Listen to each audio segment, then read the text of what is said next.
Chapter 851-542, Annihilation. Feng Tingyun suddenly fell, his form and spirit annihilated. The shock he brought instantly froze the entire bustling battlefield.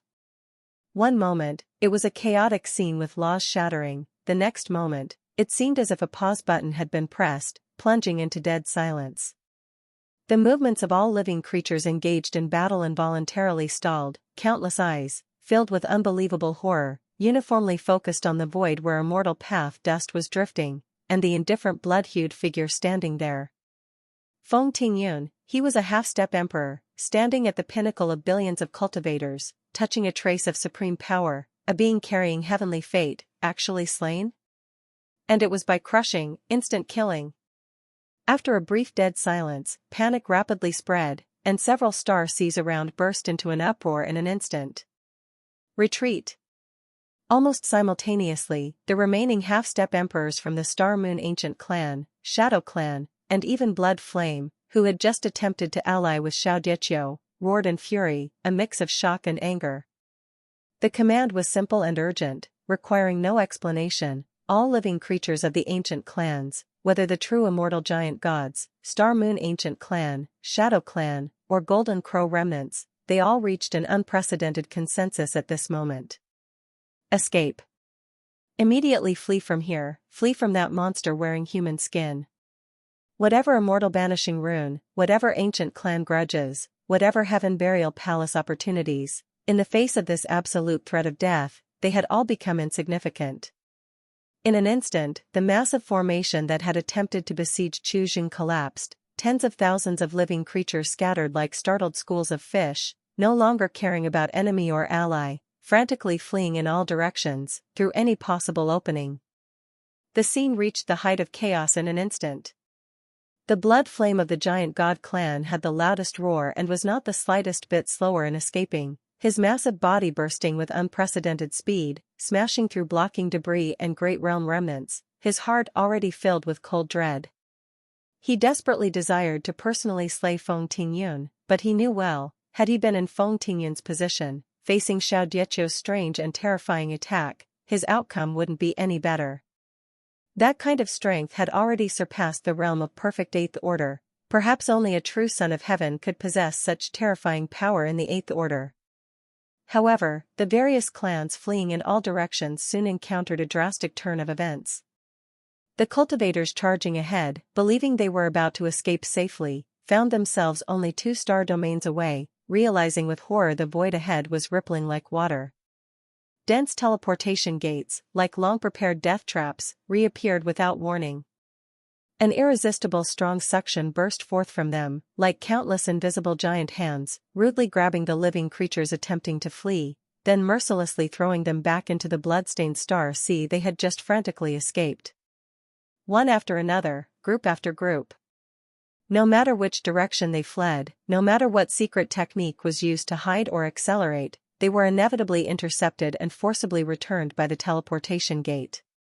Within a short moment, all fleeing living creatures returned to their original positions, like insects trapped in a crystalline bottle, unable to escape, nowhere to hide. An overwhelming despair, like a plague, spread wildly among the surviving creatures. Many cultivators with weak psychological endurance were already pallid, trembling all over.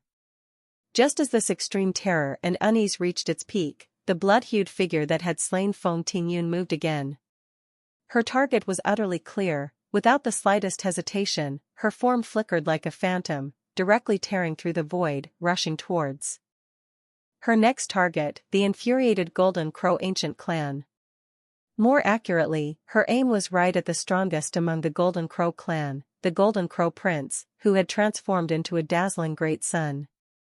Numerous Golden Crow souls exhibited terror. The Golden Crow Prince let out a sharp cry, the surrounding true sun fire exploding frenziedly, his aura becoming increasingly radiant and scorching. Endless light and heat radiated out, as if intending to ignite and evaporate this cold stretch of starry sky, trying to use this extreme temperature and radiance to repel the god of death. Protect the prince. Form the formation. The remaining Golden Crows also turned red-eyed, burning their origins, transforming into great blazing suns one after another. In an instant, 1,000 suns filled the sky. The dazzling golden light dyed the entire starry sky into a pure golden divine kingdom, the terrifying high temperatures causing space to warp and melt, even the divine chains of laws cracking and snapping. The power of the 1,000 suns formation instantaneously vaporized vast stretches of star domain. However, Xiao Diechou's expression remained unchanged throughout. Facing the 1,000 suns formation capable of obliterating everything, the blood chi around her surged skyward like wolf smoke, not retreating but instead speeding up, her whole body transformed into a pure blood-hued divine rainbow, courageously crashing into that devastating sea of solar fire. Whoosh, like a red-hot iron plunging into icy water, a sharp sound of dissolution echoed. But what was dissolved was not the blood-hued divine rainbow, but rather the blazing suns formed by the golden crows blocking at the forefront. The true sun fire capable of melting immortal gold, upon contact with Xiao Diechou's blood rainbow, immediately lost its potency, even being consumed and assimilated by the blood rainbow, unable to hinder it in the slightest. The golden crows blocking the blood rainbow, regardless of their cultivation, often couldn't last even a single breath before, amid shrill cries, they were easily torn to shreds along with their transformed great suns by the blood rainbow. Chapter 852-542, Total Annihilation, Part 2. Golden divine blood poured down from the sky like a violent storm, instantly evaporated by high temperatures, rising into billowing blood clouds. The blood rainbow, unstoppable, pierced through the layers of obstructions in an instant, closing in on the core of the largest blazing sun. The Golden Crow Prince's eyes flashed with ferocity. Though surprised, he didn't panic, letting out a furious screech. The golden light around him suddenly contracted inward, gradually condensing, and the power of his blood boiled to the extreme. The temperature at the core of the great sun rose to an unimaginable level. His wings spread open, like two burning brilliant heavenly blades, actively charging toward the blood rainbow, engaging in a frenzied close-quarters battle. As a half-step emperor-level existence, his combat power was formidable. At this moment, with preparation, he fought back desperately. Although still completely suppressed by Xiao Diechou and at a disadvantage, he wasn't instantly incapacitated like Feng Tingyun. Yet, the disparity in combat power between them was indeed too great. The Golden Crow Prince retreated step by step, acquiring terrifying wounds continuously. Golden feathers mixed with blood flew wildly, the blazing heat collapsing the void. Seeing this, Chu Zhang's previously indifferent and calm expression finally showed signs of fluctuation. He clearly saw, in the battle, strands of heavenly fate with a scorching aura continually dissipating from the Golden Crow expert, greedily absorbed by the blood fiend chi enveloping Xiao Diechou. She was collecting the heavenly fate from these half-step emperors. Chu Zhang instantly realized the evil corpse's intention. It was hunting, harvesting. With each kill of someone bearing heavenly fate, it plundered their fate, growing stronger, clearly preparing for a final battle with him. The evil corpse's combat power was already terrifying enough. If it were to gain a massive enhancement of heavenly fate, the consequences would be disastrous. Clearly, it cannot be allowed to succeed, or else there would be great upheaval. Stay hidden.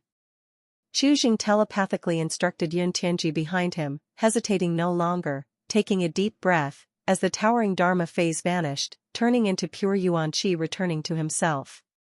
At the same time, throughout the starry sky, the essence blood of various clans, still lingering, driven by some pull, madly converged upon him, instantly absorbed and refined by the golden core within, replenishing his expenditure. In the next instant, he stepped forward, his body ripping through the starry sky like a dark golden meteor, crashing fiercely into the battle between the Golden Crow clan and Xiao Diechou. His target wasn't directly Xiao Diechou, but the Golden Crow Prince who was struggling desperately. Seeing Chu Zhang suddenly join the fray, the Golden Crow Prince, who had been forced into a perilous situation by Xiao Diechou, felt his mind ease and the pressure reduce abruptly. However, before he could breathe a sigh of relief, a more terrifying chill surged up, but he had no time to ponder as Chu Zhang had already made his move. The Dharma phase reappeared, the giant palm descending, chaotic chi surging on the palm, temporarily keeping Xiao Diechou's claw away from the Golden Crow's head, and falling first. Boom! The giant palm slammed down on the blazing sun without any flourish. The true sun fire, capable of burning stars, quickly dimmed and extinguished. The golden crow's true form, comparable to immortal gold, emitted a teeth-jarring cracking sound. Surprise and confusion just appeared in the golden crow prince's eyes before freezing completely. Chu Jing, with not the slightest hesitation, released and retracted his palm force. Pshhh. The great sun was torn apart by the rampant yuan qi, golden divine blood and shattered divine feathers spilled everywhere. Chu Jing withdrew his hand, holding a fiercely struggling essence blood origin blazing with golden flames. An invisible, intangible but immensely heavy scorching heavenly fate surged into his body instantly. In an instant, the golden crow prince was dead. Chu Jing stowed away the essence blood, reversed his hand to absorb and refine it, rolling yang qi entering his body, as his cold gaze instantly turned to Xiao Diqiu beside him. Xiao Diqiu seemed indifferent to Chu Jing's sudden intervention and seizure of his prey. The indifferent blood-colored eyes just swept over Chu Jing and then turned without hesitation, pouncing towards the next target. The member of the Shadow Clan lurking in the void. She had no intention of arguing with Chu Jing, opting for a target that was evidently easier to strike. But this calm made Chu Jing feel a chill. An opponent unaffected by emotions was the most difficult to deal with. From a distance, Yun Tianji took this scene into his eyes, stunned for a moment, his eyes full of confusion and puzzlement. In his view, Jingqiu intervened to rescue the Golden Crow expert, but then killed him, a contradictory action indeed. Moreover, even with the Golden Crow Prince dead, it seemed to cause no harm to Jingqiu. Why stop Xiao Diqiu and then strike himself? Suddenly, a thought flashed like lightning in his mind, his face changing abruptly. This Xiao Diqiu targeted the top experts of the ancient clans, especially the half-step emperors, clearly with a specific purpose, other than plundering the heavenly fate gathered on them, nothing else. And Jingqiu's actions were obviously to prevent Xiao Diqiu from collecting heavenly fate, then killing the Golden Crow Prince, was the same. Indeed, his previous speculation wasn't wrong. Jingqiu must have also received the favor of the heavenly destiny true spirit, and Xiao Diqiu as well. As Yun Tianji thought rapidly, a few figures, like vipers, silently approached him from the chaotic edge of the battlefield. They were true immortals of the Yun family, eyes flashing with killing intent, clearly intending to take advantage in the chaos to seize this traitor. Chapter 853-542, Total Annihilation, Part 3. Yun Tianji's face suddenly tightened, ready to engage in battle. Suddenly, the heavenly destiny true spirit within him, which had been dormant, vibrated violently without any warning, as if stimulated by the intense blood evil qi and scattered heavenly fate from the outside, becoming extremely active. Buzz, on the battlefield around, the pure immortal power from the true immortal corpses that had just fallen, and hadn't fully dissipated, seemed summoned as they crazily converged toward Yun Tianji, forcibly pouring into his body. Yun Tianji's expression changed drastically, his cultivation realm soared crazily as if it was carried by a rocket due to the forcible infusion of this massive energy. Boom! 8 Tribulations true immortal. Almost in the blink of an eye, he was forcibly pushed into the 8 Tribulations domain, and the momentum was undiminished. The true immortals from the Yun family approaching him suddenly froze, their killing intent grew heavier, and in an instant they attacked fiercely. With his cultivation suddenly surging, Yun Tianji's eyes glittered with harshness. The increasingly bloating immortal power within him desperately needed an outlet, and the immortal sword in his hand let out a joyful hum. The sword light surged wildly, slicing through the approaching same tribe true immortals effortlessly as if cutting vegetables. The vast immortal power and even the scant heavenly fate were plundered and absorbed by the heavenly destiny true spirit within him. Boom! His aura once again surged violently, actually thrust directly into the 9 Tribulations true immortal realm. Though his realm was still unstable, the boiling vast immortal power was indeed real. A cold intention surged into his mind. Do you want me to take the opportunity to kill Jingqiu? Understanding its implication, Yun Tianji's face turned cold, his divine sense resisted fiercely, and he unwaveringly blocked the heavenly destiny true spirit's manipulation. Absolutely impossible. Before today, facing the temptation of heavenly fate, he might have struggled or hesitated, but after experiencing when Jingqiu stood unwaveringly in front of him a moment ago, something deep in his heart had profoundly changed. Staring at Xiao Dieqiu, who looked like a swimming dragon in the sea of blood, Yun Tianji gripped his immortal sword tightly and took a deep breath.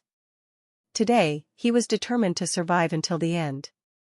The numerous half-step emperors, unable to escape this place, saw that the situation couldn't be salvaged, and under the relentless pressure from Xiao Dieqiu and Chu Jing, their ferocity was completely unleashed.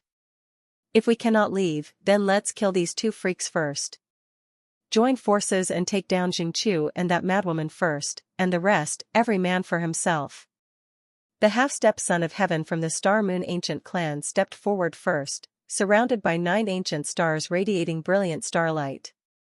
The half-step son of heaven from the Shadow clan voluntarily merged into the shadows cast by the starlight, waiting for the right moment. Blood Flame let out a thunderous roar. The war patterns around him were like blood, his already massive body swelled further, with energy and blood like rolling smoke. The supreme treasures, Human Prison Book, Hell Umbrella, and Heavenly Prison Map soared into the air, pressing toward Chu Jing and the others. In this instant, all the top experts left momentarily reached a consensus, temporarily setting aside racial barriers and past grievances, unleashing all their ultimate moves like a storm, directly targeting Chu Jing and Xiao Dieqiu. The chaotic battle fully erupted. Xiao Dieqiu had no intention of confronting many half-step emperors head-on, avoiding a headstrong clash.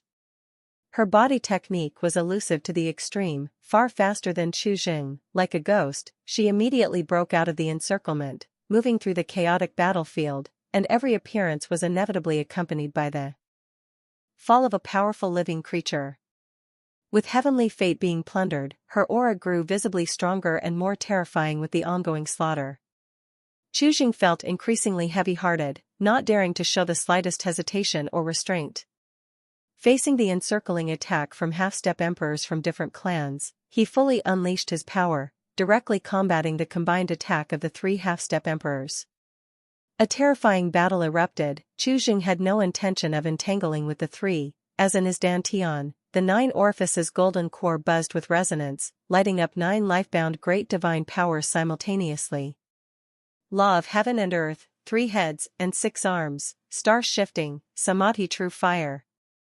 The Dharma phase stretched across the starry sky, with 3 heads and 6 arms, samadhi true fire condensed into a divine chain, winding around him. His gaze was like a matrix, penetrating through the flow of yuan qi.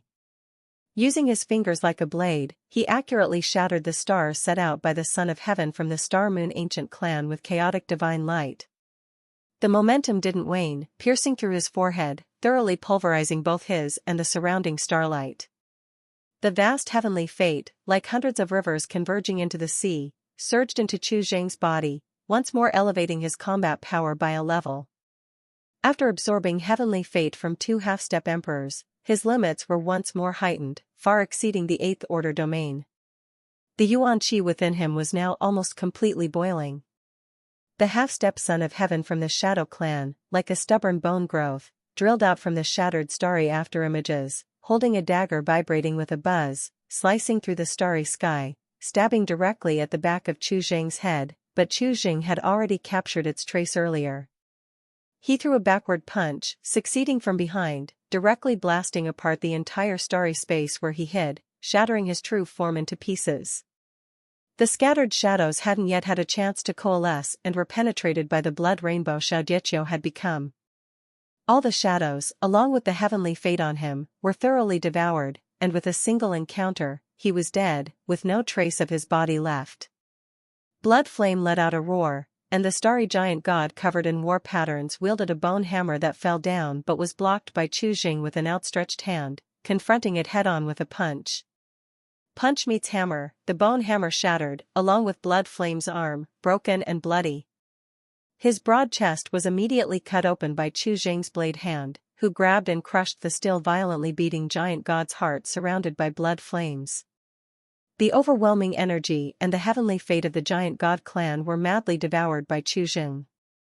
With Blood Flame's death, all the half-step emperors who had entered the Heaven Burial Palace were now completely dead. Slaughter. Plunder. Devour. Chu Jing and Xiao Diqiu instantly turned into the most efficient killing machines, competing for every living creature bearing heavenly fate on the chaotic battlefield. This concerned the outcome of the final showdown between the two. This indescribably brutal ultimate slaughter swept across the entire star sea. The star domain collapsed, the laws lamented, and the slaughter only gradually calmed down after several days.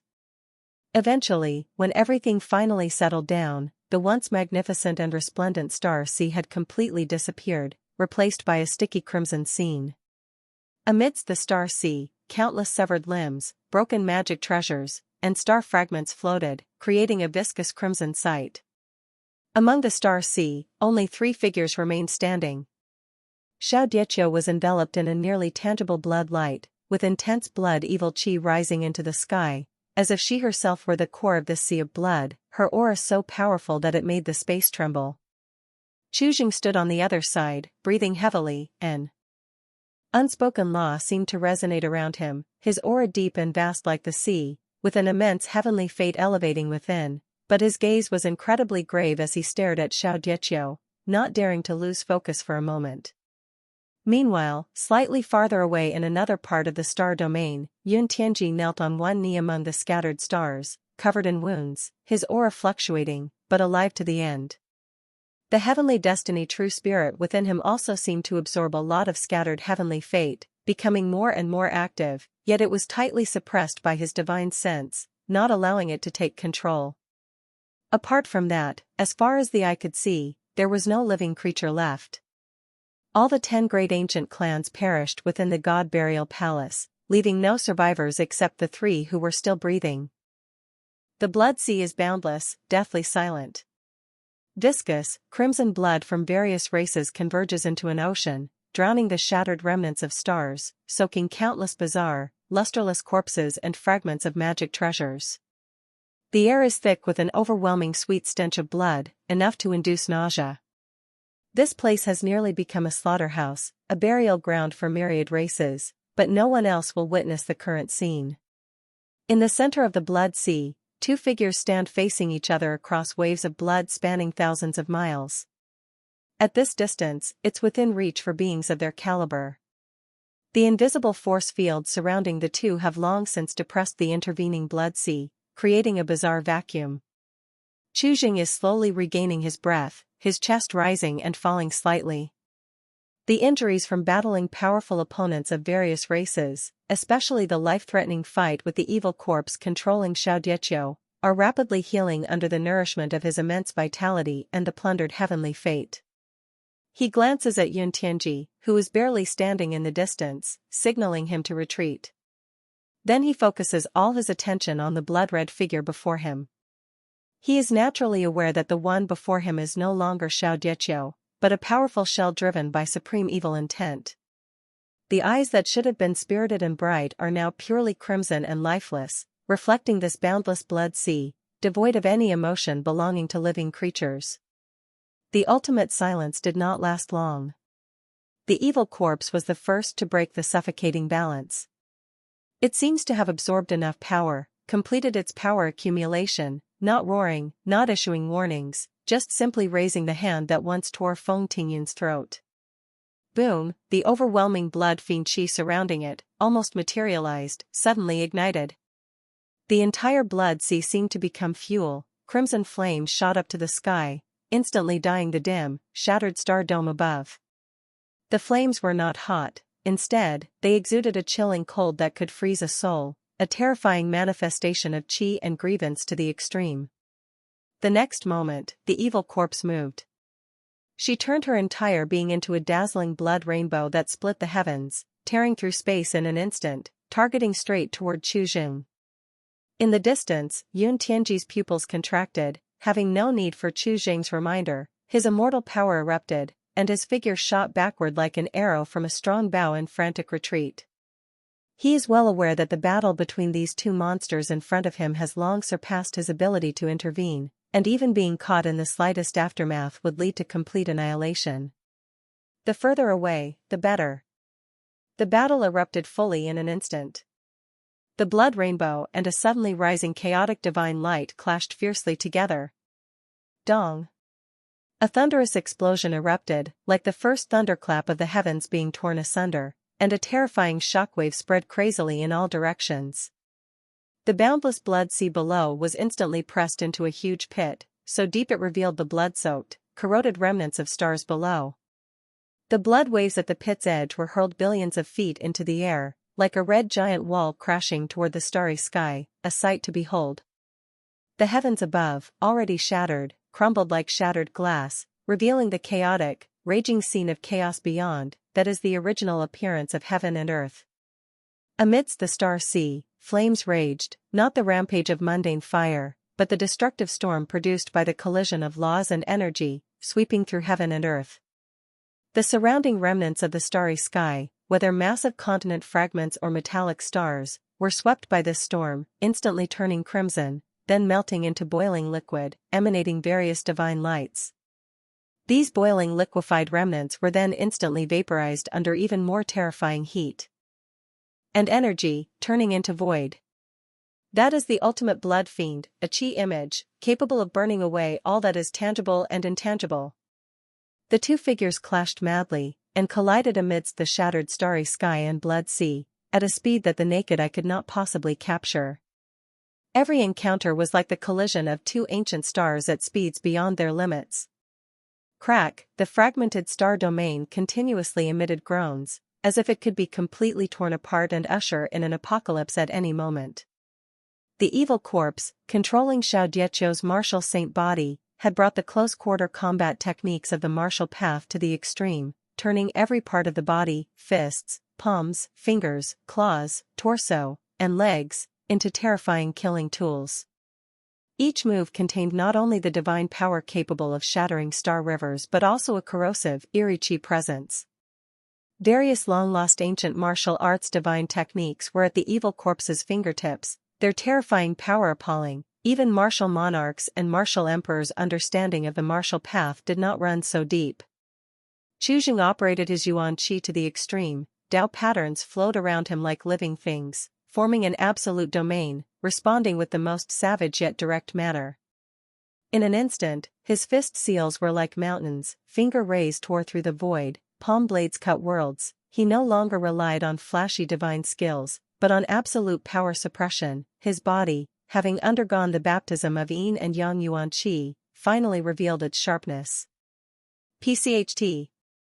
Moments later, the evil corpse seized an opening, her claw tearing the sky, surpassing the limits of Chu Jing's reaction, piercing through the Dharma phase defense he had condensed, leaving 5 bone-deep wounds on his shoulder, where blood fiend qi lingered, hindering healing.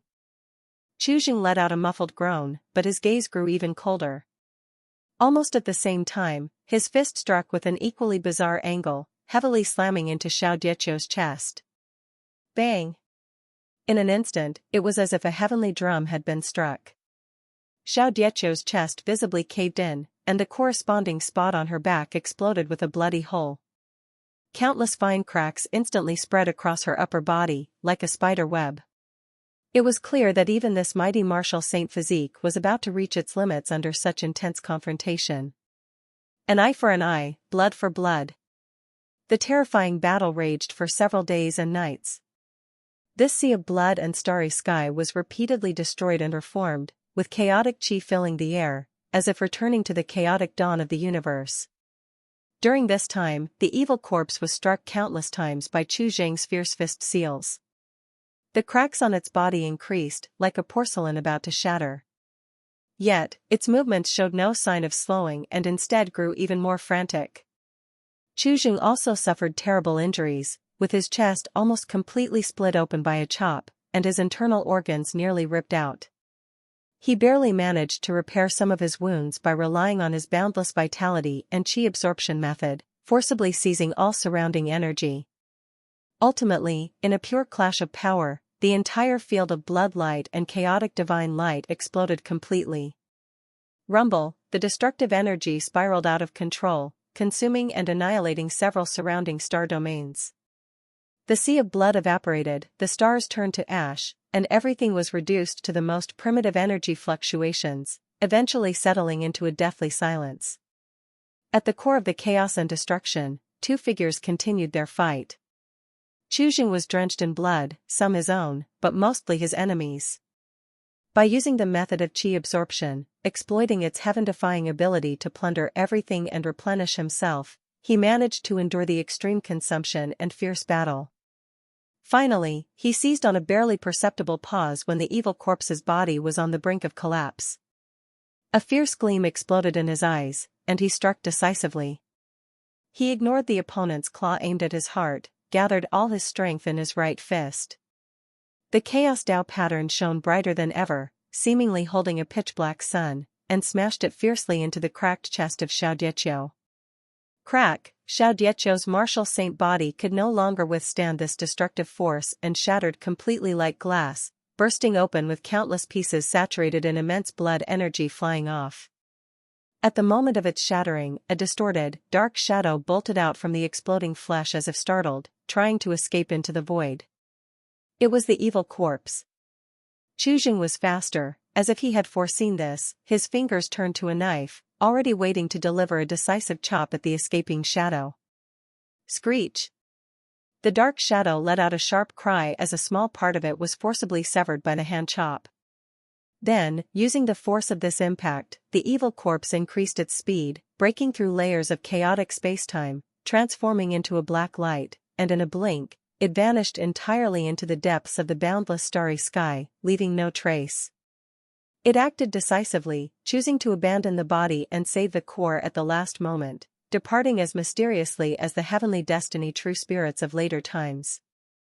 The evil corpse had voluntarily fled, everything was finally settled. The furious energy ripples gradually calmed, leaving devastation in their wake. Even the stars had vanished, making that cataclysmic battle seem like nothing more than a brief and bloody nightmare. Yun Tianji cautiously approached from afar, looking at this area turned utterly void, and the lone figure standing amidst the blood, his expression filled with disbelief at the scene before him.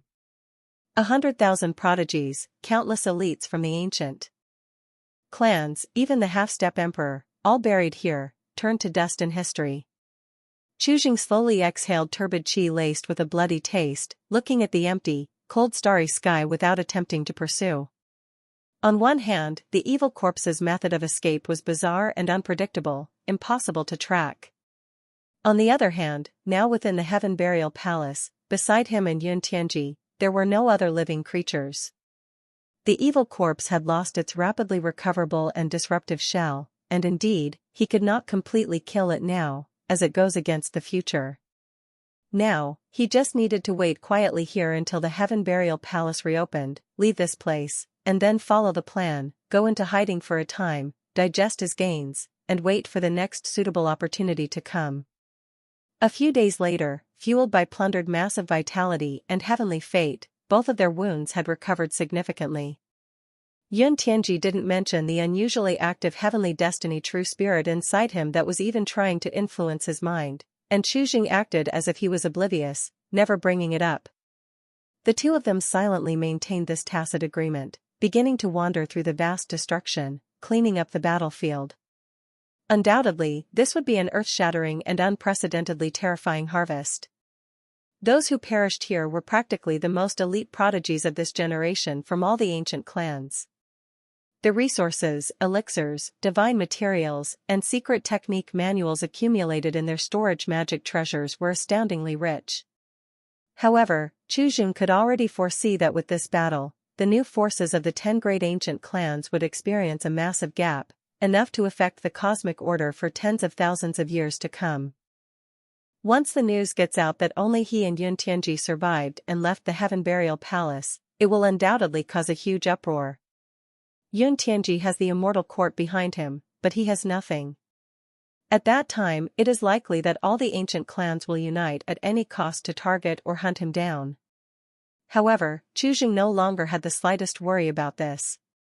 He already possessed a third of the heavenly power fragment, and his control over heavenly fate was far superior now. With a slight movement of his mind, his aura could vanish completely. Even if an ancient ancestor-level expert came in person now, it would be impossible to trace his whereabouts.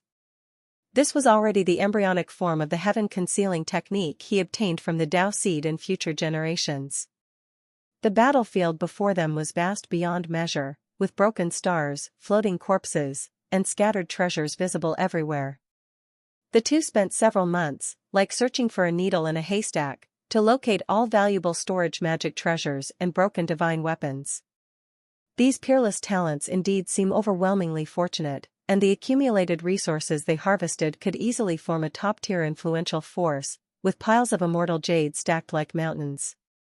After careful selection, Yun Tianji took only a small portion of the resources related to the immortal path, ones that were relatively clean in origin, and pushed the vast majority to Chuzheng. Behind me is the immortal court. The Su family and Feng family are still there, so resources are not scarce, and these things. Yun Tianji pointed to those treasures gleaming with the unique emblems of various ancient clans, shaking his head slightly. In my hands, they're a hot potato, a path to death. Chuzheng glanced at him, said nothing more, and accepted them calmly, knowing that Yun Tianji was speaking the truth. These items mostly carried very obvious traces of various ancient clans, offering no benefit to Yun Tianji after leaving the Heaven Burial Palace, only trouble. During the battlefield cleanup, Yun Tianji had proposed, with a serious expression, the idea of becoming sworn brothers, but Chuzheng refused. The reasons were complex, involving time-space causality and the proper course he had to follow, something he couldn't explain to Yun Tianji. Sometimes, it's better not to complicate matters further. Yun Tianji was somewhat puzzled and disappointed but ultimately did not press the issue, believing that Chuzheng must have profound reasons. After that, Chuzheng found a relatively intact broken great realm, set up a spirit-gathering array, and began his seclusion. He absorbed the pure yuan qi that he had plundered, not yet dissipated, into his body like a massive whale drawing water, slowly refining and compressing them into qi pills, temporarily storing them in his dantian. Currently, his cultivation was suppressed by the rules of Heaven Burial Palace, unable to break into mysterious Immortal, but once he left, these qi pills would save him much hardship. In the blink of an eye, 3 years passed. The entire Heaven Burial Palace plunged into eternal silence, with not the slightest ripple remaining. All the bloody massacres and waves of heavenly fate had settled, leaving only emptiness. During these 3 years, Chuzheng gathered the relatively intact corpses of various clan prodigies wherever he could find them and buried them in one long-dead great realm, erecting a nameless monument forest. Though knowing that under current universal laws, the dead would eventually return to the universe, rarely finding true peace, he still did so, marking an end to his journey in the Heaven Burial Palace. Years of peaceful and silent time flowed by again. During this period, both Chuzheng and Yun Tianji wandered throughout the Heaven Burial Palace, trying their luck to see if they could obtain any heavenly fate opportunities. But they gained nothing from start to finish. Until one day, the ever-dead void finally rippled with the unique fluctuations of the space law. A teleportation light gate began to appear faintly in the starry sky, slowly materializing. The Heaven Burial Palace was about to open once more. "We're getting out." Yun Tianji stood up and looked at Chuzheng. Chuzheng also opened his eyes for meditation, his aura harmonious and restrained, unfathomable. "Till we meet again." Yun Tianji cupped his hands solemnly, his expression complex and grave. After this encounter, the relationship between the two had become somewhat subtle. Chuzheng raised his hand and calmly returned the gesture, "Take care." With those words, both focused their vigilance, waiting for the descent of the teleportation gate, prepared for any unforeseen events that might arise at any moment. Outside the Heaven Burial Palace, in the boundless starry sky. Less than a decade had passed, and that towering, seemingly time-worn palace gate once again emitted a low rumbling, slowly opening a crevice. This duration is considered extremely short in the historical records of Heaven Burial Palace openings, causing some surprise among the ancient clan powerhouses who have been waiting outside. Soon, numerous formidable divine senses traversed the starry sky to this location, manifesting deep and profound projections, the weakest being of 9th order perfect level. They came from various ancient clans, their gaze fixed intently on the slowly opening giant gate. The mottled ancient patterns on the giant gate lit up one by one, flowing with the aura of timeless vicissitudes, and inside the gate was a deep, swirling vortex of chaos, emitting a heart-palpitating fluctuation. The first to emerge from that vortex was a pitch-black stream of light, moving almost beyond the limits of divine senses capture.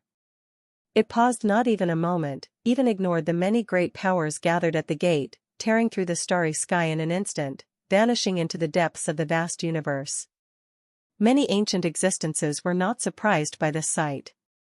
The random teleportation within the Heaven Burial Palace has always been like this. Most of the living creatures that emerge are thrown across the universe, having to rely on the bloodline or divine soul marks left by their clans to slowly find and recall them. After the black light darted out, the powerhouses of the 10 great ancient clans at the doorway exchanged glances. With their eyes meeting, they quickly realized that none of their clans had any special welcoming reaction. The first one to emerge was not a core disciple of the 10 great ancient clans. This was a bit disappointing but not surprising, as there had always been lucky loose cultivators or geniuses from small clans who picked up fortunes. Soon, everyone withdrew their attention, their eyes burning even more intensely as they focused on the slowly opening palace gate. Immediately after, 2 streams of light with entirely different auras shot out from within the palace gate. Their speeds were equally fast, each one choosing a different direction to swiftly vanish. Then, the interior of the palace gate fell once again into a deathly silence. The giant gate remained open with that crack, but the chaotic light vortex behind it no longer emitted any sound. Such a sparse flow, this situation. The top powerhouses of the ancient clans at the entrance were momentarily stunned. Then a surge of inexplicable excitement and anticipation rushed into their hearts. This situation appears in the ancient books with only one possibility, and that is that within the Heaven Burial Palace, an absolute dominator has appeared, a peerless powerhouse who has slaughtered the majority of entrants in an overwhelming fashion. It is highly likely that a half-step emperor from one of the clans has received unprecedented favor from heavenly fate, and may even have crossed that most crucial step to become a true son of heaven with complete status. For any major ancient clan, this is earth-shattering news that could change the cosmic structure. 10 or 100 half-step emperors cannot compare to a true son of heaven. As long as there is a son of heaven in the world, it means that an ancient ancestor will surely arise to suppress the chief fortune, which would be a transformative shift in the power balance of the entire great universe. The gazes of many powerhouses became incomparably fervent, filled with expectation, locked onto that giant gate, hoping to sense the aura of their own clan. Regardless of who dominated the Heaven Burial Palace and became the Son of Heaven, from this day forth, the great universe will undergo a monumental change. Under countless expectant gazes, time slowly went by. The chaotic light vortex behind the giant gate remained motionless. Finally, after quite a long time, the towering Heaven Burial Palace's giant gate emitted an even deeper rumbling sound and began to slowly close. The crack of the gate grew smaller and eventually closed tightly, blocking the chaotic light from flooding out.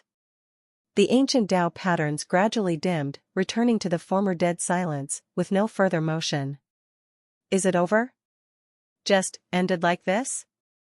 The excitement and anticipation on the faces of the ancient clan powerhouses at the door instantly froze, and they could no longer maintain composure.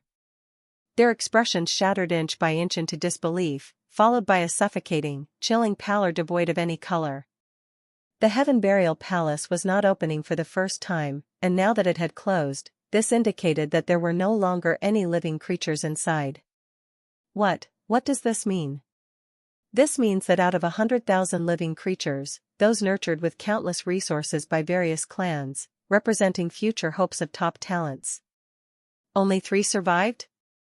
A full 100,000, only the 3 who just fled survived? No, impossible, an elder from the Star Moon ancient clan roared, trembling all over. 100,000, only 3 survived? My son is dead? Who did this? The massive figure of the giant god clan let out a roar that shook the stars. After a moment of deathly silence, panic erupted entirely into frenzied howling. Investigate. We must find those 3. At all costs, find them. Immediately, no matter what method, dig them out for me. Orders were issued at the fastest speed.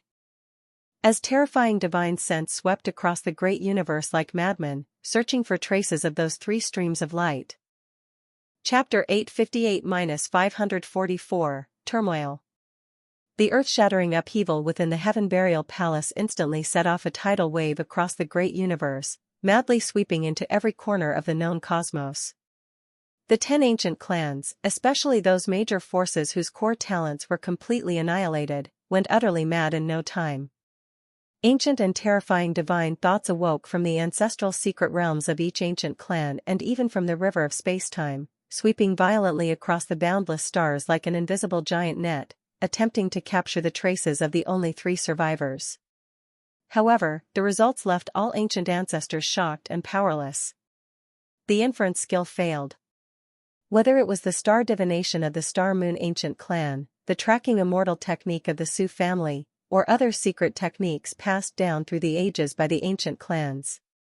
When they attempted to lock onto those 3 traces, the feedback was nothing but void, as if these people had never existed in the universe. All the lines of causality and even the tracks of fate were completely obscured and erased by a higher-level power, leaving no trace to follow and no clues to find. These 3 people were like drops of water merging into the vast sea, leaving no ripples to be tracked. Just as various ancient ancestors were furious yet helpless, 2 immensely powerful presences with an indelible sense of urgency descended together upon a desolate star domain. They were none other than the 2 ancient clan members in the current immortal court, Su Daoyu and Feng Qingyi. The news of Feng Tingyun's fall, as well as the total annihilation of the Feng and Su family members, made their expressions quite grim at this moment. Relying on an extremely faint and special sense of aura, they finally found the peaceable aura of Yun Tianji, who was meditating on a meteor in this remote star domain. Tianji. Su Daoyu stepped forward, instantly appearing before Yun Tianji, his usually aloof and detached face now filled with unprecedented gravity. What exactly happened inside the Heaven Burial Palace? Feng Qingyi did not speak, but her eyes, cold as iceberg chasms, were locked onto Yun Tianji, with the surrounding starry sky subtly twisting with flashes of wind, fire, and thunder due to her emotional turmoil. She once had high hopes for Feng Tingyun, and their fall was an unbearable pain for the Feng family. Yun Tianji slowly opened his eyes, suppressing all the complex thoughts deep within, his face appropriately showing signs of lingering fear and pallor from the shock yet to subside. He took a deep breath, his voice slightly hoarse, rising to bow respectfully, reporting to the 2 ancient ancestors, "Only Jingqiu and I survived this time in the Heaven Burial Palace." He then roughly narrated the general course of events within the Heaven Burial Palace, the gathering of the clan talents, the chaotic battle, and how Xiao Dieqiu slaughtered fiercely, and how Jingqiu ultimately fought and overcame them. All this was roughly recounted honestly. However, he completely concealed all the core details about the struggle for heavenly fate, especially the existence of the heavenly destiny true spirit within him. This was his greatest reliance for survival at present and revenge in the future, and it must not be lost. Upon hearing his account, Su Daoyu and Feng Qingyi's expressions fluctuated. With their insight, they could naturally discern the truth from Yun Tianji's words. They could sense that Yun Tianji might have been vague in some places, but there was no falsehood in his descriptions of the brutal conflict and the final outcome. Upon hearing that Feng Tingyun died at the hands of Xiao Dieqiu, Feng Qingyi took a deep breath, her fingertips tightened slightly.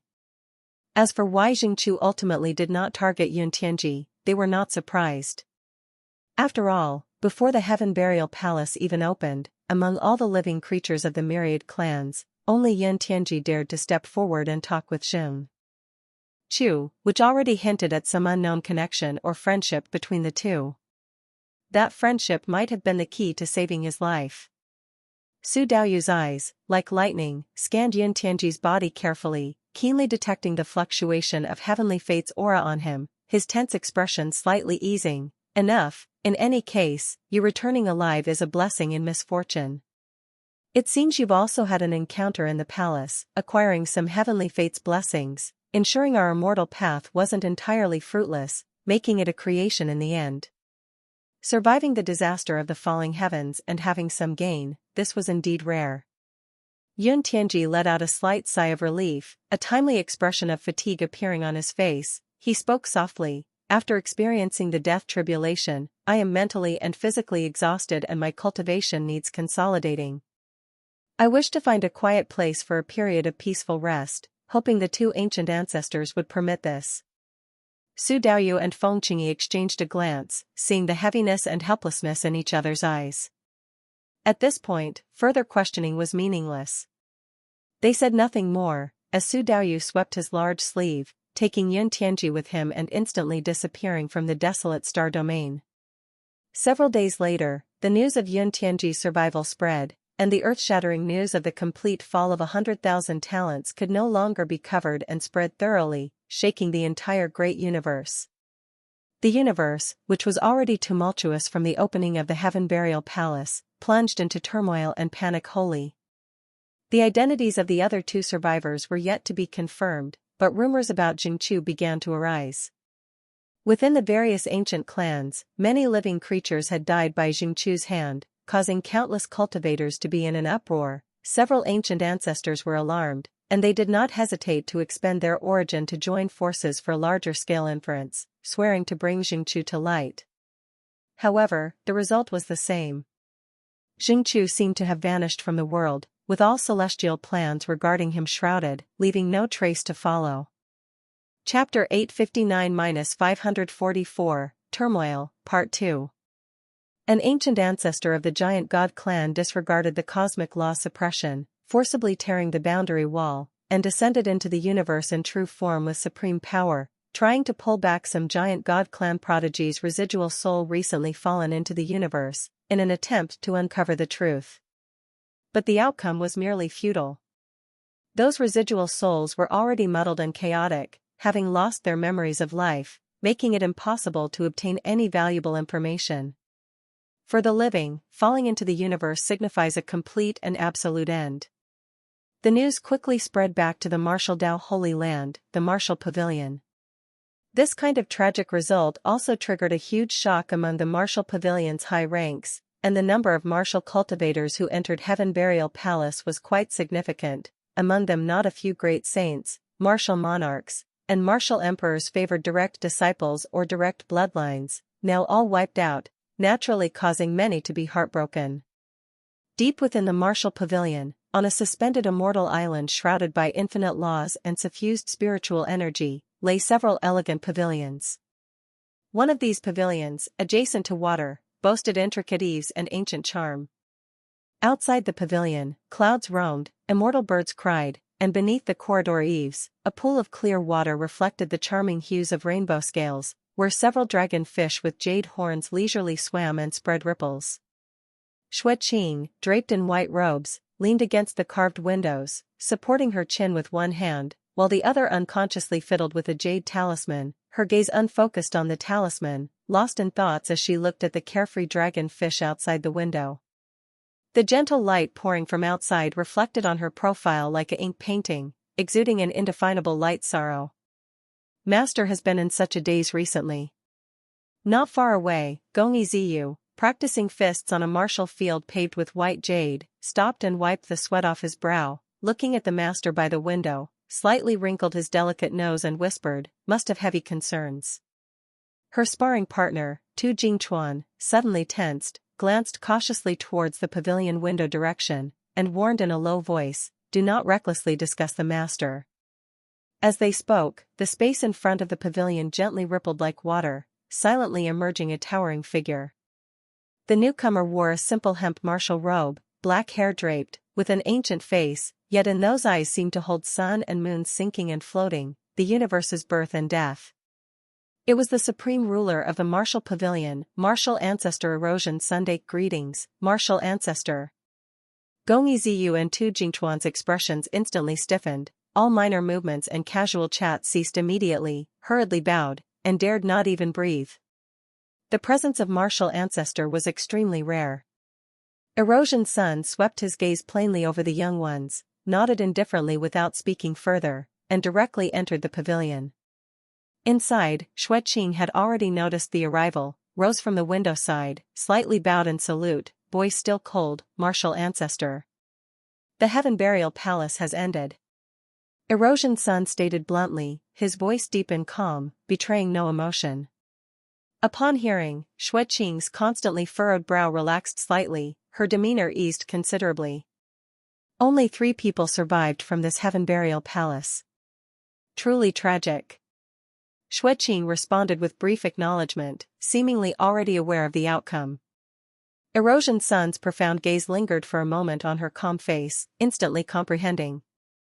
He knew of Xueqing's special techniques, such as that soul lamp made with a thread of someone's aura, secretly acquired through a special secret technique during the heaven burial ceremony. Judging by Xueqing's demeanor now, that soul lamp must be intact and safe. Among the 3 survivors of Heaven Burial Palace, the identities of 2 were already confirmed. Zhongqiu indeed survived, leaving only the identity of the last unknown. The commotion this time in Heaven Burial Palace was too great. The 10 great ancient clans, especially the Immortal Court, Giant God Clan, and Star Moon, suffered the most severe damage, affecting their foundations.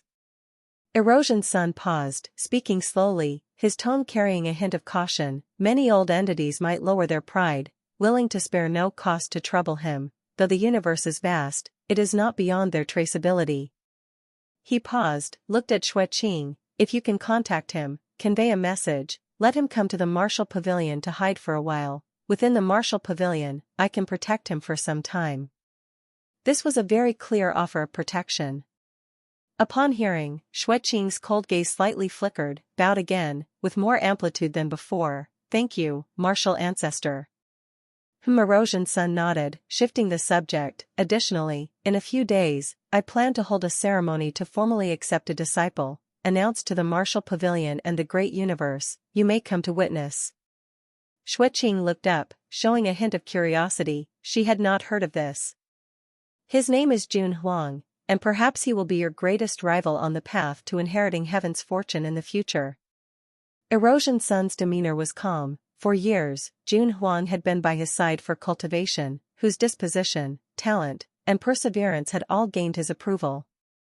The formal disciple acceptance meant he truly regarded Huang as his successor, who had a high probability of becoming the future master of Martial Pavilion, a matter of significant implication. Xueqing instantly grasped the significance, nodded slowly, understood. Her face held little change, the weight of half of heaven's fortune and its implication. She understood it more than ever. To ultimately claim this heaven's fortune, her rivals would be more than just Huang. Chapter 860-544, Turmoil, Part 3. Within the Martial Pavilion, those great martial emperors with more seniority and unfathomable strength were still lining up. The difficult path ahead had long been predestined. Sun-eroding Cry said no more, his figure slowly fading, as if merging into the void, quietly departing. The pavilion once again returned to tranquility. Xueqing walked slowly back to the window, looking at the dragon fish leisurely swaying their tails in the emerald pond below. The frost in his eyes seemed to melt a little, and the corners of his lips lifted in an extremely faint arc. The martial ancestor just came, probably bringing some good news.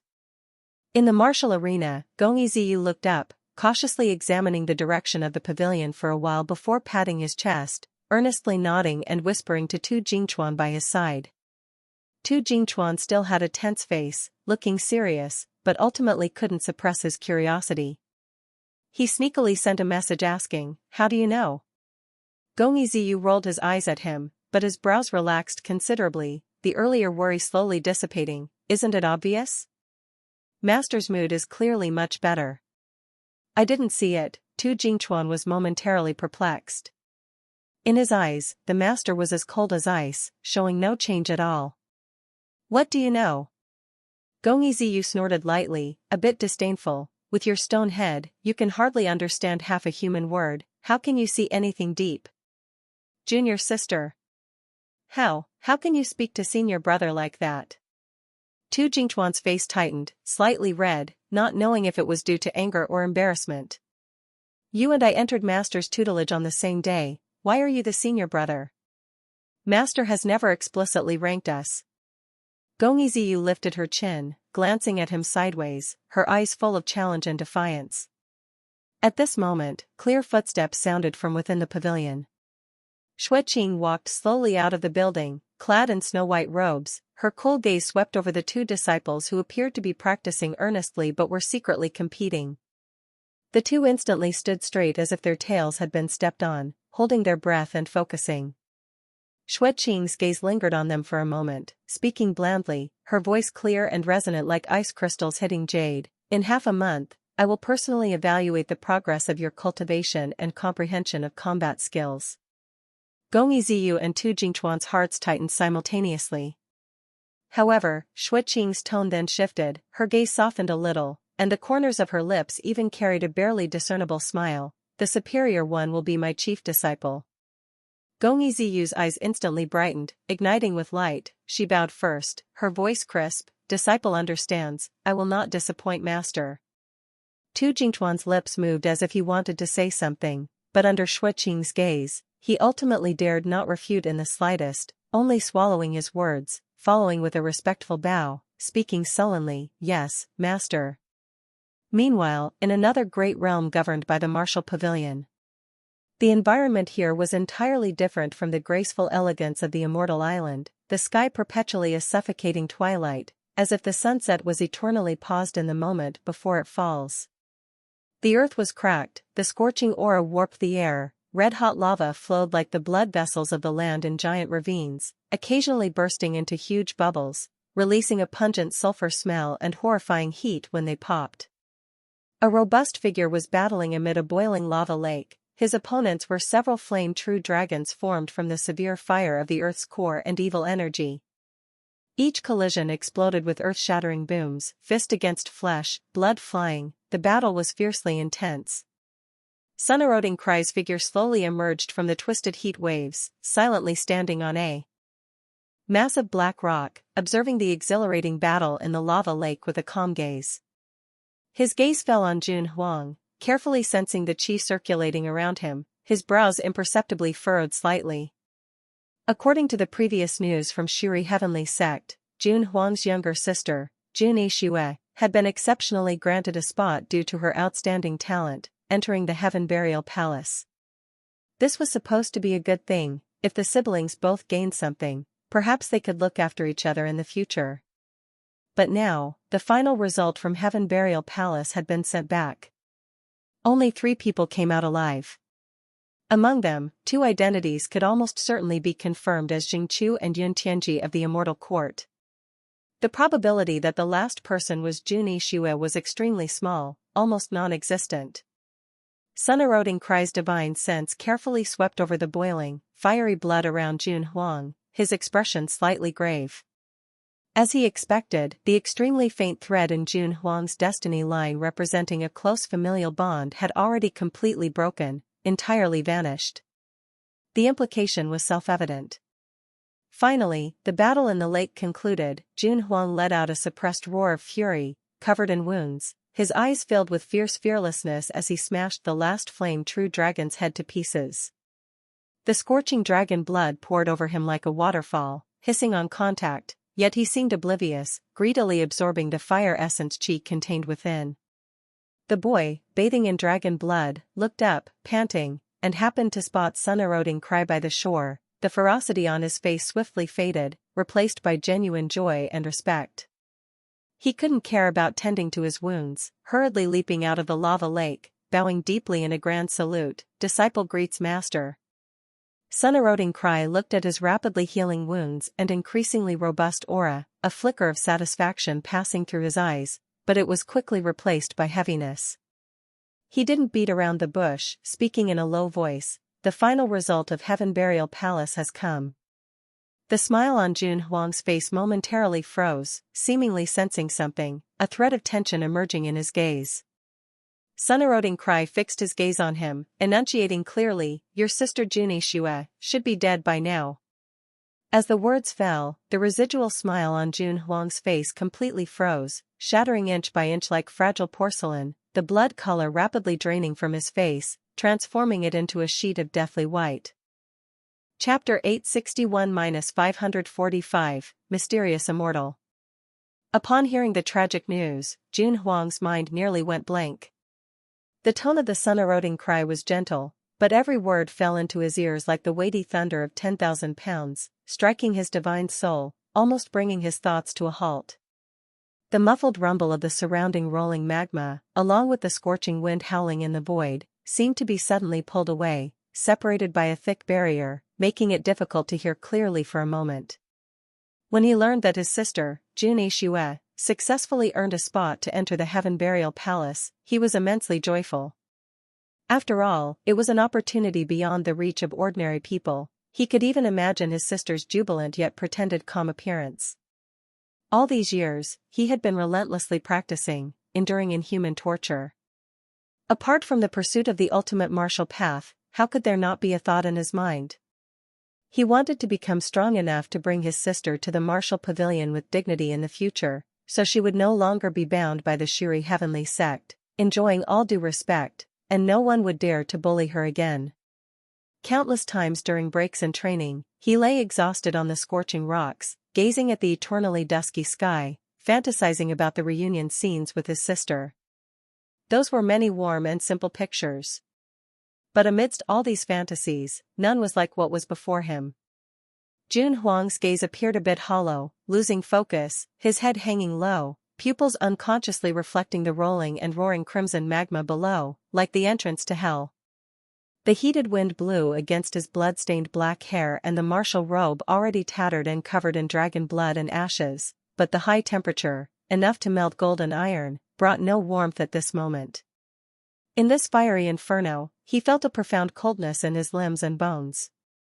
The sun-eroding cry stood quietly beside him, offering no words of comfort, silently watching his direct disciple process this sudden, massive shock. He had seen too much of life and death, too many farewells. At moments like this, any words were pale and powerless. After a long time, the void at the bottom of Jun Huang's eyes gradually faded, replaced by a near-numb calm. He took a deep breath, the burning air stung his lungs, slightly calming his confused mind. He turned around, bowing again to the sun-eroding cry, his voice somewhat dry, "Thank you, Master, for telling me." His expression still slightly dazed, as if a part of his soul remained stuck in that blank shock, unable to fully return. "In a few days, I will hold a formal apprenticeship ceremony for you in the martial pavilion," the sun-eroding cry said still calmly.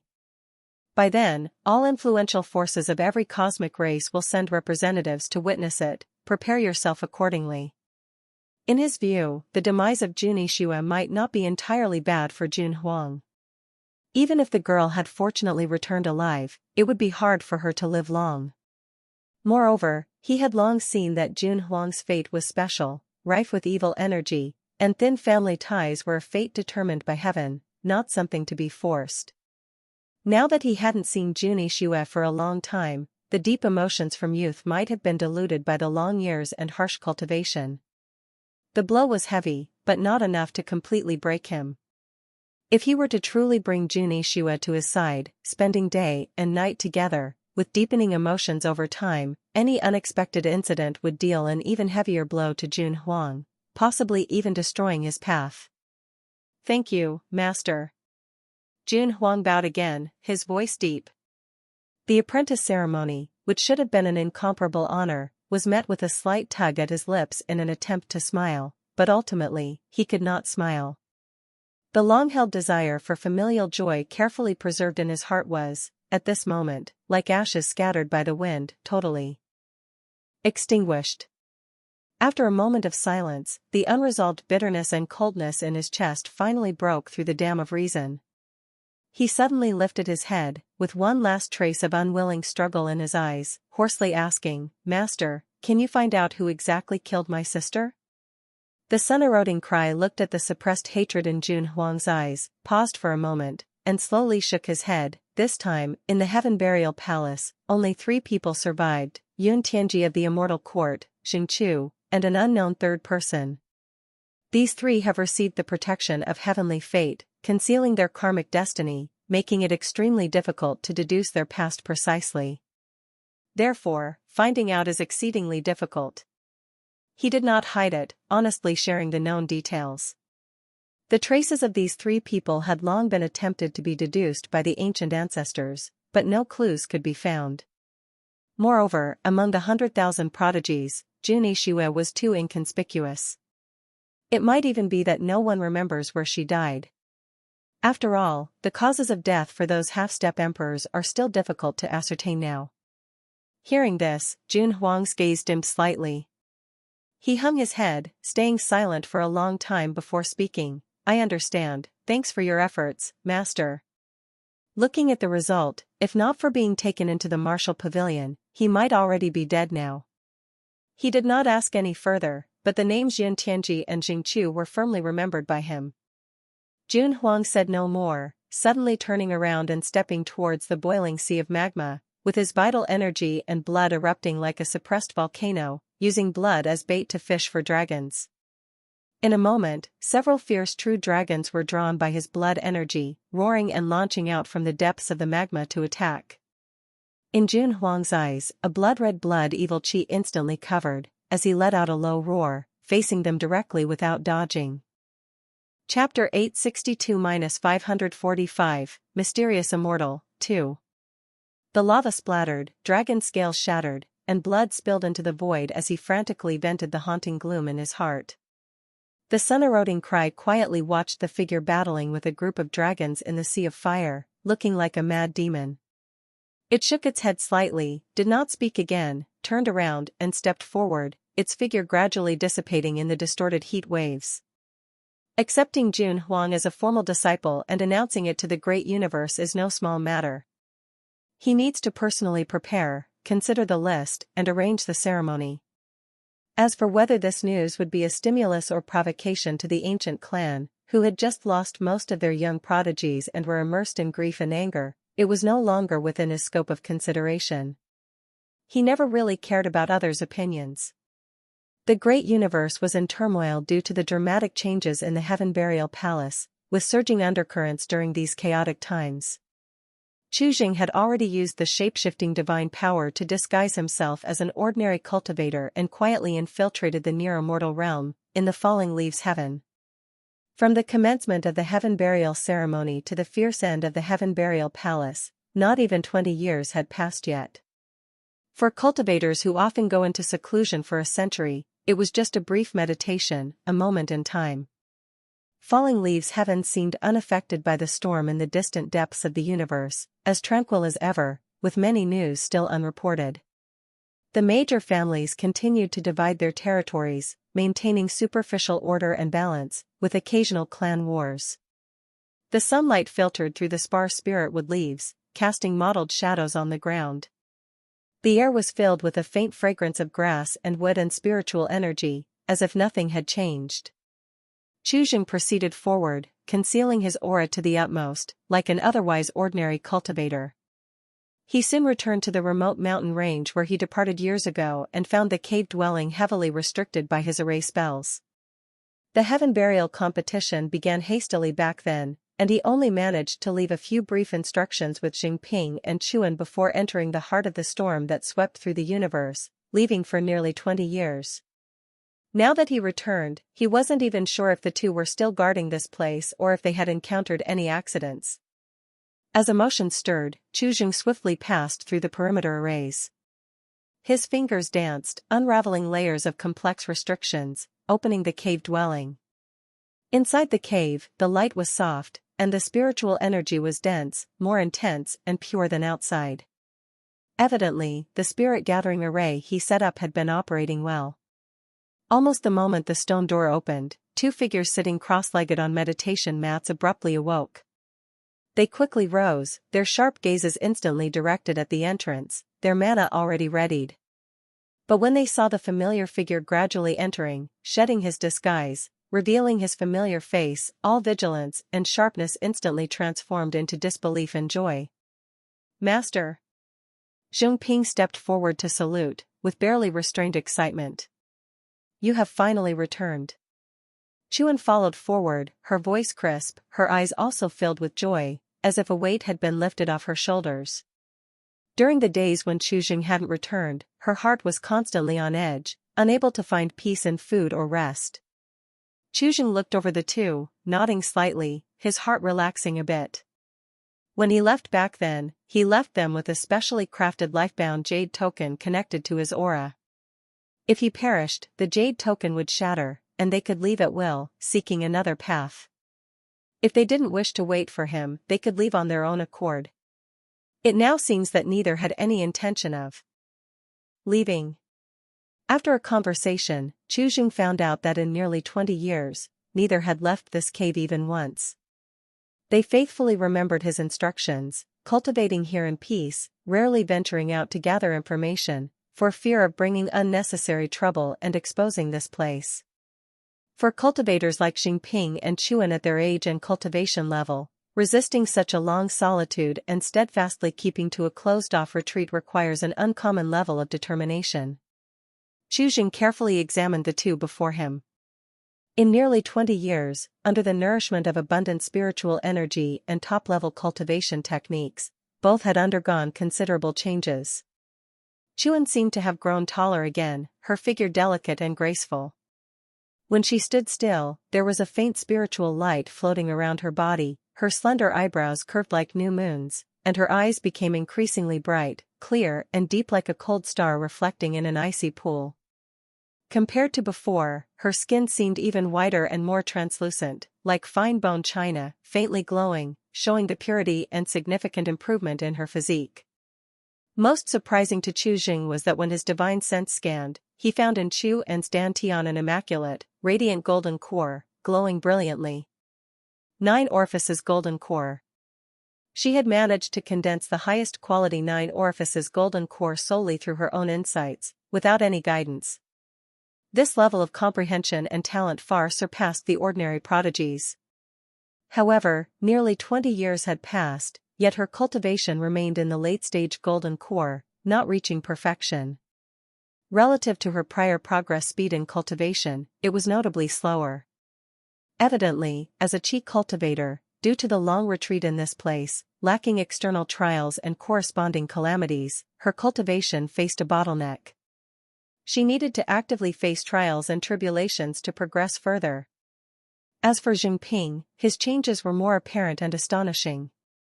His already robust body seemed to have become even more robust, with muscles like coiling dragons under his ancient bronze skin, bulging and fluctuating, clearly defined lines that seemed to contain explosive strength, faintly glimmering with a layer of tough dark golden sheen, showing he had honed his physical body refinement to an extremely advanced realm.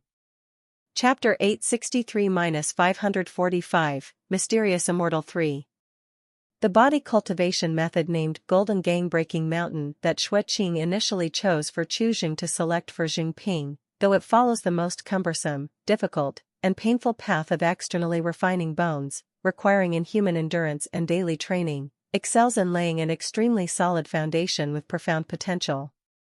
This is the most primitive and effective method of tempering the physique, using extreme external force, undergoing thousands of refinements, discarding the dross and keeping the essence.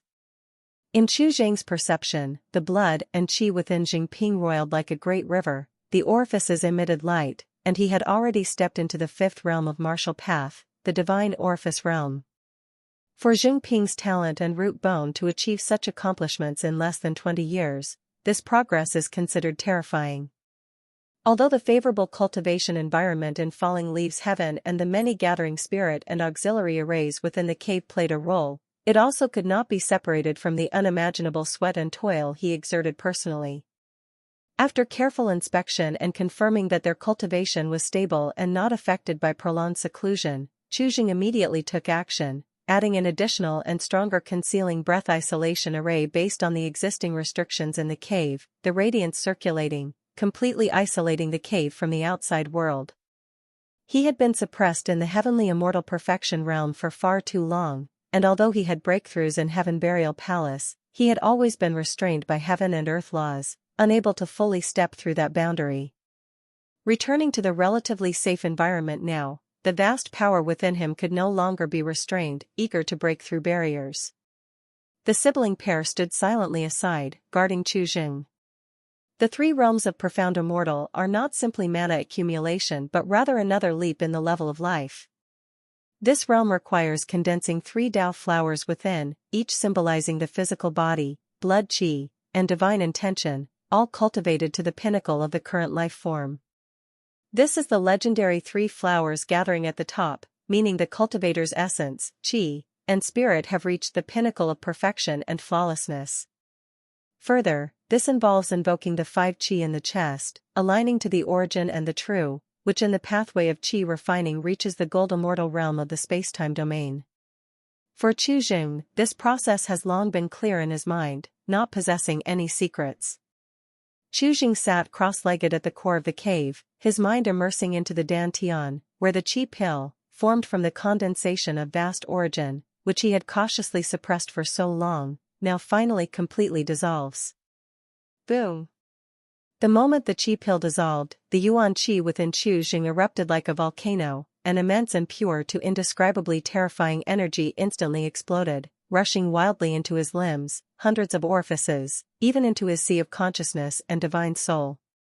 These qi pills, formed from the essence of innumerable top geniuses, surpassed most spirit pills and secret medicines in the world, with effects manifesting immediately upon absorption. His body seemed transformed into an unseen vortex, ravaging and devouring this vast yuan qi. Beneath his skin, Tao patterns emerged, slowly circulating, emitting a deep and grand Tao sound, resonating with the torrent of yuan qi within him. The breakthrough process was smooth, accompanied by the slightly painful reshaping. The meridians forcibly widened, bones buzzing, imprinted with more natural Tao patterns. The internal organs trembled violently under the energy wash, expelling the last impurities, becoming increasingly translucent and imbued with vitality. The sea of consciousness frantically expanded. The divine soul seemed like it was tempered in divine fire, becoming more condensed and pure, growing stronger. Days later, at the moment when the vast energy nearly reached its peak, a barely perceptible light sound emitted from atop Chu Jing's head. Buzz. Subsequently, a very tiny, yet embodying endless vitality and Tao rhythm, shadow of a tender bud slowly emerged. The deep Tao resonance sounded from the core of Chu Jing's brow. A point of chaotic light gradually emerged, gathering with each breath, transforming into a budding ancient lotus. The first Tao flower, symbolizing the pinnacle of the physical body, slowly unfolded. All this occurred naturally and smoothly, with no obstruction. Chu Jing's physical body, refined to the true limit of the heavenly immortal realm in Heaven Burial Palace, broke through at this moment without any hindrance. As the Tao flower fully solidified, the qi around Chu Jing surged dramatically, breaking through that invisible barrier, stepping into a brand new domain. Mystic Immortal, the 9th realm of cultivation, comparable to Immortal Tao, Immortal Venerable or Great Saint of Martial Path, he ultimately stepped in, much earlier than his future self. The surging yuan qi continued rolling within. Chu Jing slowly opened his eyes, strands of divine light flowed within his pupils, penetrating the void, glimpsing the law origin. After stepping into the mystic immortal domain, his perception of heavenly fate became sharper, even sensing some traces of the previously intangible tribulation qi. Yet, compared to the future, the heaven and earth laws now were still not extremely harsh on qi cultivators, at least not to the point of difficulty. He gradually calmed the surging yuan qi within, stabilizing it completely, becoming one step closer to the spacetime domain. After completing all this, he rose gracefully, preparing to leave the cave. Zhengping and Chuan had been in dead seclusion for nearly 20 years, likely extremely bored by now. It was just the right time to take them out for some air. On one hand, it was to attempt to let Chuan face tribulations, accumulating some experience, and on the other hand, they could explore the current world trends, particularly the follow-up concerning Heaven Burial Palace and reactions from various factions.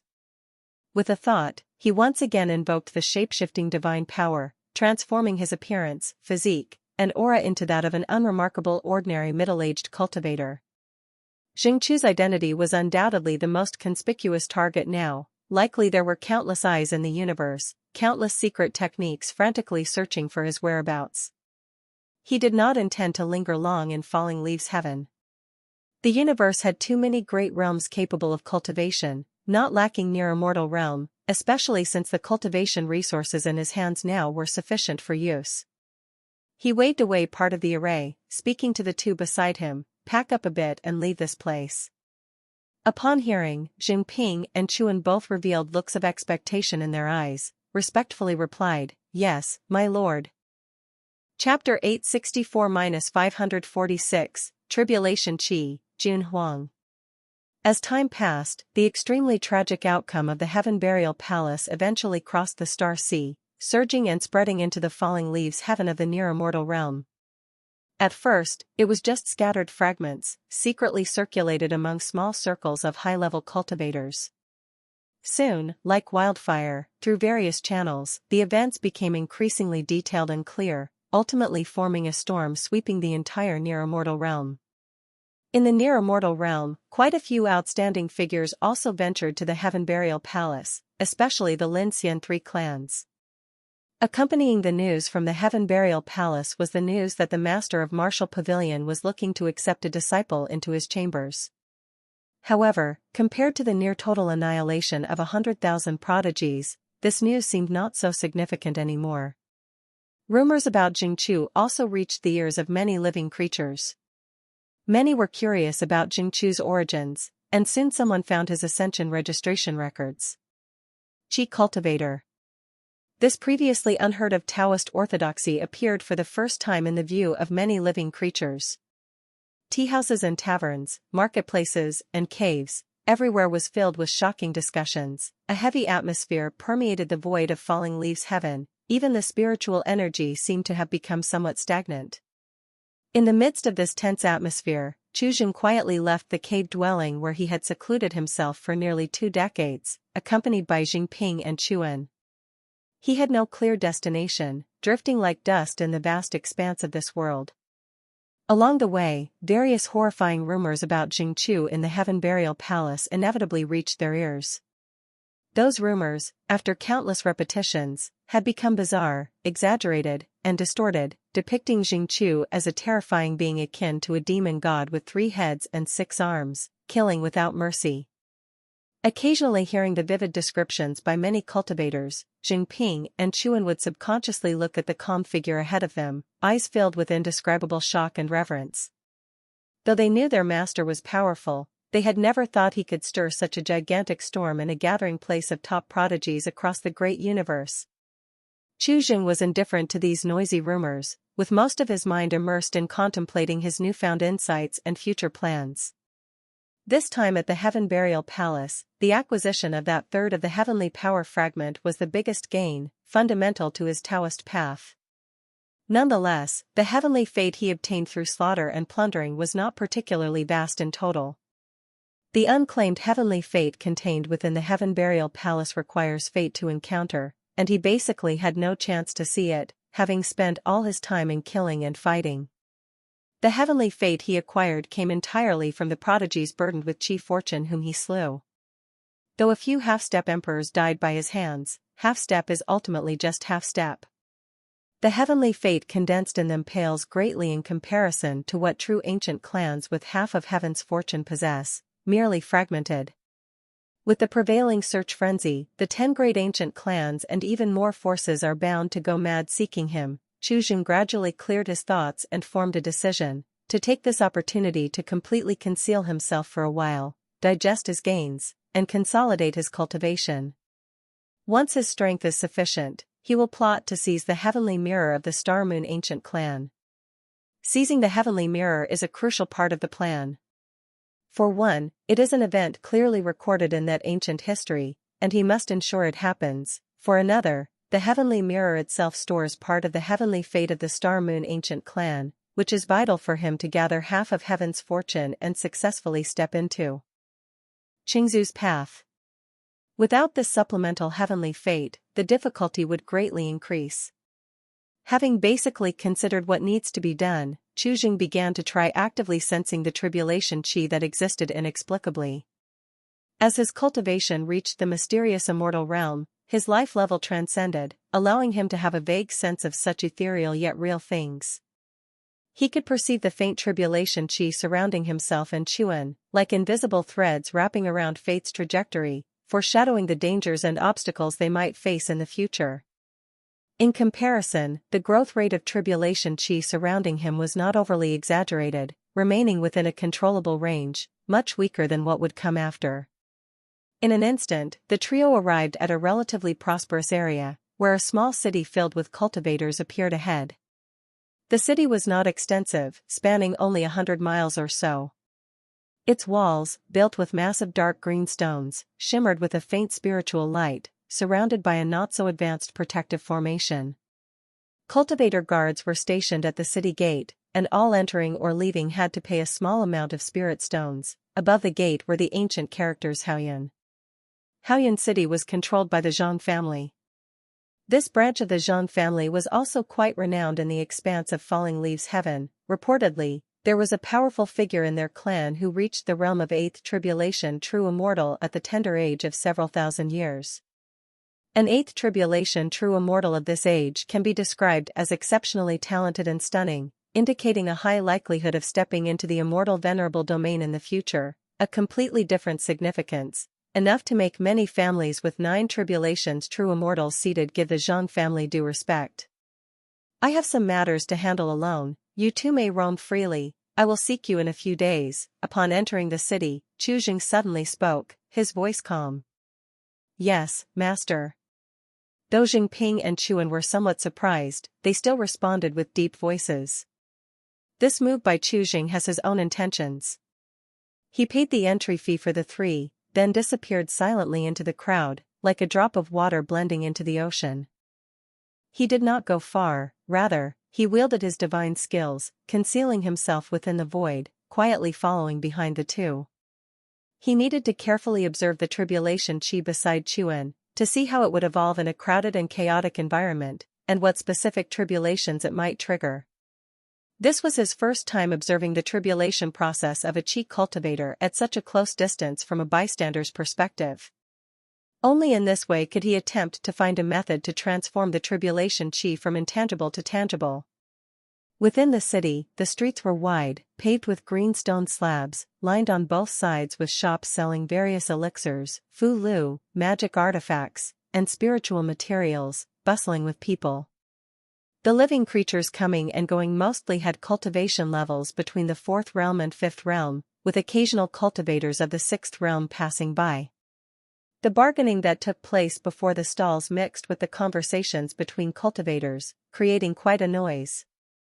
Zhongping and Chuan did not wander around recklessly, they found a rather clean-looking and reasonably priced inn, stayed there, and waited quietly. In the days that followed, the 2 spent most of their time meditating and cultivating in their room, only occasionally going out together for short walks on the nearby streets, conducting themselves with great discretion.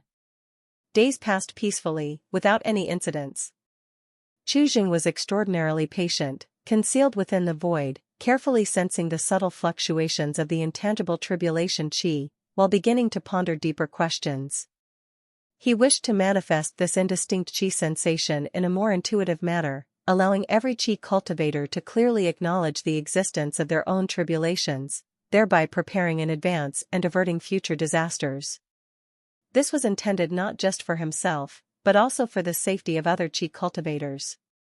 The tangible tribulation chi was not necessarily a bad thing. In the blink of an eye, several more days passed.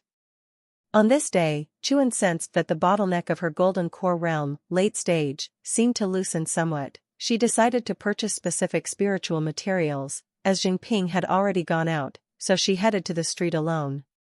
She walked through the bustling crowd, her white garments pure and elegant, instantly drawn to a grand shop. The building towered several stories, adorned with carved beams and painted columns, flying eaves and bracket sets, exceedingly exquisite, constructed with precious spirit wood and precious jade, and above the entrance was a sign reading 100 Treasures Pavilion in bold strokes, shimmering with spiritual light, appearing exceptionally magnificent and splendid. The cultivators entering and exiting this place, their attire and demeanor, clearly exceeded those of ordinary cultivators on the street. Chuan hesitated briefly and then stepped inside. The interior was much more spacious than it appeared from the outside. Counters filled the area, crystal showcases overflowing with the brilliance of treasures, displaying various grades of magic artifacts, treasure pills, spiritual medicine, and array plates, overwhelming one's senses. Soft light streamed down from the ceiling, the air permeated with a faint strange fragrance, calming one's mind. For a moment, Chuan was dazzled. Most of the immortal jade she held was left by Chu Jing, substantial in quantity, yet she had hardly used any during her years of seclusion. She browsed carefully, her gaze passing over those magic treasures resplendent with dazzling light and exorbitant prices, finally resting on the relatively simple vestment robe section. She chose several ordinary robes with comfortable fabric and basic protective, calming functions for herself, then considered Jingping's habits and picked for him 2 sets of rugged attire. As for the master, in her heart, she mused that no matter how luxurious, the vestment robes here seemed utterly unworthy of the master in any way, thus she dismissed the thought. Refusing the shopkeeper's sale attempts, she carried her selected garments to the counter to settle the bill, preparing to leave, and coincidentally ran into a group coming in from outside. This group consisted of about a dozen people, a formidable lineup, with 7 or 8 members wearing uniform deep green outfits, exuding potent aura and keen-eyed resolve, protecting 2 figures in the center like stars surrounding the moon. The ones being protected in the center were a young man and woman, both very youthful, just in their early 20s.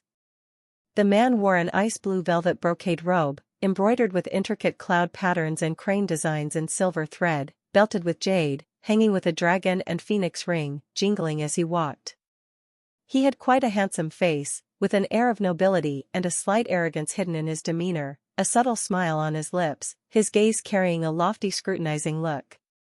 The woman was dressed in a radiant red silk dress, adorned with countless tiny treasure beads sewn with golden threads along the hem, shimmering brightly, her long black hair styled into a complex updo, accessorized with a golden hairpin set with pearls, luxurious beyond measure. Her appearance was charming, now leaning against the man's side, her gaze similarly curious, examining the pavilion's furnishings. The moment this group entered, their presence instantly attracted the attention of all cultivators within the pavilion. The originally somewhat noisy atrium quieted considerably, with many subconsciously slowing their movements, casting eyes of respect or envy. Not wishing to cause trouble, Chuan, seeing the crowd approach directly towards the entrance, voluntarily stepped aside, lowering her gaze, standing in a corner at the edge of the counter, trying to minimize her presence. As the man in splendid clothing passed before Chuan, he slightly paused his step, his gaze fell upon the demure woman in pristine white clothing. His eyes brightened, as if he had discovered some new and interesting prey. He thoroughly assessed Chuan, appearing deep in thought.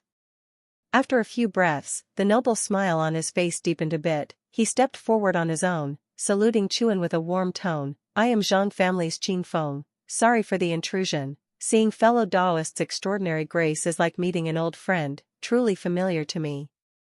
Meeting by chance is fate. May I inquire your name, to gain acquaintance?"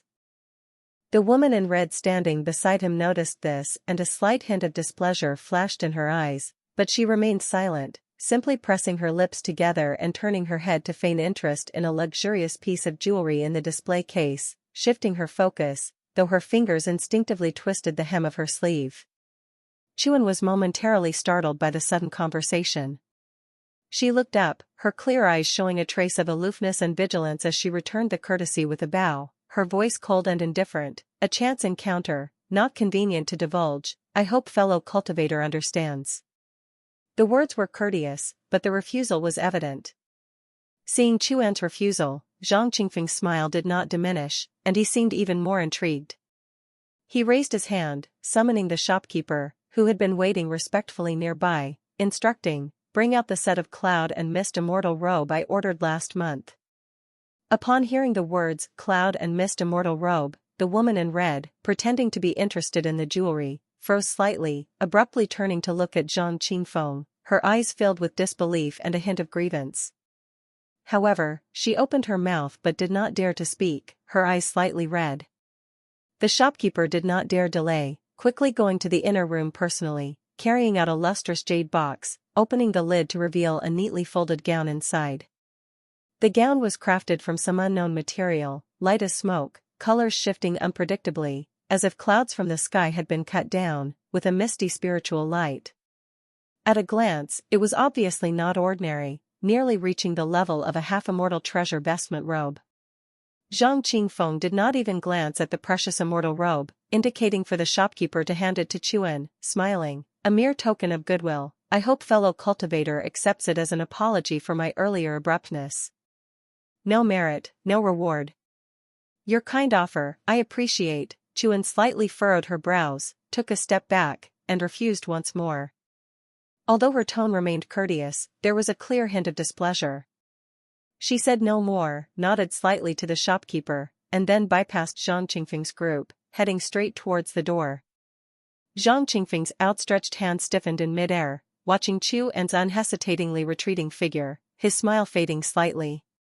He slowly withdrew his hand, fingers slightly clenching before relaxing, and then quietly transmitted to a trusted servant beside him, "Go investigate, find out this girl's background, identity, where she resides. Do it fast and do it thoroughly." The servant received the order and silently retreated into the crowd, disappearing. Zhang Qingfeng's gaze lingered on the direction of the door where Chuan disappeared, lost in thought. The aura on that girl was too clean, pure, and transparent, untainted by a speck of dust, like an uncut crystal, completely different from the enchanting, alluring, or cunning women he usually interacted with. Just looking at it made one feel pleased and joyful. He casually stuffed the jade box containing the cloud and mist immortal robe into the arms of the woman beside him as if it were a worthless trinket, then looked again at the shopkeeper, asking, "What did she purchase in the store earlier?"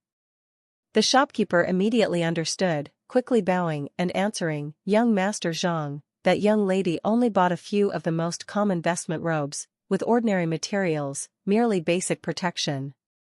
I recommended some decent defensive magical artifacts and attack magical treasures, but she didn't buy any, seemed not very well off." Upon hearing this, Zhang Qingfeng's eyes flashed suddenly, his smile resurfacing, and deepened further. Not well off? Now that's good news. He pondered for a moment, nodded, and instructed, "Collect a batch of protective magical artifact jewelry and vestment robes for women, the best quality in materials and style. I want them as a gift." "Rest assured, young Master Zhang, I will take care of it," the shopkeeper assured, his smile becoming more genuine, as this was indeed a large business deal. Having given the instructions, Zhang Qingfeng then seemed to remember there was someone beside him, glancing at the woman holding the cloud and mist immortal robe, her face alternating between red and white, speaking with indifference, "See if there's anything else you fancy in the store? Take it all with you." "No need, it's enough," the woman gently shook her head, her smile returning to its previous sweetness. Clearly, Zhang Qingfeng was not concerned with her feelings at the moment, waving his hand with disinterest, "Then let's go back." All his thoughts were already on that woman in white, contemplating how to bring her into his grasp. Chu Jing, concealed within the void, observed it all, his gaze deep and pensive. The Zhang family. The true immortal noble family, for Chuan, who only has golden core cultivation now, is undoubtedly a colossal entity, completely untouchable. But is this her destined tribulation? To involve her with such families, possibly making them adversaries?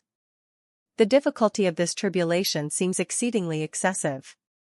Is it because of my presence that has unintentionally raised the intensity of the tribulations she must endure, counting my power as part of her potential assistance? Or is there another reason, yet unseen? Chu Jing did not intervene, continuing to conceal his form, observing the subsequent development. He could clearly sense that after meeting Zhang Qingfeng, the tribulation chi that was relatively calm around Chuan had begun to converge and fluctuate. This was enough to indicate that this indeed was a tribulation. The energy of the Zhang family, in this surrounding area, was undoubtedly immense. In less than a day, the superficial information about Chuan and Jingping was organized into a dossier, respectfully placed beside Zhang Qingfeng's luxurious bed. He leaned obliquely on the brocade couch, shirtless, with a strong physique. A maid, wearing only a light veil with a seductive figure, was carefully massaging his shoulders. After reviewing the information before him, Zhang Qingfeng appeared thoughtful. A sibling duo, the elder brother is a body cultivator, roughly martial arts 5th rank and divine orifice realm, conducts himself low-key and thrifty, residing at the Immortal Coming in the south of the city, room A3, although called the Immortal Coming In, the place is not very upscale. The information was very sparse, almost impossible to delve deeper into their background, as if these two emerged out of thin air. But in this upper realm, loose cultivators without foundation or background, he had seen many. Frugal conduct, staying in a cheap inn, evident that their finances are indeed strained, and they have no strong backing. Zhang Qingfeng felt somewhat assured, a determined smile forming at the corner of his mouth. He raised his hand to push away the maid, summoned the attendant guarding outside the door, and instructed, "Go to the treasury and get 500 immortal jades, then pick a few top-tier defensive magical treasures, along with the beauty-nourishing spirit pill, pack them all, and have someone deliver them to the immortal coming in, room A3, to her brother." He paused for a moment and added, "Be polite, say it's a little token from Mr. Zhang to make friends." The attendant bowed and withdrew, taking the order to leave. The seductive maid with a bare upper body snaked back like a water snake, slowly embracing Zhang Qingfeng from behind, her soft body clinging to him, her voice tinged with a bit of jealousy. She cooed, "I have never seen you care so much about anyone." Zhang Qingfeng savored the warmth behind, let out a sneer, casually slapped that plump part, his tone with a hint of playfulness, "She's different." He squinted slightly, his voice deep, "I was born with spiritual perception far surpassing ordinary people, never making mistakes in my actions. That woman is by no means a common person, extremely extraordinary. If properly nurtured and thoroughly subdued, she will certainly become a great asset to me in the future, unmatched by any of you. Immortal coming in, room A3. Looking at the few radiant gift boxes piled on the table and the bulging bag of immortal jades exuding rich immortal chi beside them, Jinping and Chuan exchanged puzzled glances, momentarily bewildered. What exactly does this young Master Zhang want to do? Jinping frowned, somewhat confused. Chuan's clear and lovely face was also full of perplexity. She shook her head, quickly making a decision, offering unexpected gestures with no reason. It's either treachery or theft. Let's leave this place. The Supreme Deity's abilities are vast and great, finding the two of us is just a matter of a thought. Avoid this trouble, let's go. There's no need to create unnecessary incidents for the Supreme Deity. Although she found Zhang Qingfeng's behavior somewhat annoying, so far, the other party's actions had remained at a level of goodwill and had not turned aggressive. Therefore, it wasn't appropriate to directly turn hostile. Since they didn't want trouble, they must evade it. Jinping agreed wholeheartedly, his voice deep, "All right. Now the Supreme Deity already has enough troubles, no need to be distracted by these trivial matters." The two acted decisively, immediately packed their already simple baggage, didn't touch those gifts at all, directly went downstairs to check out, and hurriedly headed outside the city. Gone? Didn't take the things? Soon, the news returned to Zhang Mansion. Holding Meiji, watching dance and music, Zhang Qingfeng sat up straight upon hearing the attendant's report, feeling greatly puzzled and confused. In his view, for mere lowly loose cultivators without roots or background, faced with such lavish gifts, they ought to accept them. Why would they choose not to take them and leave directly? Are they afraid of provoking trouble? Interesting, seems like they're not so easy to catch. Zhang Qingfeng was not angry, rather, he found it even more intriguing. After a brief contemplation, a calculating glint flashed in his eyes. He formed a plan, summoned his attendants and instructed, arrange two groups of people. The first group, find some discreet and tight-lipped loose cultivators, around 6th order is fine, invite this sibling duo outside the city, remember, don't harm their lives, especially don't injure the woman in the slightest. The second group, send a team of household guards, make sure they're clever, carry my token, and coincidentally pass by, chase away those bandits, then politely invite the sibling duo back to the mansion, understand? If kindness doesn't work, then scaring them a bit might do. On the other side, Chu Jing continued to conceal his form, following Jinping and Chuan out of the city. The two were not in a hurry to journey. After half a day, they had scarcely covered 10,000 miles from the city. Upon reaching a desolate mountain range, an abrupt change occurred. 7 or 8 figures suddenly leaped out from the woods, attacking without saying a word. These people varied in cultivation and aura, mostly immortal path cultivators, all of the 6th order. Their coordination was unfamiliar and even flawed. However, in terms of both numbers and cultivation combat power, they completely overpowered the sibling duo. Zheng Ping's expression tightened slightly, immediately shielding Chuan behind him, throwing fists to confront the enemy. Chuan's eyes filled with frost, multicolored spiritual light surged, techniques and divine skills roared forth. However, the disparity in strength was simply too vast. Though the two struggled to resist, they could only hold out for a moment before being quickly subdued by the opponent's magic treasures, sealing their vital qi and blood and yuan qi all over. Chu Jing remained hidden on the side, coldly observing. He could see with one glance that these cultivators were indeed skilled in their handling, appearing fierce, but actually avoiding all vital spots. Their purpose was merely to capture, not to kill. He did not intervene, as this was precisely an excellent opportunity to observe the tribulation qi. The two were captured by these cultivators, taken deep into the mountains, and confined in a pre-prepared cave with restrictions on it. Capítulo 868, Chapter 546, Tribulation Qi, Jun Huang. Although trapped in such a situation, Xing Ping and Chuan, despite being startled, remained calm, choosing not to invoke Xing Chu's name for protection. Instead, they kept their expressions taut and observed their surroundings intently, seeking an opportunity to escape. This composure surprised Chu Jing somewhat. The following day, a team bearing the Zhang family's insignia happened to patrol the area, discovering anomalies outside the cave and engaging in fierce conflict with the group of cultivators. In an instant, spells flashed, shouts rang out, rocks crumbled, and the earth shook.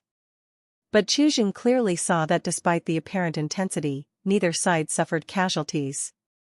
He perceived the trick at a glance. It was barely a tactic, more akin to child's play, indeed quite mild. In no time, the group of cultivators were driven away. The leader of the Zhang family escort rescued Xing Ping and Chuan, inquiring into their situation with concern, then offered them refuge in the city to recuperate from their fright. Xing Ping and Chuan exchanged glances, heavy with doubt, sensing something amiss. Yet, since they had just been rescued and the man bore the Zhang family banner, speaking earnestly, it seemed inappropriate to refuse outright. Thus, the pair were escorted back to Haoyun City by the guards, directly into the heavily guarded, sprawling Zhang mansion. Later, they were ushered into a secluded yet rather elegant guest house, where Zhang Qingfeng swiftly arrived, displaying the perfect blend of worry, seemingly angry about their plight, fervently inviting them to stay while the truth got uncovered. This fervent invitation was, in fact, a soft imprisonment. Though no visible guards were outside the courtyard, secret sentinels were posted, and their movements were restricted to around that small yard. Chu Jing, through his divine sense, absorbed all this, pondering. Imprisonment, perhaps followed by coercion or temptation. This certainly forms a tribulation, not directly lethal like a death tribulation, offering room for maneuver, resembling more of a tempering. However, such tribulation varied by person. Those who were fiercely unyielding, unwilling to bend, might react against the humiliation furiously or even fatally, likening this to facing a death tribulation. Chu Jing's gaze pierced through layers of courtyard, focusing on the elegant yet cage-like small yard, watching quietly for changes. This tribulation wasn't hard to endure. He was quite curious about how Chuan would handle it. Zhang Qingfeng indeed is excessively hypocritical. Xing Ping's brow furrowed tightly, transmitting his words, unmistakably filled with resentment and disdain. Seated at the table, his coarse fingers mindlessly rubbed the corner, his sharp gaze sweeping outside the courtyard. Having traversed the boundless star sea with his parents since childhood, experiencing the great universe's splendors, such tricks could never deceive his eyes. A cold, sharp glint rose in his eyes, his qi and blood slightly surged. Chuan, however, remained exceptionally calm, like a tranquil deep pool, unperturbed, her gaze chillingly clear. She responded slowly, regardless of his hypocrisy or vile intentions, they no longer matter now.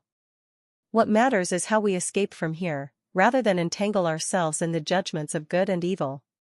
She slightly raised her gaze, looking out toward the skies beyond the courtyard, her brow slightly furrowed. She murmured, "If we must trouble the master to personally resolve such a predicament, it certainly proves our incompetence, and would waste the master's previous nurturing and expectations."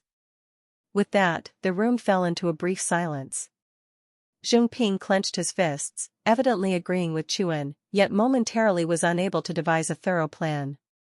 The Zhang mansion was heavily guarded, secret sentinels swarmed, formations covered them, making escape no easy feat. Chuan pondered for a long time. Suddenly a faint gleam flickered in her eyes, stirring subtle ripples, her lips curled indistinctly, seemingly having an idea. In the following days, Chuan's behavior subtly changed. No longer did she coldly resist as initially, facing Zhang Qingfeng's daily fake concerns and probing insinuations. She remained chilly, yet intentionally softened her stance a bit. She ceased staying in her room all day, occasionally leaving the courtyard to meander around the mansion, silently observing the patterns of the guards' shifts, the faint fluctuations of formation nodes, and the servants' paths. Zheng Ping, though not comprehending the deeper meaning, cooperated tacitly, calming his inner agitation. Chuan displayed tremendous patience, not hurriedly seeking Zhang Qingfeng's trust, her aura increasingly restrained, suppressing any sharpness that might provoke suspicion. When Zhang Qingfeng occasionally gifted precious spirit fruits or exquisite magic artifacts, she showed slight hesitation and struggle. All this was observed by Zhang Qingfeng, thinking himself in control, making his smile increasingly smug, unknowingly lowering his guard. This cold beauty ultimately cannot escape his grasp. The timing quietly arrived in the patient wait. This day, Zhang Qingfeng again came to the small courtyard, this time alone without attendants, bringing a few spiritual medicines, and casually chatted. Chuan, head lowered listening, fingers slightly curling. As his words concluded, she suddenly raised her head, her gaze fixed on Zhang Qingfeng. "Young Master Zhang, might I have a word?" This was the first time she proactively requested a private conversation. Zhang Qingfeng slightly paused, then joy bloomed in his eyes as he followed Chuan into the room. The door wasn't closed tightly, leaving a slight gap.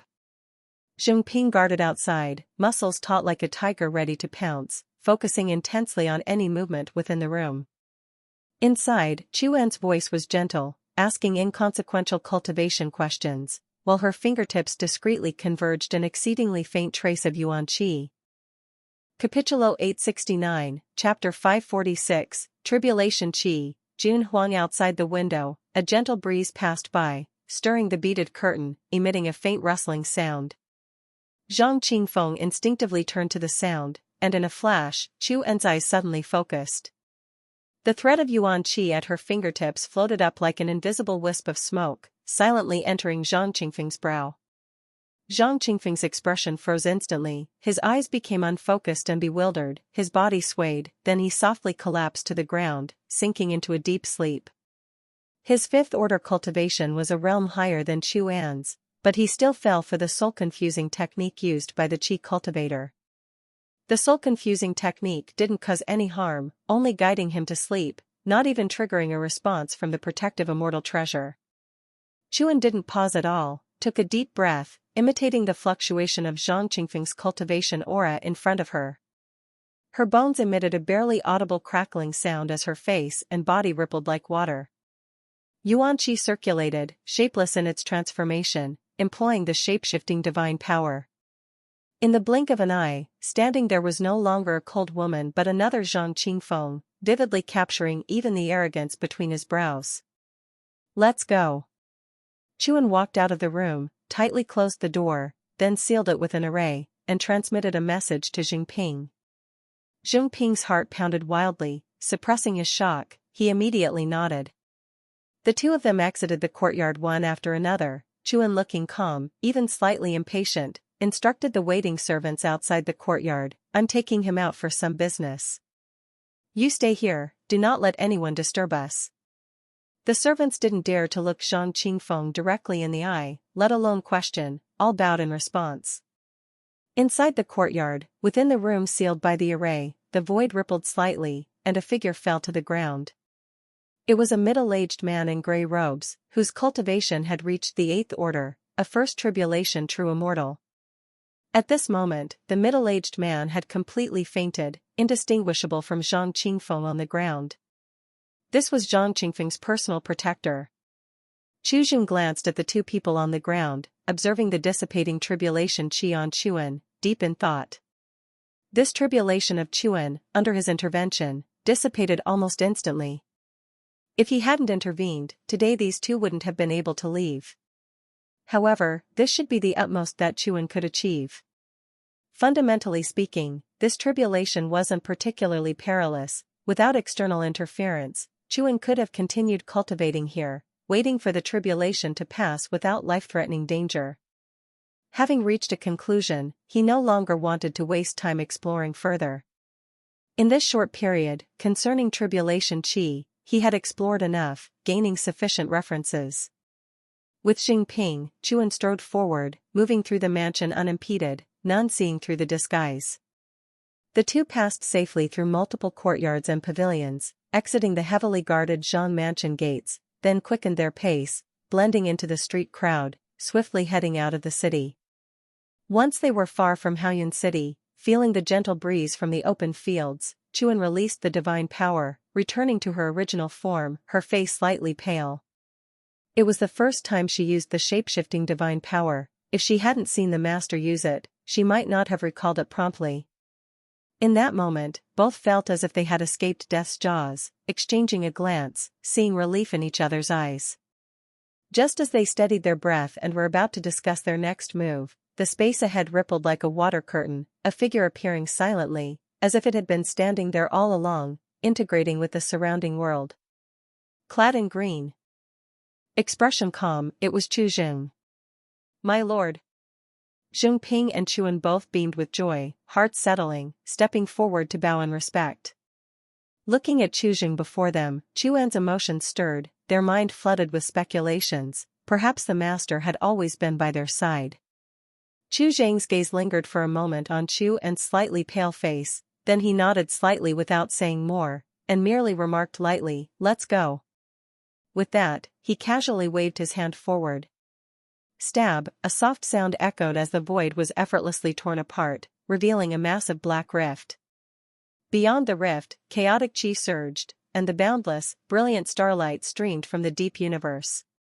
The starlight fell through the space rift, illuminating the three figures. Chu Jing took the lead and stepped under the starry sky. Xingping and Chuan followed closely without hesitation. As soon as their figures disappeared into the rift, it instantly closed up, as if it had never appeared. The near immortal realm, about to become a place of strife, no longer had any reason to linger. The disciple acceptance ceremony of the ancestor of the martial pavilion became another grand event attracting the attention of the entire great universe, following the heaven burial palace. In the depths of the starry sky, the ancestral grounds of the martial pavilion opened up part of its outer region. Numerous radiant starships, massive as mountains, primordial beasts, and even temporary boundary gates constructed by great powers who tore through the void, gathered here. Various forces, especially those ancient races with profound heritage, sent heavyweight figures to witness the event. The grandeur of the event matched, if not surpassed, that of the Heaven Burial Palace. Among them, the arrival of many ancient clans was particularly noteworthy. They not only dispatched high-ranking elders from their clans, but also brought many exceptional youths who had never been revealed to the outside world. These young living creatures, each brimming with divine aura, had blood like dragons, some had unique eyes, others bore unusual phenomena, and as they walked, they naturally emanated the essence of the Tao. Evidently, they had been nurtured with the highest grade resources and the mightiest inheritance secret techniques from a young age. Their appearance was like stars rising suddenly, instantly illuminating the entire starry sky. At the same time, this was a declaration to all races that the deep-seated heritage of the ancient clans, accumulated over long ages and dauntingly formidable, would not easily crumble due to the Heaven Burial Palace's defeat.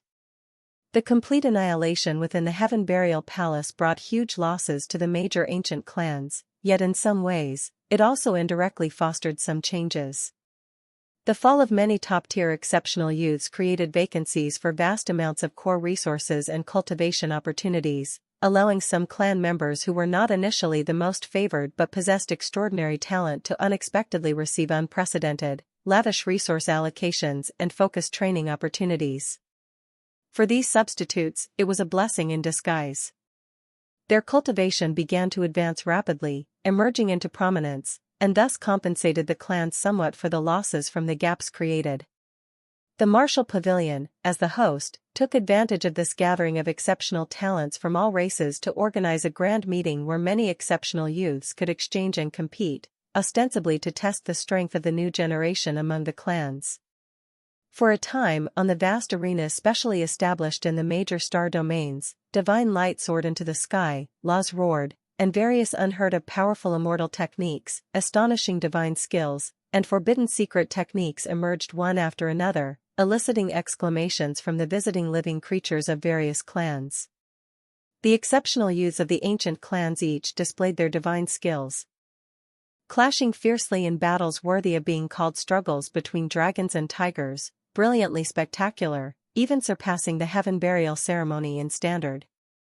Amid this dazzling competition, a name that originally did not hail from the top ancient clans and was not well known burst forth like a dark horse, rising to fame. Huang, the personal disciple of the ancestor of the Martial Pavilion, rose like a comet, sweeping through and defeating many powerful opponents. His combat techniques were overwhelmingly powerful, yet carried an inexplicable ancient charm, as if a primordial beast slumbered within him, causing many core heirs of ancient clans to find him troublesome, and even suffer defeat. While the grand event at the Martial Pavilion was in full swing, another undercurrent surged powerfully. Some ancient mighty experts, with cultivation reaching the heavens and earth, used great divine power and vague clues to trace back through time, casting their eyes on the remote near immortal realm, falling leaves heaven. There were even several ancient ancestors with extremely close ties to the fallen exceptional youths, or enraged by losses in heavenly fate, who personally arrived at the near immortal realm, sparing no great expense to deduce findings. Their divine senses, like invisible nets, instantly enveloped the entire near immortal realm and even the surrounding star domain, meticulously scrutinizing every inch of void, every wisp of aura, attempting to find any possible trace related to Xingqiu. Under the vast ancestral pressure, all living creatures trembled, and even the grass and trees were alarmed, as if doomsday had descended. However, the outcome left these supreme existences feeling perplexed and frustrated once again. Despite their exhaustive searches and deductions, and even at the cost of disturbing the river of spacetime to spy, all matters concerning Xingqiu seemed to have been completely erased by an invisible hand, leaving nothing behind, suffocatingly thorough. Apart from the initial record of him as a chi cultivator at the time of his ascension, no other effective clues could be found. He was like a huge rock tossed into the ocean, causing waves upon entry, but then vanishing into nothingness, as if he had never existed. Ultimately, all investigations returned empty-handed. Capitulo 870, Chapter 547, Cosmic Edge, Great Realm of the Universe Martial Pavilion Ancestral Land. Deep in an ancient star domain surrounded by endless nebulae, it is a secret realm of unimaginable size with countless worlds within, complete laws, and so rich in heaven and earth primordial chi that it cannot be dispersed. Now, to welcome guests from the immortal court, the Martial Pavilion has demonstrated astonishing magnanimity and grandeur, completely clearing out a vast world affiliated with the ancestral land, temporarily relocating all its natives and sections. After a brief reorganization, it became the stationing territory for the immortal court's influence. This great realm has thus been renamed and transformed into the welcoming immortal realm, where the forces of the immortal court will be stationed long-term. In just a short time, the welcoming immortal realm has already undergone a great transformation. The original mountains and rivers remain, but on the ground, countless majestic and grand immortal palace divine halls now stand, with carved beams and painted rafters, flying eaves and bucket arches, all forged from divine jade immortal gold, glistening with brilliant immortal light. Numerous immortal generals in standard immortal armor patrol the skies, their disciplined presence forming an imposing aura that pierces the heavens, yet this is subtly appeased by the faint presence of the immortal Tao laws above, transforming into auspicious clouds and mist. The immortal court, this newly rising yet ambitiously expansive force, is currently in the midst of integrating the responding immortal cultivation sects and ancient clans from various star domains within the great universe. Immortal court envoys can be seen bustling through the starry skies, issuing decrees one after another, striving to expand and integrate the scattered immortal Tao influences. The scope of the immortal Tao has always been vast and all-encompassing. Now, under the vigorous promotion of the Immortal Court and the concept of the convergence of all methods, many cultivation skills that were once clearly differentiated and even mutually antagonistic, such as sword cultivators, talisman cultivators, elixir cultivators, array cultivators, artifact cultivators, and even some obscure spells and summoning god techniques, have all been systematically incorporated into the grand structure of the Immortal Tao. The Immortal Court has established various halls and pavilions, categorizing and optimizing them, distilling the essence and beginning to innovate, attempting to refine a more unified new Immortal Tao. Just days after the Martial Pavilion competition ended, visitors arrived outside the massive boundary gate made of white jade immortal stone at the welcoming Immortal Realm.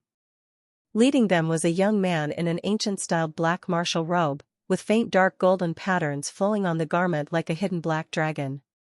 His features were stern and defined, his sharp eyes like those of an eagle, gleaming brilliantly as they opened and closed. His aura was as solid as a mountain, carrying a sharp biting edge.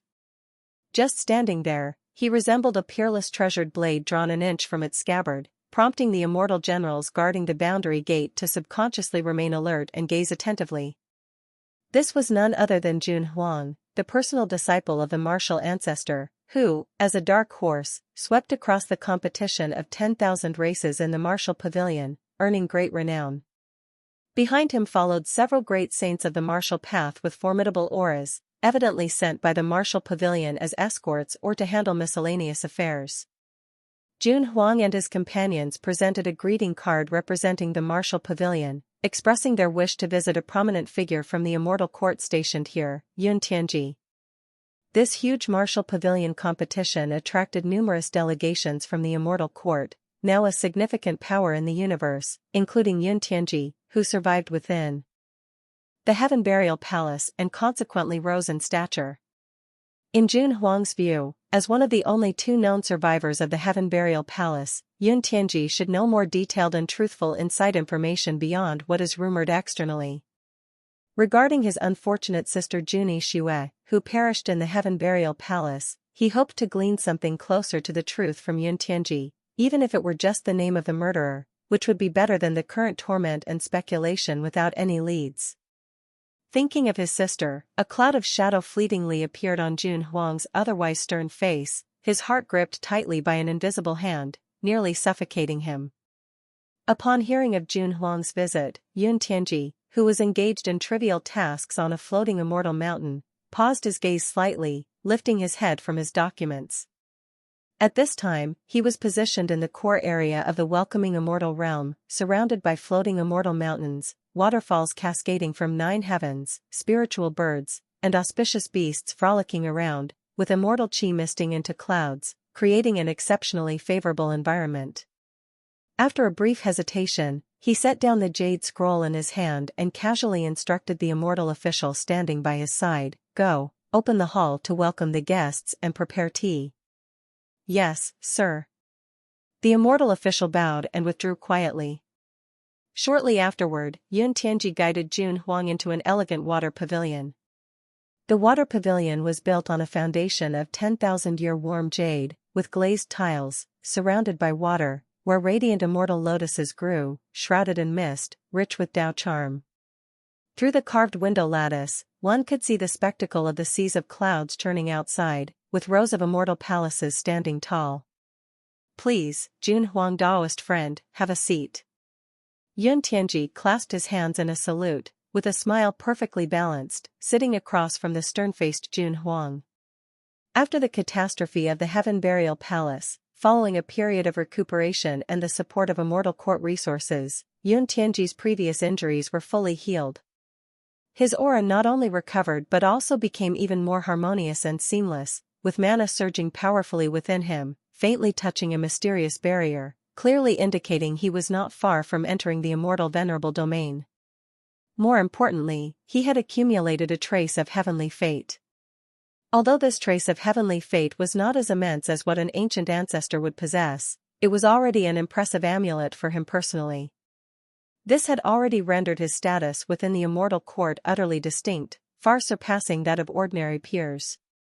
Many immortal kings and even immortal monarch-level figures, acknowledging his potential and the fortune brought by this trace of heavenly fate, would offer him some respect. Once the attendant served fragrant tea, he then quietly withdrew, leaving only the two of them within the water pavilion. Capítulo 871, Chapter 547, Cosmic Edge, Great Realm of the Universe, 10,000 Words, Part 2. Huang did not touch the cup of tea brimming with spiritual energy. He cut to the chase, his voice slightly low. Daoist Yun, I apologize for the intrusion. I have come this time to inquire about the matter of my sister Juni Shua's demise in Zongtian Palace. Do you have any memory of her? Upon hearing this, Yun Tianji's smile slightly faded, revealing a hint of somberness and reminiscence. He pondered for a moment, shaking his head with a bit of helplessness, his tone carrying genuine apology. I'm truly sorry, but I do not have a deep impression of your sister. The situation back then was too chaotic and brutal, all sides were fiercely battling. Preserving oneself was difficult enough, truly hard to spare attention elsewhere. He paused for a moment, slightly shifting his tone, and offered a most likely speculation. However, your sister might have fallen to Xiao Diechou's hand. This woman is crazed and ruthless, her strength terrifyingly unpredictable. The half-step emperor of the Feng family, and many immortal path cultivators, all fell to her hand. Many cultivators perished in that region by her hand. This conjecture is half-truth. The truth is, many indeed died at Xiao Diechou's hand back then. The falsehood is, he completely erased any traces of Xingqiu possibly making a move.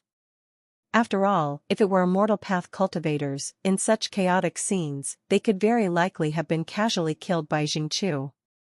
Dying without clarity, unable to determine the suspect, is too common in Zongtian Palace. One more Juni Shue is nothing unusual.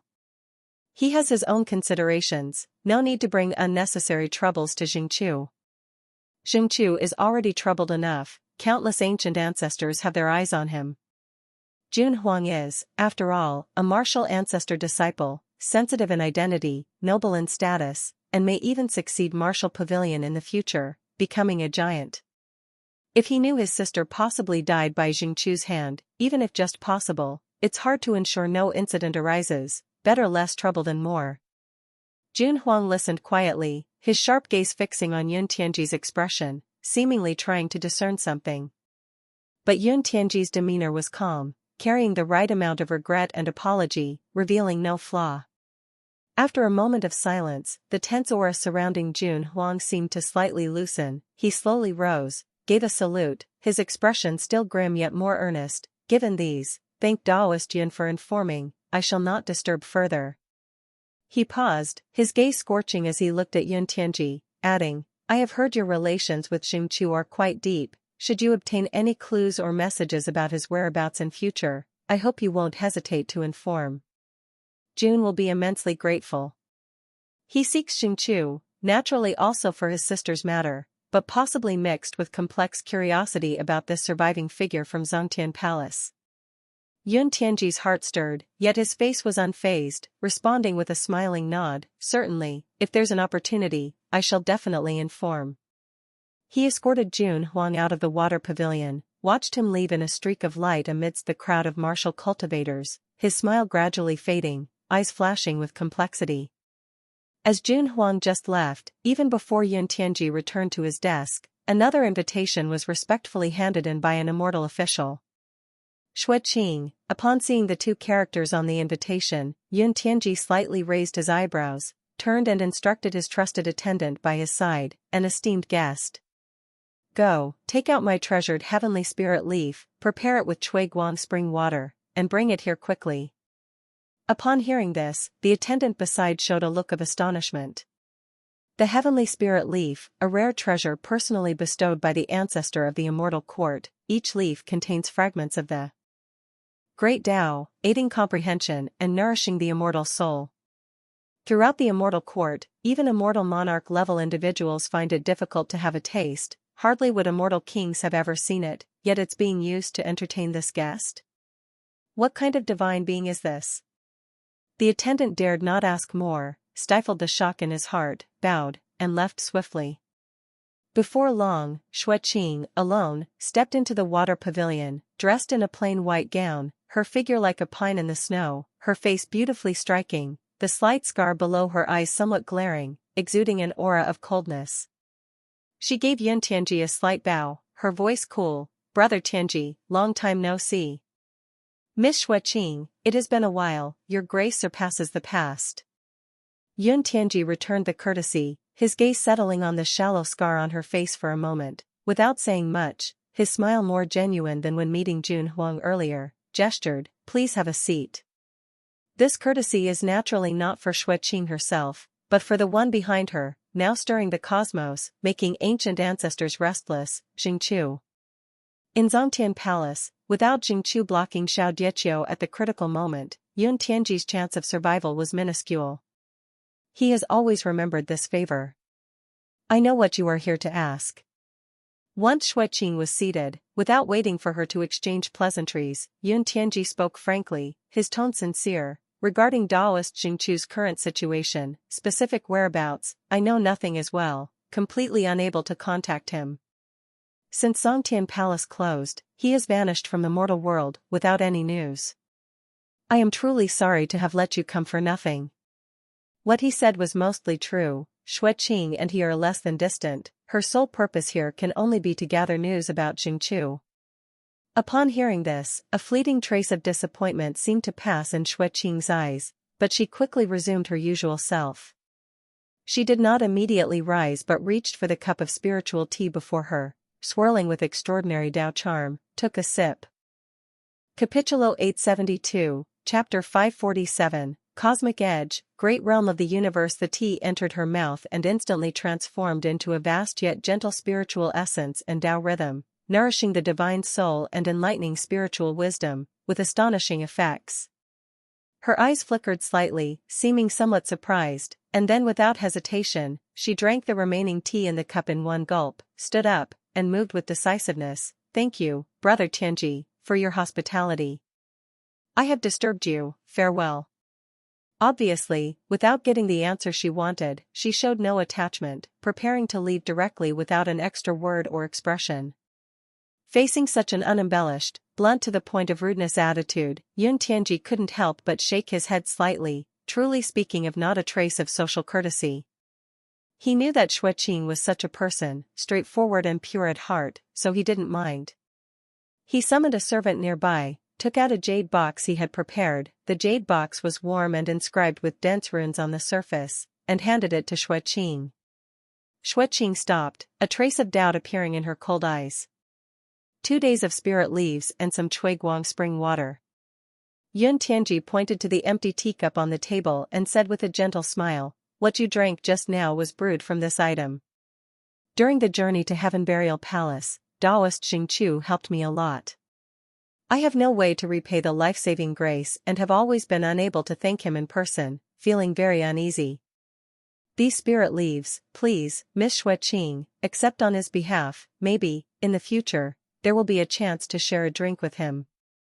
His words were skillfully put, subtly indicating they were for Jingqiu while giving Xueqing a reason to accept, preserving the face of both parties. Xueqing looked at the jade box, hesitated for a moment. She could naturally sense the value contained in it and the goodwill released by the other party. Ultimately, she reached out her hands, took the jade box, carefully stored it, and at the same time took out a seemingly plain brocade box, handing it back. "Consider this a return gift, hope Brother Tianji won't decline." She did not like owing favors, especially such unclear ones. Yun Tianji was slightly stunned, not expecting her to do this. He smiled, naturally reached out to take the brocade box, and did not open it on the spot, raising a hand with a smile to indicate, "Since that's the case, I, Yun, will not refuse courteously. Miss, take care, I will not see you off too far." Xueqing nodded, made another salute, then turned around, transformed into a stream of light, and left the water pavilion straight away, disappearing into the sea of clouds. After Xueqing left, Yun Tianji, with a bit of curiosity, casually opened the brocade box. As soon as the brocade box opened, it was not a solid base inside but contained a small hidden space. Within the space, a fully crystalline, like ice-carved, young dragon was leisurely coiling, lifelike, exuding extremely pure law fluctuations and vast vitality, like a living swimming fish. Ice mirror true essence forming? Yun Tianji's expression was somewhat surprised for a moment, carefully observed a few more times, and then slightly shook his head, sighing, worthy of having entered the martial pavilion, this move is indeed not small. This ice marrow true essence is extremely effective for refining the immortal body and nourishing the divine soul, though not as valuable as the heavenly spirit leaf, it's still extremely precious and rare. This return gift carries significant weight, also indicating Xueqing's unwillingness to take advantage of others. After leaving the Yingzhan Great Realm, Xueqing didn't pause, transformed into a long rainbow, and fled deep into the martial pavilion ancestral land. However, just as she was flying through a relatively open and desolate starry sky area, the void ahead suddenly rippled with extremely subtle, almost imperceptible space fluctuations.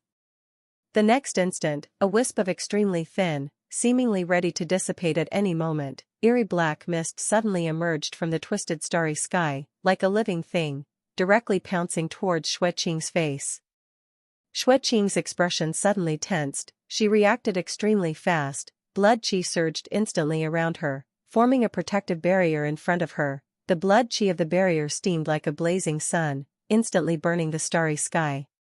But strangely, that wisp of black mist seemed to be intangible and physical, treating the solid blood qi barrier as nothing, easily passing through it, and before she could react, it swiftly infiltrated her sea of consciousness at her brow. Xueqing let out a muffled groan, only feeling a cold breath instantly pouring into her primordial spirit. She covered her forehead, brows furrowed, a trace of pain and struggle showing on her face. Her fleeting figure also stalled instantly, suspended in the cold starry sky. That breath hovered in her sea of consciousness, attempting to leave some kind of imprint, but with Xueqing's resistance, it didn't succeed and could only convey a vague will. Moments later, the blood light around Xueqing surged, forcibly stabilizing the turbulence in her sea of consciousness. She slowly put down her hand, the pain on her face receded, replaced by extreme coldness and vigilance. Heavenly destiny, true spirit. After digesting the wisp of conveyed will, she muttered to herself, her tone full of doubt and scrutiny. After realizing what had just attempted to intrude upon her primordial spirit and communicate with her, Xueqing's expression gradually returned to calm, but beneath that calmness was an unshakable chill. You want me to kill to gain nourishment, using blood soul to nourish you, and in return, you'll help me gather more heavenly fate to rapidly enhance my cultivation? The will conveyed by that black mist was full of temptation, depicting a quick and powerful shortcut.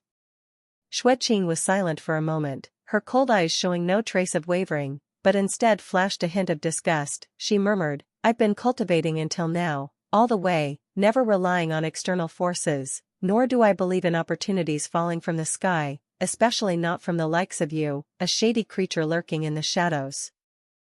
Capítulo 873, Chapter 547, Cosmic Edge, Great Realm of the Universe, 10,000 Words, Part 4. Her Tao heart was as steadfast as ancient ice, unwavering in the slightest. Before she even finished speaking, the surging divine soul within her sea of consciousness suddenly trembled, forcibly expelling and driving away that wisp of black fog trying to take root. Get out! The wisp of black fog seemed extremely unwilling, emitting a silent shriek, but ultimately, it could not resist and was forcibly expelled from Xueqing's body, growing even dimmer, and with a swoosh, merged into the vast starry sky, disappearing in the blink of an eye.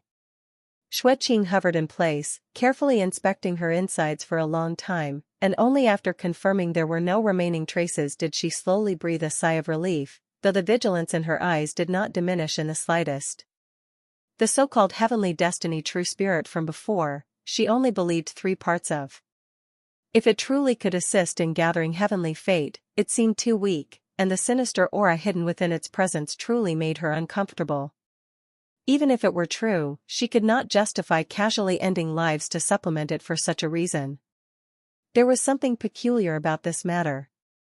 Xueqing frowned slightly, taking a mental note of it, intending to ask Martial Ancestor about it when an opportunity arose in the future. He probably knew more. Beyond the distant starlight, at the cosmic edge. This place was entirely different from the prosperity of other realms and the flourishing of the immortal court. Stars were sparse, the spiritual energy thin and violent, frequently swept by destructive starry storms. The spatial structure also became unstable, often revealing pitch-black space rifts, stretching across the starry sky like scars, emitting an unsettling aura. Chu Xing, along with Xing Ping and Chuan, tore through the starry sky, traversing the endless star sea directly from the near-immortal realm, arriving near this desolate and empty region, choosing a secluded great realm to quietly infiltrate. This great realm was called the Spiritual Remains Realm, a name that conveyed an ominous and desolate vibe. The realm wasn't small, but the environment was extremely harsh, the land mostly barren red deserts and shattered volcanic rock, with sparse and bizarre vegetation. The sky was perpetually shrouded in a gray dust haze, intertwined with the cold starlight from the distant star sea, forming an eerie interplay of light and shadow. The reason for choosing this place was because this great realm contained numerous unstable space channels leading to the vast universe. These channels varied in size, resembling ulcers on the realm's body, unable to heal, constantly emitting alien evil chi. As a result, this great realm suffered from frequent assaults and instability, with evil demons from the vast universe or living creatures corrupted by evil chi frequently bursting through the channels, ravaging the land. This was a place Chu Xing specifically chose, where chaos and danger coexisted, never lacking sudden battles and opportunities for trials. For him and Chuan, who needed to continually hone themselves in battle and test their learnings, it held certain benefits. The environment of the Spiritual Remains realm was extremely harsh. The sky above was a tapestry of eternal grayness and cold starlight, intermixed with evil chi and the thin spiritual energy, exuding a sense of burning and corrosion when inhaled. Without the buffer boundaries of later generations to cushion and conceal, great realms directly connected to the vast universe like this, exposed to threats, were still numerous in the vast cosmic edge today. These space channels leading to the vast universe were like wounds left after the collision of two massive worlds, unable to heal, perpetually oozing ichor. In these great realms, besides some of the native living creatures struggling to survive in such harsh conditions, some having undergone certain adaptive and tough mutations, the 10 great ancient clans also periodically rotated some personnel to station here, both to monitor the channels and as a form of training for the younger generation within the clans. Of course, the mortality rate of this training was astonishingly high. Even ancient ancestors took turns standing guard. Previously at the heaven burial ceremony, Chu Xing had seen this. The aura here was mixed and chaotic, with intense spatial fluctuations, directly connected to the vast universe. The intricate structure of nature's spiritual energy provided perfect cover for Chu Xing and his companions, who needed to conceal their tracks. Relatively speaking, it was the most suitable place for hiding and training. After gaining a foothold in the Spiritual Remains realm, Chu Xing also preliminarily verified his previous thoughts. After obtaining that third of the heavenly power fragment from the Heaven Burial Palace, his understanding of the laws of the universe reached a new height. At this moment, he could clearly perceive that the evil chi emanating from those space channels, which would be like a toxic plague to ordinary living creatures, no longer posed any threat to him. He could even draw energy from it. Simply put, whether it was the prosperous great universe or the demon-infested vast universe, at its core, they were all part of this vast cosmos, different facets of the same entity, indistinguishable from each other. The so-called evil chi was merely another form, and having grasped a portion of heaven's mandate, he had already transcended the shackles of that energy attribute. After stabilizing his position here, Chu Xing finally had time to settle down and meticulously assess all the gains from that brutal battle in the Heaven Burial Palace. Besides the most crucial heavenly power fragment, all the various spoils and loot needed to be sorted and absorbed. Among those items, many were linked to the ancient clans, and Chu Xing could not release any of their auras, otherwise, the ancient ancestors would instantly detect and locate him, so he needed to exercise caution. The vast universe now also served as one of his escape routes. In the blink of an eye, time streamed forward like a star river, silently passing, and over 300 years had already gone by. Chapter 874-547, Cosmic Edge, Great Realm of the Universe, 10,000 Words, Part 5. Over the past 300 years, the structure of the great universe has undergone earth-shattering changes. The Immortal Court, this colossal entity, has expanded at an astonishing speed, constantly integrating itself with unstoppable momentum. It has entirely suppressed the Star Moon Ancient Clan, which originally ranked third, and now firmly occupies the third position on the Great Universe's power ranking. However, this third-place title actually carries immense weight.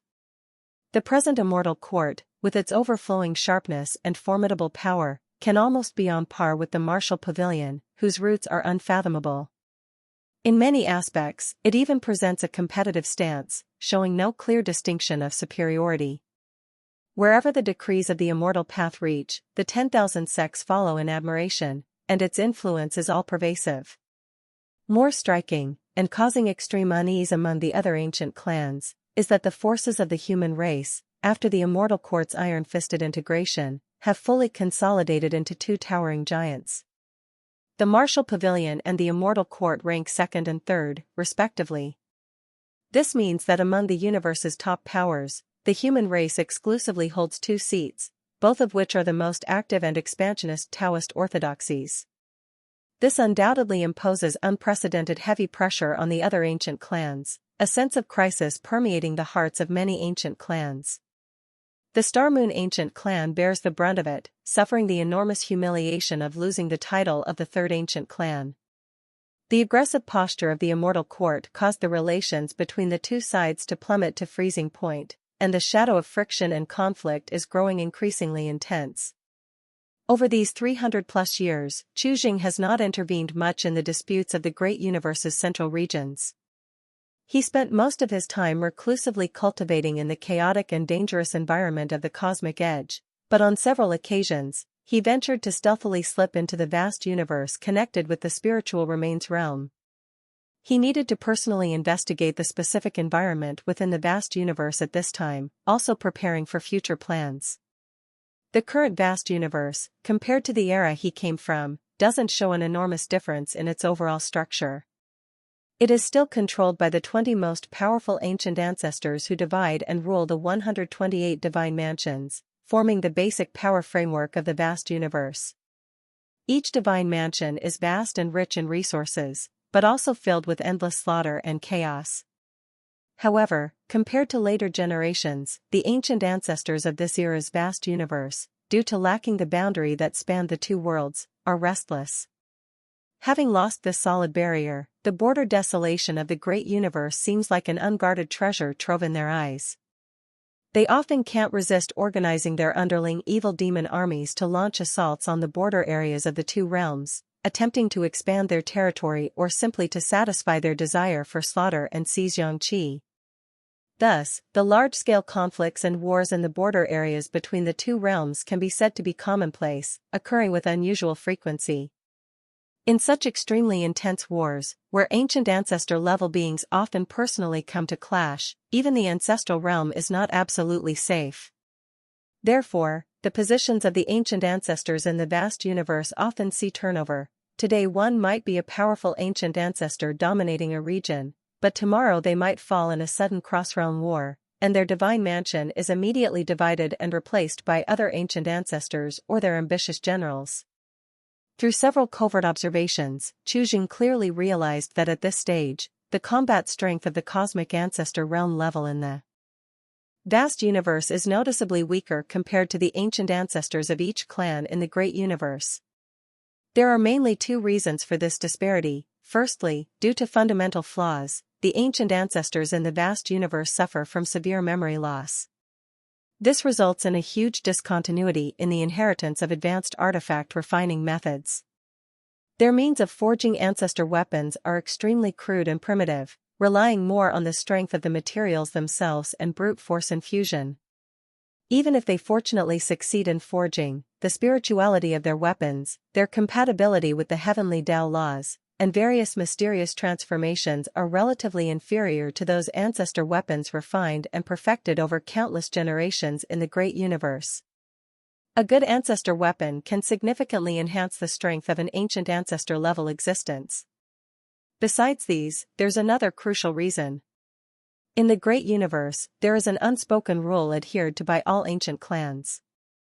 If an extremely powerful or uniquely significant ancient ancestor unfortunately falls, regardless of their originating clan. Once their demise is confirmed, several well-connected or duty-bound ancient ancestors will join forces, sparing no expense, to penetrate deep into the vast universe and execute a cleansing mission. Their target directly points to the Burial Valley and the Soul Origin Pool.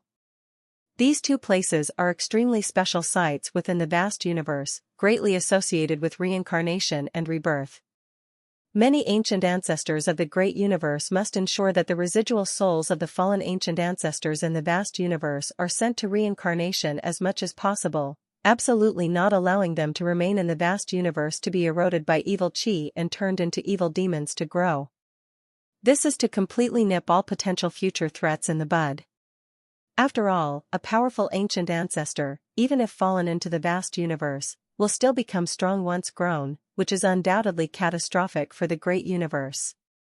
Precisely because of these two major reasons, the disparity in strength between the top-tier forces of the two worlds is very apparent. The great universe holds a certain advantage in top-level combat power, but this advantage is far from capable of completely conquering the vast universe. Moreover, the vast universe boasts a large number of evil demons with strong adaptability, giving them better positioning in combat within the vast universe, forming a prolonged tug-of-war. These 300-plus years have flown by amidst the intertwining of bloody battles in the border desolation and exploratory adventures in the vast universe. Chu Zhang's cultivation level continued to rise swiftly, but compared to its previous rocket-like ascent, it had inevitably begun to slow down. The acquisition of resources, the comprehension of realms, especially the significant chasm between mysterious Immortal and golden Immortal, all required the accumulation of time. Now, he had barely stepped into the late stage of mysterious Immortal, still a step away from perfect Xian Immortal. This progress, for ordinary living creatures, was already terrifying enough, a feat that could be called unparalleled through the ages. After all, if calculated carefully, from his current life of cultivation, it was still less than 500 years. If he reached perfect Xian Immortal and took another step forward, it would be the golden Immortal path. Once stepping into golden Immortal, he would have truly crossed into the space-time domain, beginning to grasp the initial laws of time and space. It would be entirely different from his previous realms, marking yet another leap forward. However, Chu Zhang was still not satisfied. His brows often furrowed slightly, feeling a sense of urgency. His cultivation progress was still a bit slow, far from keeping up with the pace of changes in the situation, nor the steps of his internal plans. Currently, the situation within the great universe had become very tense, with the rapid expansion of the Immortal Court and the Martial Pavilion, these two major Taoist orthodoxy of the human race, causing increasing tensions with other ancient clans that could lead to a full-blown conflict at any moment. Especially the Star Moon ancient clan, which had lost face by forming enmity with the Immortal Court, was even more eager for action. After all, the Star Moon ancient clan still had two ancient ancestors alive, retaining their foundation. As long as they were willing to pay the price, joining forces with the giant god clan, whose relationship with the human race of the great universe had never been harmonious, and pulling in any other ancient clan that felt threatened by the second-fold Immortal Martial, they could gather enough capital to start a sky-shocking battle that would sweep across the entire great universe. If a war breaks out prematurely due to some uncontrollable reasons, the consequences are hard to predict. This may completely disrupt his layout, even dragging him into a vortex he does not want to face prematurely. He must act quickly to draw some attention away, preferably to directly shift the highly tense gaze of the Star Moon ancient clan, to buy more time for the Immortal Court and the Martial Pavilion, and for himself. He might have to think of a way ahead of schedule to acquire that crucial Heavenly Mirror. The Heavenly Mirror, the treasure of the Star Moon ancient clan, not only has boundless wonderful uses, but crucially, it stores part of the heavenly fate accumulated by the Star Moon ancient clan over generations. This is the indispensable key piece for him to gather half of heaven's fortune and smoothly step out onto the path of Qingzhou. However, just the thought of this is known to be extremely perilous. The ancestral land of the Star Moon ancient clan must be a dragon's pool and tiger's den, heavily restricted, with an ancient ancestor overseeing it. No matter how capable he is alone, it is impossible to forcibly take the treasure from the ancestral home of the clan. He needs assistance, reliable and powerful assistance, and he needs an extremely complete plan, and he cannot act hastily. While Chujing plodded silently in the border desolate land, feeling lonely and weak, on the other end of the great universe, in the ascension place of the near immortal realm, the entrance to Falling Leaves Heaven remained as it always was. The long jade steps, carved from 9 heavens white jade, hung quietly in the void, with one end connecting to the space barrier of Falling Leaves Heaven and the other end fading into the dazzlingly magnificent, welcoming celestial light of the upper realm. At the end of the jade steps, 2 figures stood like boulders, wearing standard immortal armor, their light flowing and aura condensed, with immortal blades at their waists and talismanic swords in their hands, their expressions showing a slight hint of long-term boredom despite their plainness.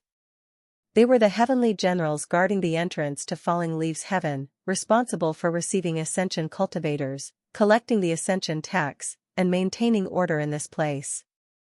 While the two were talking through transmission, a stream of light escaped from the distant depths of the heavenly dome, landing at the start of the jade steps. As the light scattered, it revealed the figure of a young man, with a resolute face and bright eyes, appearing travel-worn, yet with an uncontainable excitement and anticipation between his brows. Finally, through his efforts, he had reached this step, ascending to the upper realm. Evidently, he had inquired clearly about the rules beforehand, knowing he had to pay the ascension tax, and without any extra words, he directly took out a prepared storage ring and handed it over respectfully. One of the heavenly generals expressionlessly took it, his divine sense scanning inside to count. After a moment, he shook his head, his voice flat and devoid of waves. Not enough, it's short by 1,000,000. The young man was taken aback by these words, with a hint of bewilderment and incomprehension on his face. Senior, I inquired before, wasn't the ascension tax 100 immortal jades? This storage ring contains exactly 2,000,000 top-quality spiritual stones.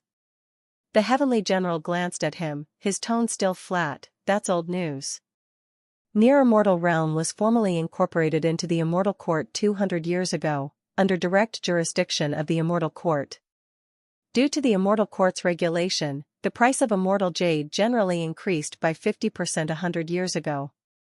The ascension tax is still 100 immortal jades, but the exchange rate changed. Now it requires 3,000,000 top-quality spiritual stones to exchange for 100 immortal jades. The young man's facial muscles twitched slightly, obviously quite distressed. 3,000,000 top-quality spiritual stones is indeed an astronomical number for a lower realm cultivator. He gritted his teeth, said nothing, and took out another 1,000,000 top-quality spiritual stones to make up the difference. This was almost all of his possessions. The heavenly general carefully checked the quantity and quality of the spirit stones, and after confirming everything was correct, they exchanged a glance with their companion, nodded slightly, and stepped aside, making way for the path leading to the jade steps. 3,000,000 top-quality spiritual stones can be exchanged for 100 immortal jades. 33 pieces are to be paid to the Sea and Mountain Song family, 33 to the Tsuiyangzhao family, and 33 to the Qixia Yuan family. The remaining 1 piece is our fee for guarding this place. They routinely reported the destination of the funds, which was the rule of the 3 great clans of Falling Leaves Heaven. Since the spirit stones are in full amount, you may ascend the steps and enter the realm. The other heavenly general spoke in a stern voice, with a hint of warning. You must remember, if, after entering the upper realm, you do not have the boundary token specially issued by the 3 great clans, you will never be allowed to return to the lower realm. This is ironclad law. Violators will face the extermination of their clan and the annihilation of their bloodline, with no exceptions. The young man felt a chill in his heart, bowed and said, I understand. Extend your hand. The previous heavenly general commanded. The man obediently extended his right hand, opening his palm. The heavenly general expressionlessly flipped his hand, a flash of immortal light appeared in his palm, taking out a palm-sized, entirely white jade talisman. With a flick of his finger, the jade talisman gently floated into the young man's open palm. Immediately, a gentle and peculiar immortal power emitted from the jade talisman, like mercury flowing out, sweeping over the man's body instantly, examining his root bone and cultivation.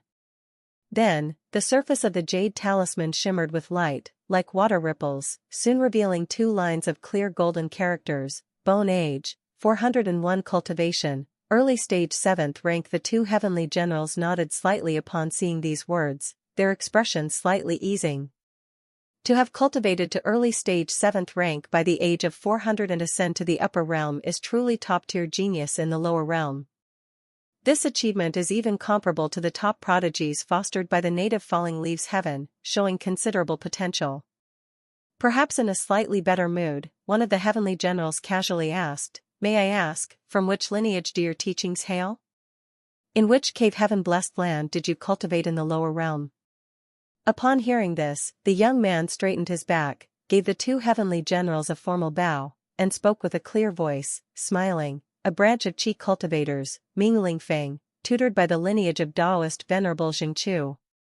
Taoist Venerable Xingqiu?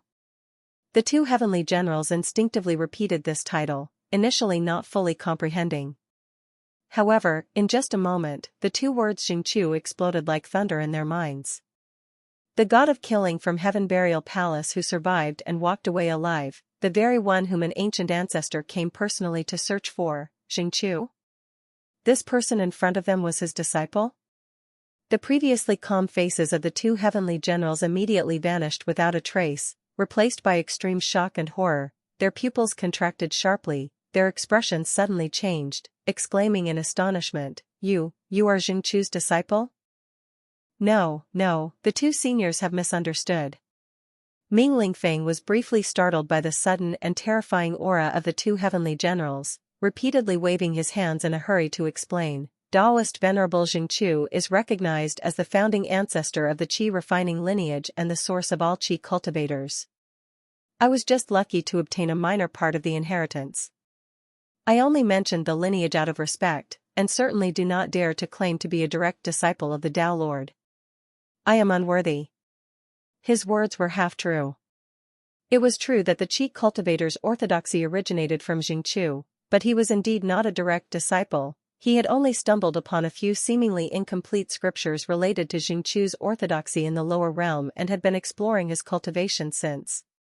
He announced the title mainly out of admiration for the Pathfinder, and a faint hope that it might help him find a better foothold in the upper realm. Perhaps this senior had already gained fame in the upper realm, it was unknown. However, the 2 heavenly generals dared not take Mingling Feng's hurried explanation lightly. Whether a direct disciple or not, as long as Xingqiu's name was involved, it was a monumental matter in the current great universe. The 2 exchanged glances, seeing the gravity on each other's faces. One immediately took out an emergency communication jade talisman, imprinted it with a divine sense, and crushed it without hesitation. The jade talisman turned into a streak of light, vanishing into the void, directly reaching the highest commander in charge of guarding the Ascension passageway in Falling Leaves Heaven. The immortal general who received the message had been enjoying tea. Seeing the words Xingqiu, Qi cultivator, and ascender in the jade talisman, his hand trembled violently, almost dropping the teacup. He too dared not be negligent, his expression changed dramatically, and he immediately reported it again using a higher level of communication. This matter was beyond his jurisdiction. The news of Xingqiu and the related orthodoxy caused a massive stir in Falling Leaves Heaven, rapidly traversing the strict hierarchies of the Linxian 3 clans, astonishingly fast, instantly alarming the higher-ups of the 3 great clans. In just a brief moment, the originally serene Ascension entrance suddenly distorted, and the laws roared. 3 indescribably majestic figures abruptly appeared. They did not arrive by walking but manifested directly by tearing through time and space, surrounded by visions of chaotic Qi and dazzling star rivers, their figures blurred, as if standing in different space-time dimensions. Just standing there, the invisible pressure caused the stable space to tremble slightly, making the heavens buzz. Upon receiving the news, the Linxian 3 clans' 3 most powerful great immortal emperors had all arrived together. The 2 gatekeeper heavenly generals were terrified to the extreme, feeling their primordial spirits trembling, instinctively bowing down, prostrating themselves completely, not daring to draw even a deep breath. They had guarded this place for many years, and even considering their past lives, they had never witnessed such a spectacle, the appearance of the great immortal emperors of the three clans simultaneously, and all for a newly ascended lower realm cultivator. Ming Lingfeng was utterly bewildered, his mind blank, not knowing what had happened. He only felt three irresistibly powerful divine senses lock onto him instantaneously, immobilizing him, almost freezing his thoughts. The three great immortal emperors ignored the prostrating heavenly generals, their gazes tangible as they landed on Ming Lingfeng. One of them raised a hand and pressed downwards. Ming Lingfeng felt a tightening around him, as if seized by an invisible giant hand.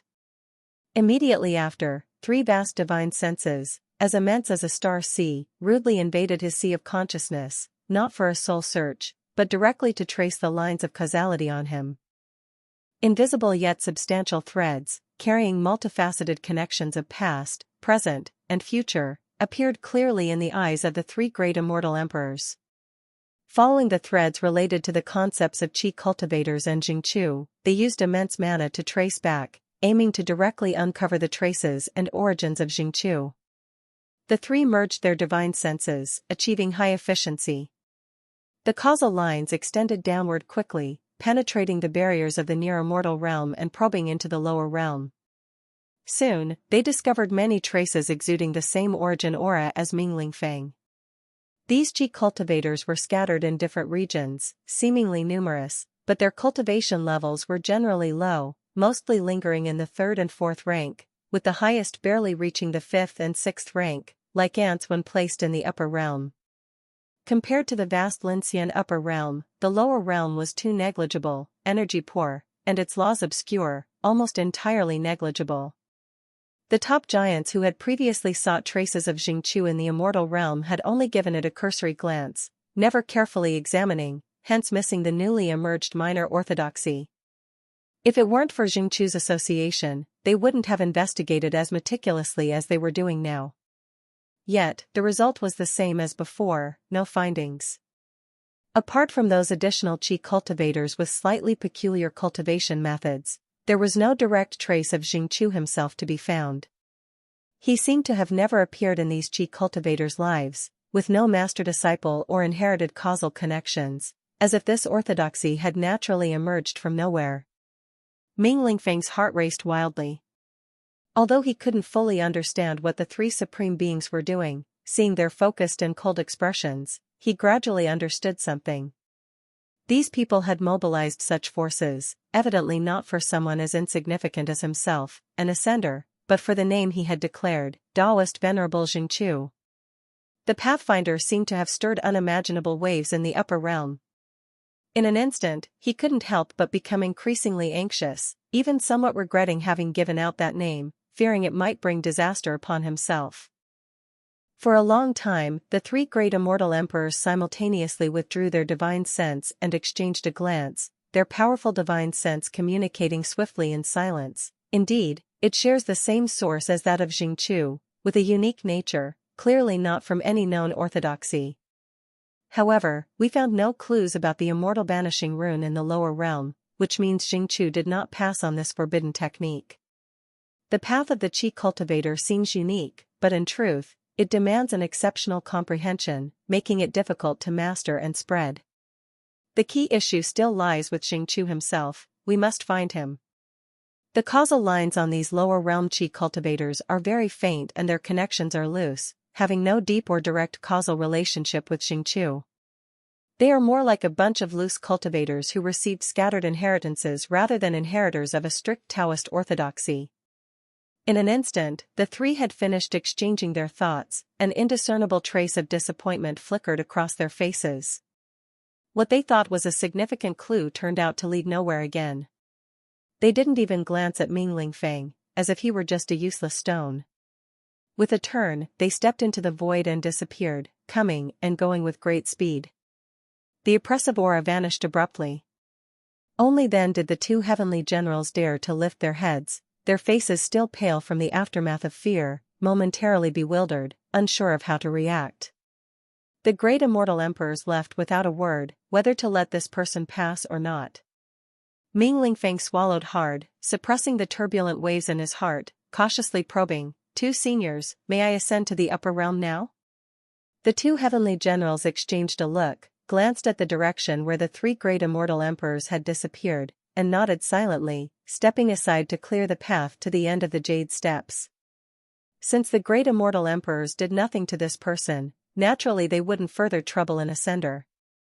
Although Xingqiu hadn't been heard from for a long time, it didn't mean he was dead. Both Xingqiu and the great immortal emperors were not entities they could afford to offend. "Thank you, sirs." Ming Lingfeng breathed a sigh of relief, quickly cupped his hands, then took a deep breath, stepping onto the jade steps leading to the upper realm with excitement and trepidation. With one step, it was as if he passed through a warm water screen, and the scenery before him suddenly opened up. Rich spiritual energy surged toward him like a tide, invigorating his heart, causing every pore of his body to open involuntarily. Looking around, the sky was a deep blue, pure and boundless, with immortal cranes soaring through the clouds. On the ground, the landscape was a tapestry of mountains and rivers, with spirit veins gushing and strange grass covering the ground like crystals. Suspended immortal islands were scattered across the sky, waterfalls cascading down from the islands like overturned Milky Ways, roaring as they fell. The magnificent outline of immortal cities appeared amidst the clouds and mist, with countless streams of light darting across the sky, either by sword-flying or cloud-riding cultivators. Further away, one could even see vast complexes of immortal palaces floating high in the heavens, exuding a profound majesty. This was falling leaves heaven in the upper realm. Compared to the lower realm, this was simply a legendary fairyland. Utterly incomparable. Ming Lingfeng took a deep breath, suppressing the shock and excitement within, trying hard not to appear like a bumpkin who had just entered the city. Coming back to his senses, he began unobtrusively wandering through the immortal cities around him, pricking up his ears, subtly inquiring for news. Soon, the tide of information overwhelmed him, and under intentional probing, news about Xingqiu came flooding in.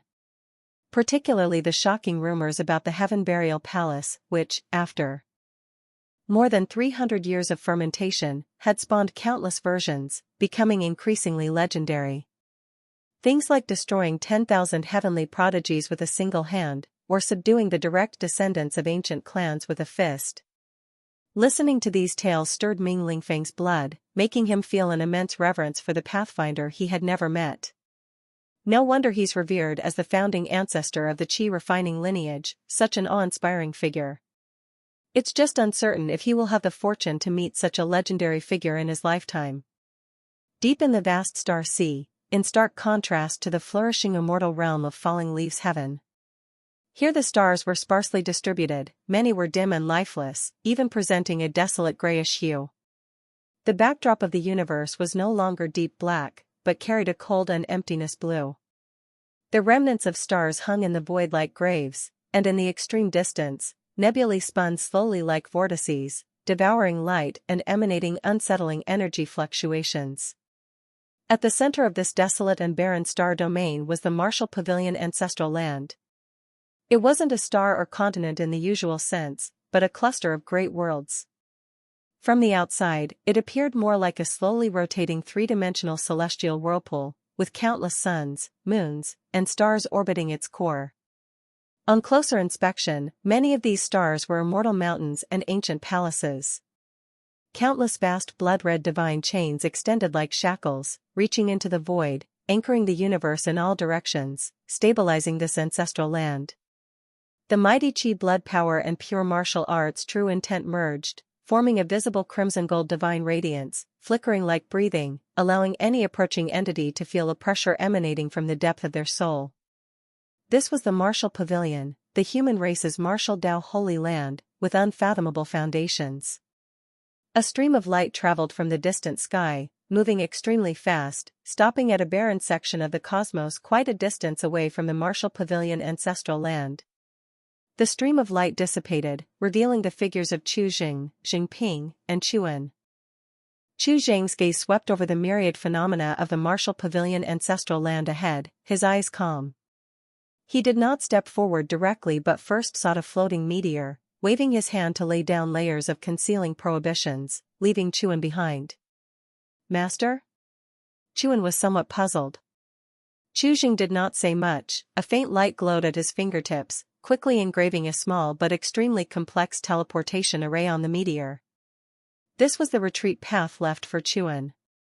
Then, his sea of consciousness between his brows glowed, and a path of extremely complex dark golden patterns, containing the true intent of locking all laws, were slowly forced out by him, finally condensing into a gold talisman seal the size of a dragon's eye in his palm, exuding a heart-palpitating aura, continuously rotating.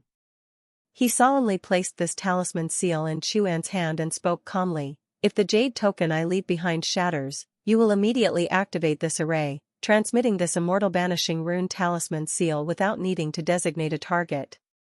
It will automatically seek the location with the most matching aura. No matter into which ancient clan's hands it falls, it will be enough to exchange for a great fortune, ensuring your cultivation remains untroubled."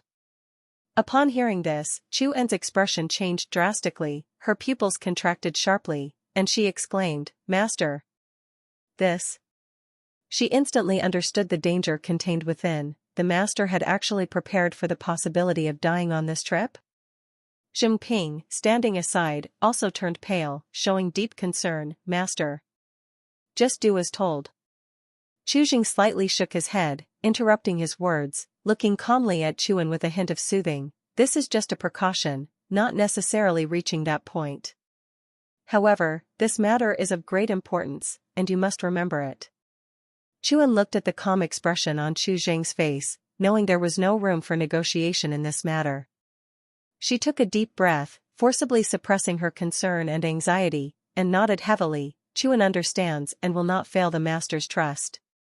Chu Jing nodded at last, saying no more, and with a grave-faced Jinping, transformed into a stream of light, heading straight toward the entrance of the martial pavilion ancestral land. The immortal banishing rune was now the only trump card he could pull out, enough to make the immortal court wary, and now, he handed this safeguard to Chuan. He directly arrived at the gigantic mountain-like gate of the martial pavilion and did not force his way in but instead handed over a letter of invitation, requesting to meet Xue Qing. In this great universe, there were very few people he counted as allies and who might be willing to help him. His purpose in coming here wasn't really to count on Xue Qing's help. His goal was to use Xue Qing's name to transmit a message to Yun Tianji, who was currently in the Immortal Court and held a prominent position. He could not directly go to the core region of the Immortal Court himself, as that would be akin to walking into a trap. It was too dangerous. Although the Martial Pavilion also had competition with the Immortal Court, the relationship had not yet completely deteriorated. Xue Qing, being a person of the Martial Pavilion, was relatively safe in transmitting messages. Soon, Chu Jing was led by a Martial Pavilion steward into a great realm and entered a quiet room to wait. The environment within the realm was beautiful, with immortal mountains and waterfalls, the spiritual spring trickling, and pavilions and pagodas hidden among ancient woods and celestial flowers. The air was filled with a faint tranquil fragrance of sandalwood, unlike the desolation outside the realm. Upon receiving the letter of invitation, Xue Qing, though puzzled, hurriedly arrived. In these tense times, there were not many who would specifically come to find her. She dismissed the attendants on both sides, entered the quiet room alone, her gaze icy as it fell onto the figure in the room with its back turned to her, carrying a hint of scrutiny and probing. Chu Jing slowly turned around, the disguise on his face receding like water waves, revealing his original appearance, but his aura still remained extremely restrained, difficult to discern its depth. "Xue Qing, how have you been?" He looked Xue Qing up and down once, seeing everything was as usual, his brows slightly relaxed. "Fairly well." Xue Qing detected that familiar aura, her form slightly relaxing, with a trace of subtle, unnoticeable chiding in her tone. "In your busy schedule, you can still remember me, quite hard on you." These words seemed to complain about his lack of communication over the years. This had been over 300 years. "Always thinking of you." Chu Jing slightly shook his head, his tone sincere, but he did not indulge in further pleasantries and directly began discussing business. "I came here today to ask for your help with one matter." "What matter?" Xueqing was puzzled, sensing the seriousness in Chu Jing. Help me send a message to Yun Tianji, inviting him here for a meeting. Yun Tianji? Xueqing was slightly taken aback and frowned. He is now an immortal king, and his status in the immortal court has risen significantly. Things are different now. The relations between the second-fold immortal marshal are subtle. Inviting him here might not be easy, and he may not be willing to come. Though she said this, she still extracted a specially made communication jade talisman, imprinted the message with divine sense, and activated it on the spot. The jade talisman transformed into a slender stream of light, instantly piercing through the void, heading towards the immortal court. Unexpectedly, less than half a day later, Yun Tianji replied, indicating that he had already set off.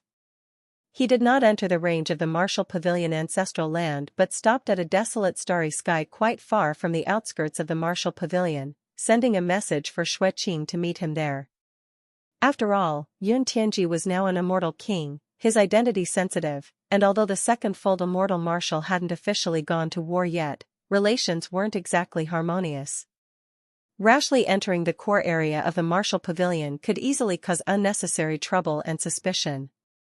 Chu Jing did not let Xueqing accompany him, asking her to wait here for news, and directly, along with Jingping, tore through the void, soon arriving at the location Yun Tianji had appointed for their meeting. Xueqing stayed in place, momentarily somewhat bewildered. Was it really just a transmission? And Yun Tianji came? It's quite obvious that Yun Tianji is not someone who comes at her beck and call. It's very likely he guessed Xingqiu would be here. In an extremely desolate star domain, only a few scattered stars emitted weak glimmers of light. Massive meteorites slowly drifted. Apart from that, there was nothing, only a bone-chilling coldness. Yun Tianji stood in the void, donned in an immortal robe, hands clasped behind his back, a faint immortal radiance flowing around him. Seeing Chu Jing arrive with Jingping, his face showed no surprise. Clearly he had anticipated this. Xueqing wouldn't suddenly want to see him for no reason. The only person who could make her be a mediator is certainly this one. Daoist Jingqiu, it's been a long time. I don't come to the treasure hall without reason, so let's get straight to the point. Yun Tianji got straight to the matter, with sharp eyes looking at Chu Jing. Speak, what do you need me to assist with? He knew well that without a significant matter, Jingqiu would not take the initiative to reach out. Chu Jing cupped his hands in a salute and spoke slowly, not beating around the bush. The Star Moon ancient clan is now restless, and there's been constant friction with the immortal court recently. You must be well aware of it. Yun Tianji's eyes flickered. He nodded. Indeed, the immortal court is expanding its territory. Many territories originally belonged to the Star Moon ancient clan. They naturally won't be content, and now the conflict is escalating. A great war may not be far off. I need to go to the Star Moon ancient clan to retrieve their clan-protecting supreme treasure, the Heavenly Mirror. Chu Jing spoke calmly, but in Yun Tianji's ears, it was earth-shattering. I want to ask fellow Daoist Tianji to be an intermediary, to invite the immortal ancestor to help delay the two ancient ancestors of the Star Moon ancient clan for a while. Even though Yun Tianji was somewhat prepared, he was still startled by these words, and then shook his head with a wry smile. Daoist, that's quite the plan. But you think too highly of me. How could I have the power to command the immortal ancestor to shield you? You don't need to plead, Daoist. Chu Jing was obviously prepared. You just need to help me pass a message. I will find a way to lure the two ancient ancestors of the Star Moon clan out of the ancestral land, into the depths of the vast universe, then I will directly take the mirror. He paused, his tone remained calm, yet revealed a trace of determination. If I'm unlucky and die in the Star Moon ancient clan, I will ensure that the immortal banishing rune is distributed to all ancient clans in the great universe. Yun Tianji's expression changed drastically, clearly understanding the terrifying effect of the immortal banishing rune. It's a taboo technique that can fundamentally suppress immortal path cultivators. Many ancient ancestors, including the immortal court's immortal ancestor, have been frantically searching for Xingqiu's whereabouts for the primary reason of seizing this immortal banishing rune. After all, for the immortal path, this is a deadly trump card capable of subverting their very foundation. For this single reason, the immortal ancestor of the immortal court will certainly not ignore it. They can't afford to take the gamble. Seeing the fierce flicker in Yun Tianji's eyes, reflecting hesitation and weighing of the pros and cons, Chu Jing continued, "This matter, for the Immortal Court, is beneficial with no harm. The only troublesome part is needing the Immortal Ancestor to help delay those two ancient ancestors when I make my move, preventing them from realizing and returning too soon. As long as they are stalled for a moment, I can succeed." Yun Tianji fell into deep thought, silently weighing for a long time, and finally shook his head, speaking slowly, "Daoist, the plan is sound but the risk is too great. I suggest it needs to be more secure. No immortal ancestor is the type willing to be controlled. If you reveal the entire plan, do you think the immortal ancestor will choose to help you or align secretly with the Star Moon Ancient Clan, and instead capture the source of the immortal banishing rune to eliminate future troubles? At that point, there will be no place for you to escape, leading to certain death." His voice carried a hint of gravity. Although the immortal banishing rune indeed poses a huge threat to the immortal path, its root lies in Jingqiu himself.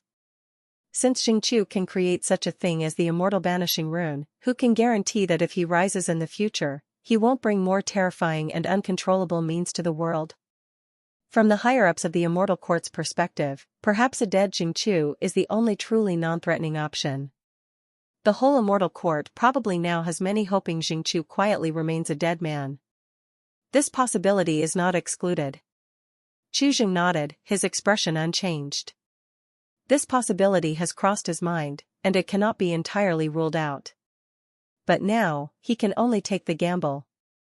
He doesn't have much time left for slow planning. If he delays further, the conflict between the Immortal Court and the Star Moon Ancient Clan will inevitably explode, an all-out Dao war will commence prematurely, and the entire course of the ancient history will be thrown into chaos, heading into an unknown abyss. In such a cosmic upheaval with ancient ancestor-level entities clashing, even the star sea might be shattered, him hiding in the vast universe would be meaningless. His Dao, his plan, would all become void. Before he steps into the ancestral realm himself, the Dao war absolutely cannot commence. Even with the arrow already on the bowstring, he must find a way to ease it off. Obtaining the heavenly mirror, and a portion of heavenly fate, is extremely crucial to him now. With the clan's treasure stolen, the Star Moon Ancient Clan's attention will shift back to him. Taking advantage of his ability to freely move within the universe, he can momentarily divert part of their focus. He can even use the Immortal Banishing Rune to force the Immortal Court to make a concession, to temporarily endure, striving to delay the start of the Dao War. Yun Tianji looked at Chu Jing, understanding he was resolute in his decision. He contemplated for a moment, a flash of determination in his eyes, and spoke in a deep voice, "In that case, I will go with you to the Star Moon Ancient Clan." "What does this mean?" Chu Jing raised an eyebrow, somewhat surprised. "I'll go with you. After we make our move, once the timing is right, I'll immediately send a communication to the two immortal ancestors for assistance, giving them no time to discuss cooperation, only making them temporarily join forces rather than kick us when we're down." Yun Tianji declared firmly, "Consider it repaying the favor for you saving my life in the Heaven Burial Palace. This time I'll stake my life to accompany you on this journey." In haste, the two immortal ancestors won't have much time to consider. The threat of the immortal banishing rune leaking will be greatly magnified. Combined with his life, and the heavenly fate he possesses, it's enough to force the immortal ancestors to make a decision. Even though he might face punishment afterward, he accepted that. Yun Tianji's expression was slightly solemn, clearly having made up his mind. He didn't even ask Chu Jing what he wanted the heavenly mirror for, driven purely by youthful vigor and confidence in his judgment. Since they decided to do it, they must carry it through to the end, regardless of the potential earth-shattering consequences afterward. Moreover, if the situation really becomes chaotic, it might actually benefit him more, given that he bears the heavenly destiny true spirit and needs to gain advantages amidst chaos. With the heavenly destiny true spirit within him, he always has a fallback, no matter the circumstances. He pondered for a while and then shifted the conversation. "However, just the two of us is too weak, and our chances of success are not high. We need another strong ally." "Who?" Chu furrowed his brows slightly, without hesitation, not Shui Qing. Of course not Shui Qing. Yun Tianji shook his head slightly, a smile tugging at his lips. It's Jun Huang, he's been wanting to meet you for a long time. Jun Huang? Chu immediately understood Yun Tianji's intention. Jun Huang's own combat power might not be pivotal, but what's crucial is the ancestor of martial arts behind him, Sun Eroding Cry. If they could deceive Jun Huang into joining them, once in danger, Sun Eroding Cry would certainly not stand idly by for emotional and logical reasons. Undoubtedly, that would be an extremely strong insurance. But after contemplating for a moment, Chu still shook his head slightly. He doesn't have a reason to help me.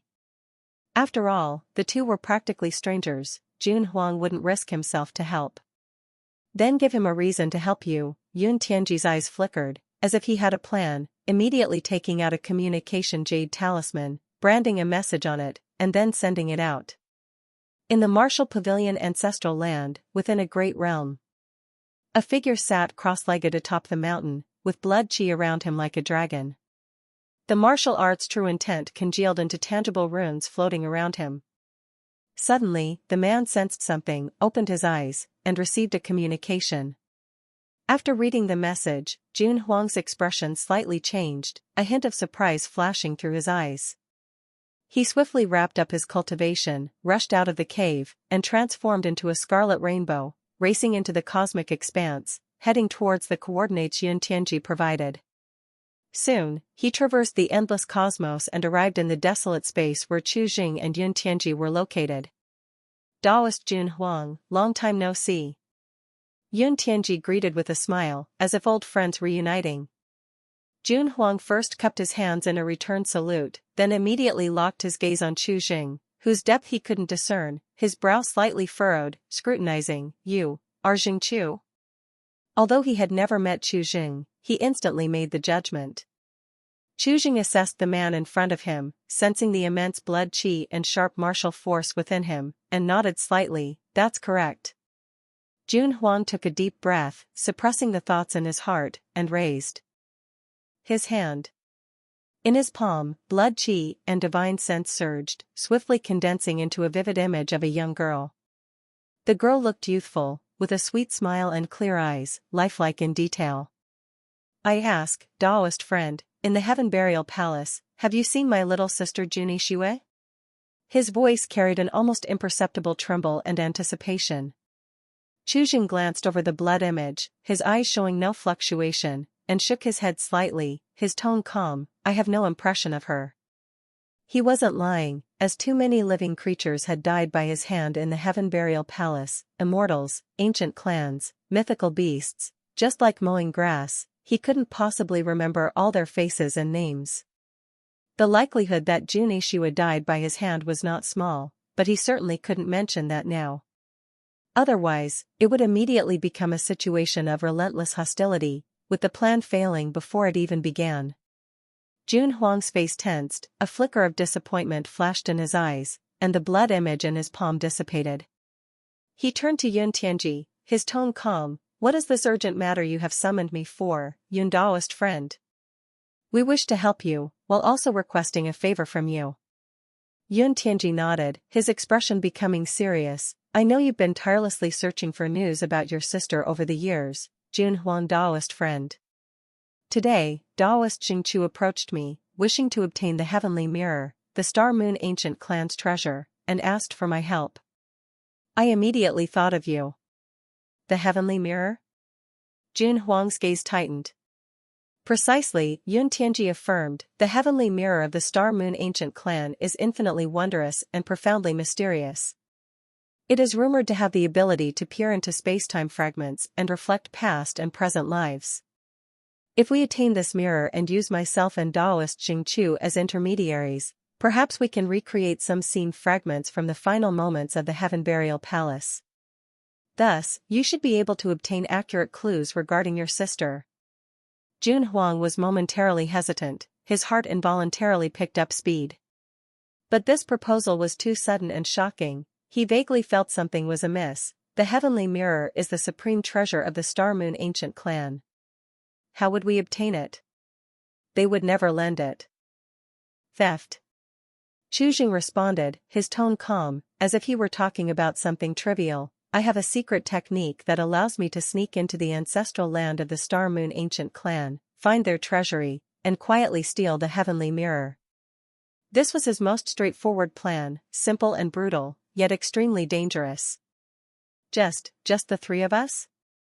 Huang glanced at Chu Jing and Yun Tianji, looking around the desolate starry sky, always feeling uneasy about this outrageous plan, stealing the supreme treasure of one of the 10 great ancient clans' ancestral land? Isn't this a bit too far-fetched? That was once one of the top 3 powerful clans among the 10 great ancient clans, with profound heritage, and their ancestral land would undoubtedly be a dragon's den, heavily guarded and teeming with powerful figures. Going there to steal treasure seemed like courting death. Our goal is merely to take the treasure, not to wage war with the Star Moon Ancient Clan, nor to take lives. Yun Tianji shook his head slightly, comforting, even if by chance we get discovered, given your status as a disciple directly passed down from the martial ancestor, I reckon the Star Moon Ancient Clan wouldn't dare to trouble you too much, as they have to consider the reputation of the martial pavilion and your master's reaction. There's still some degree of safety assurance. Huang frowned deeply, his reason telling him this was too insane, continually feeling something was amiss. If the heavenly mirror really had such marvelous utility, capable of probing the past of the Heaven Burial Palace, perhaps he could try beseeching his master, the martial ancestor, to negotiate borrowing it from the Star Moon Ancient Clan, albeit dimly hopeful. It would be far more prudent than taking such a risky theft. But over the years, his master had long been dissatisfied due to his constant effort on this matter, and if he troubled him further because of this, it might lead to greater disappointment from his master. For a moment, Huang hesitated, unable to decide whether Yun Tianji and Jingqiu were telling the truth. Uncertain whether his sister had fallen to the hands of one among these two, aiding them might indeed be assisting the enemy. He remained silent for a moment, then slowly said, the heavenly mirror may not be an ancestor weapon, but to the Star Moon Ancient Clan, it's of extraordinary significance, a symbol witnessing the rise of their clan, existing before the Star Moon ancestors entered the ancestral realm, protecting the Star Moon Ancient Clan for countless years. His implication was that both the difficulty and risk of this matter were too great. His resolve was shaken. If Taoist Huang feels it's not safe, then let's forget it. We don't insist on pulling you in, it was only out of respect for the martial ancestor. Even if things get exposed, we could leverage the martial ancestor to mediate and prevent any catastrophe. Seeing this, Yun Tianji's eyes flickered with a trace of light, and his tone turned cold as he laid out the facts. But if the heavenly mirror is taken away by Jingqiu and me together, then don't blame us for not helping you. After all, no camaraderie exists between us. I was previously inclined to help you only because I appreciate your concern for blood relations, hoping to alleviate your concerns. At this point, Yun Tianji's eyes dimmed slightly, and he shook his head, his expression somewhat disappointed. This was retreating to advance, pressuring Huang into a decision. Huang's body trembled slightly, his fists instinctively clenched. He had heard much about Yun Tianji's case. Yun Tianji betrayed the Yun family, and now the whole Yun family wanted him dead. Clearly, kinship was a rare thing for him, and his words held some truth. The whereabouts of his sister indeed nodded and obsessed him, and this seemed like an opportunity. Moreover, it's just theft. As long as no lives are taken, even if it fails, one could apologize and compensate. It should pass. No matter what, there was still his master to fall back on. Under the starry sky, the three fell into brief silence. Huang fell into an extended silence, the void nearly frozen. He lowered his eyelids, his gaze fell on his tightly clenched fists, his knuckles slightly whitening from exertion. After a while, he took a deep breath of the icy, bone-piercing cold of the universe, silently apologized to his master in his heart, then slowly raised his head, his gaze turning sharp as he spoke solemnly, "This matter, I'll do it. When do we set off?" Chu Jing's eyes flickered slightly, not surprised by Huang's decision, and nodded, "Tomorrow. I still need to make some preparations." Seeing this, Yun Tianji quietly sighed in relief, though his face remained impassive. "All right, I shall wait for you two here." He did not leave, instead casually finding a relatively flat spot on this meteor, sitting cross-legged to meditate. Chu Jing wasted no time, taking the always silent Jingping by his side, tearing the void again to return to the great realm they previously came from, and found Xue Qing who was still waiting for news in the quiet room. In the quiet room, blue smoke curled from the incense burner. When Chu Jing calmly laid out his plan, including roping in Huang to join them and stealing the heavenly mirror from the Star Moon ancient clan, a clear furrow appeared on Xue Qing's usually serene and calm face. Why take such a risk? She wore a clear disapproval and confusion on her face. With your talent and root bone, you only need to cultivate steadily. Entering the ancient myth domain would be effortless for you, merely a matter of time. She stood up, walking up to Chu Jing, gazing straight at him, her eyes icy. Now, with the universe in chaos and situations unpredictable, it is precisely the time to observe changes and accumulate strength patiently, while I acquire the heavenly luck inheritance. Then, when chaos arises, I can cut down the ancestors and claim fortune for you, allowing you to smoothly become Qingzu. Isn't that the better path? In her view, even as powerful as the heavenly mirror might be, it was but equivalent to a strong emperor weapon, possibly with some special uses, but risking one's life for it, venturing into a den of dragons, was truly not worth it. She truly couldn't understand why Chu Jing would take such a huge risk, the reason he had to obtain it, which didn't resemble the Jingchu she knew, who was always calm. This matter is very important to me. Chu Jing shook his head and revealed part of the truth. The heavenly mirror contains part of the heavenly fate accumulated by the Star Moon ancient clan. Heavenly fate? Xue Qing was slightly startled, then even more puzzled. Just for that heavenly fate? More important than your life? She couldn't comprehend. Though heavenly fate is indeed precious, given Chu Jing's abilities, there might be other ways to acquire it, so why go this far? More important than life. Chu Jing responded without hesitation. If the matter fails, it's nothing more than death, but if I don't do it, for me, it would be a fate worse than death. Upon hearing this, Xue Qing's eyebrows knitted together, her face showed intense worry and a trace of anger. She spoke softly, her voice faintly trembling. The path of cultivation is a long and arduous journey. Reaching such a realm today, having gone through so many hardships and obstacles, how difficult is that to achieve? How can you speak so lightly of life and death? So reckless with yourself. To her, life isn't something so cheap and trivial. Everyone only has one life, and once gone, everything is void. She never believed in those vague theories of reincarnation and rebirth. She only valued the present, only grasped this life. Chu Jing's attitude of nearly disregarding his own life for a goal made her feel a tremor in her heart, even some shock and anger. She hesitated for a moment, seemingly resolving some kind of decision, and spoke softly. If you urgently need heavenly fate, you don't necessarily have to risk the Star Moon ancient clan. Perhaps there are other ways. Give me some time, I'll help you find it. She paused, lowering her voice. Previously I accidentally encountered the heavenly destiny true spirit. It seems to have the strange divine power to gather heavenly fate. Perhaps it could help one collect heavenly fate. Heavenly destiny true spirit? Chu Jing's expression changed instantly. The sharp light erupted in his always tranquil eyes. Are you certain it's the heavenly destiny true spirit? Where is it now? What did it say to you? He spat out a series of questions, his heart in extreme turmoil.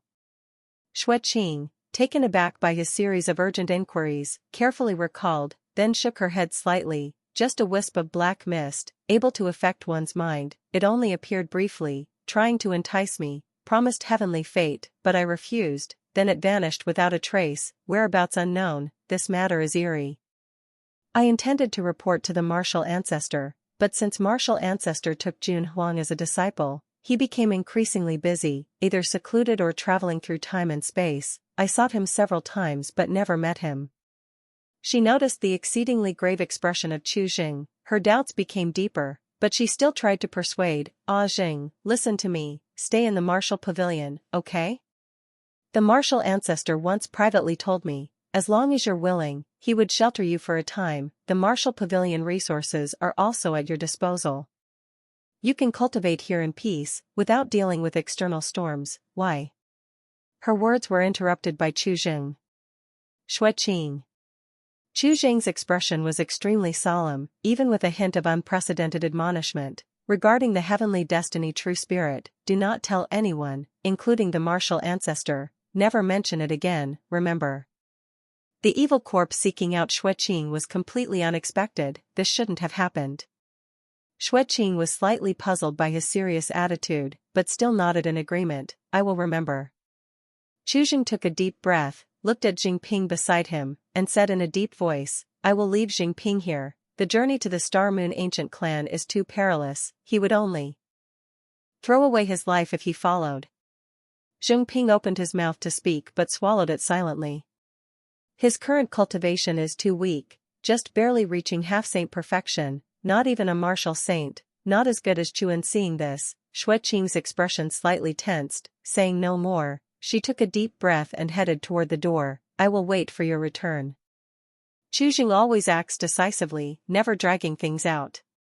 After leaving the martial pavilion realm, he went straight to meet with Yun Tianji and Jun Huang, who were waiting on the meteor. After the three of them met, Chu Zheng did not head directly towards the bustling star domain where the Star Moon Ancient Clan was located, as Yun Tianji had previously thought. Instead, he concealed all their auras and quietly headed towards the cosmic edge. To avoid any unnecessary accidents, Chu Zheng applied a mysterious blinding method on the bodies of Jun Huang and Yun Tianji. This was not a simple illusion technique but a divine skill, capable of greatly reducing their traces and presence in the universe. Even if a strong person's divine sense swept over them, they could easily be overlooked as ordinary interstellar dust. Soon, the three traversed through numerous desolate star domains and once again arrived near the familiar yet chaotic spiritual remains realm. The space here was still unstable, filled with the universe's evil chi and fragmented laws, with massive spatial rifts in the distance appearing as hideous scars. Why not go directly to the land of the Star Moon Ancient Clan? What are we doing here? Yun Tianji looked at the desolate surroundings with a curious look. The plan was to steal the heavenly mirror. What sense does it make to come to the border desolation? I must first think of a way to lure the two ancient ancestors of the Star Moon Ancient Clan, especially the one left guarding the ancestral land, into the depths of the vast universe. It's a diversion strategy to then proceed with our task. Chu Zheng calmly explained. As he spoke, he raised his hand and made a grasping motion in the void, retrieving a piece of immortal gold shining with divine light from his storage space. At his fingertips, Tao patterns flowed as he infused it with boundless Yuan Qi, animating it with spiritual awakening. The immortal gold wriggled and transformed like a living creature. In just a moment, it turned into a body separation with a presence closely resembling Chu Zheng's main body, though slightly stiff. Then, Chu Zheng took out a pre-prepared jade box. The ancient-looking jade box was covered with densely packed sealing talismans on its surface. He solemnly handed the jade box to the body separation, watching as it turned into a stream of light and disappeared into a relatively stable spatial rift, vanishing into the passage leading to the vast universe. Yun Tianji's eyes flickered. Watching the disappearing body separation and jade box, he seemed to understand something, and a trace of realization crossed his eyes. What's in that box? What could prompt an ancient ancestor to act personally? Jun Huang was puzzled. What kind of item could have such allure? It's the original essence blood of the half-step emperor of the Star Moon Ancient Clan who perished in the Heaven Burial Palace, along with several secret treasures of the Star Moon Ancient Clan that he carried with him. Chu Zheng didn't hold back and stated frankly, these were my spoils from the Heaven Burial Palace at that time. He paused, then explained, all these items bear the unique bloodline and cultivation technique aura of the Star Moon Ancient Clan. As long as their aura shows up in the vast universe, the ancient ancestors of the Star Moon Ancient Clan should sense it. I see. Jun Huang was enlightened. Of the 10 ancient ancestors currently guarding the cosmic edge, one happens to be the Star Yen ancestor of the Star Moon Ancient Clan. Yun Tianji added, clearly having a deep understanding of the current situation, he is tasked with guarding the border desolation and cannot easily move, but when he senses this aura, and it is in the vast universe, the other ancient ancestor guarding the clan, logically, is quite likely to move personally to investigate, making this plan feasible. This point, Chuzheng had naturally already understood long ago. The two ancient ancestors of the Star-Moon ancient clan, named Xingyan and Yuanga, are siblings, having attained the Tao together, with a deep bond, jointly supporting the Star-Moon ancient clan. Currently, it is the elder brother, Xingyan, who guards the cosmic edge. As long as these relics can lure Yuanga into the depths of the universe, buying them enough time, the success rate of the mirror theft plan will increase significantly. Even if we succeed in luring them out, how do we enter the heavily guarded ancestral treasury of the clan? That is an important site of the ancient clan, surely heavily forbidden. Huang raised another question. This was his most worried link. Not difficult. Chuzheng shook his head slightly, not offering much explanation. The fluctuations of heavenly fate are extremely obvious to him.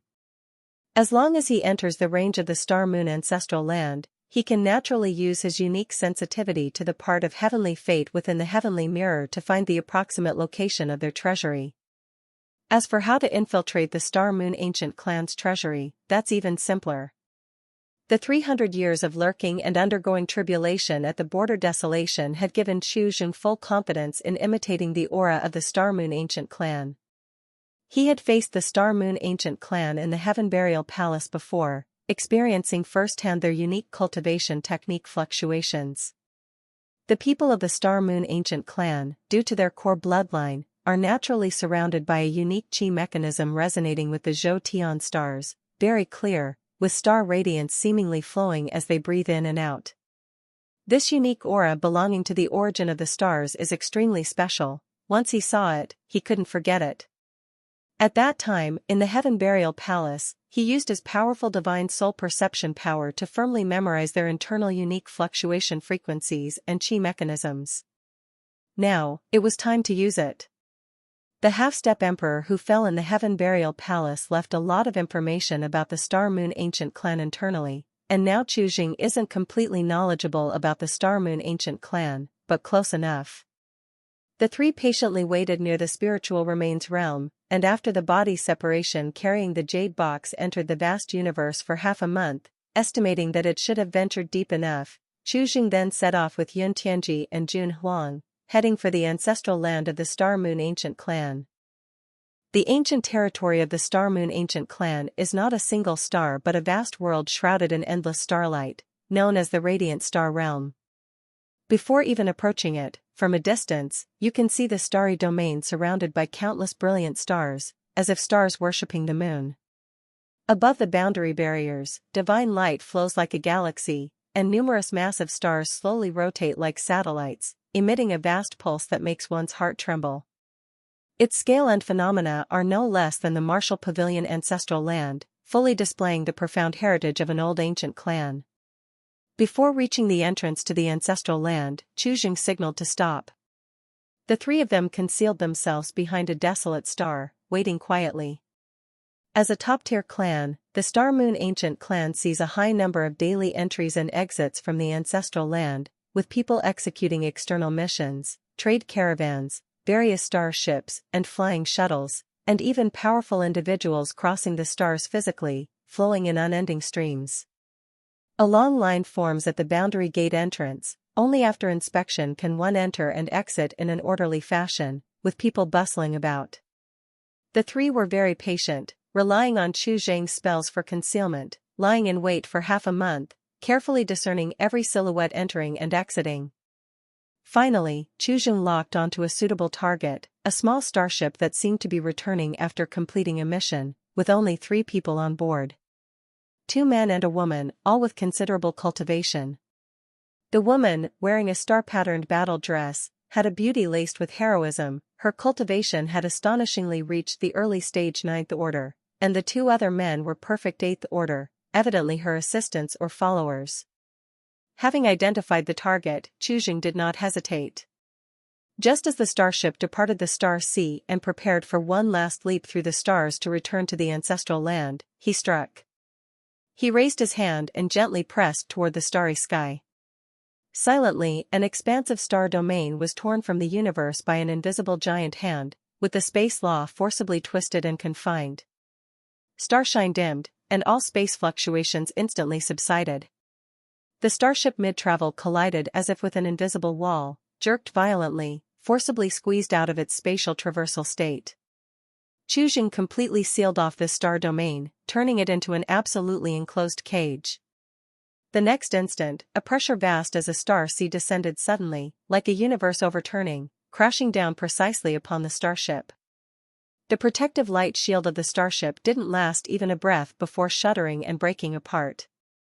The three on board didn't even have the time to react. They felt their primordial spirits quake, their mana entirely suppressed, as if frozen fish, unable to move, their faces instantly flooded with endless terror and astonishment.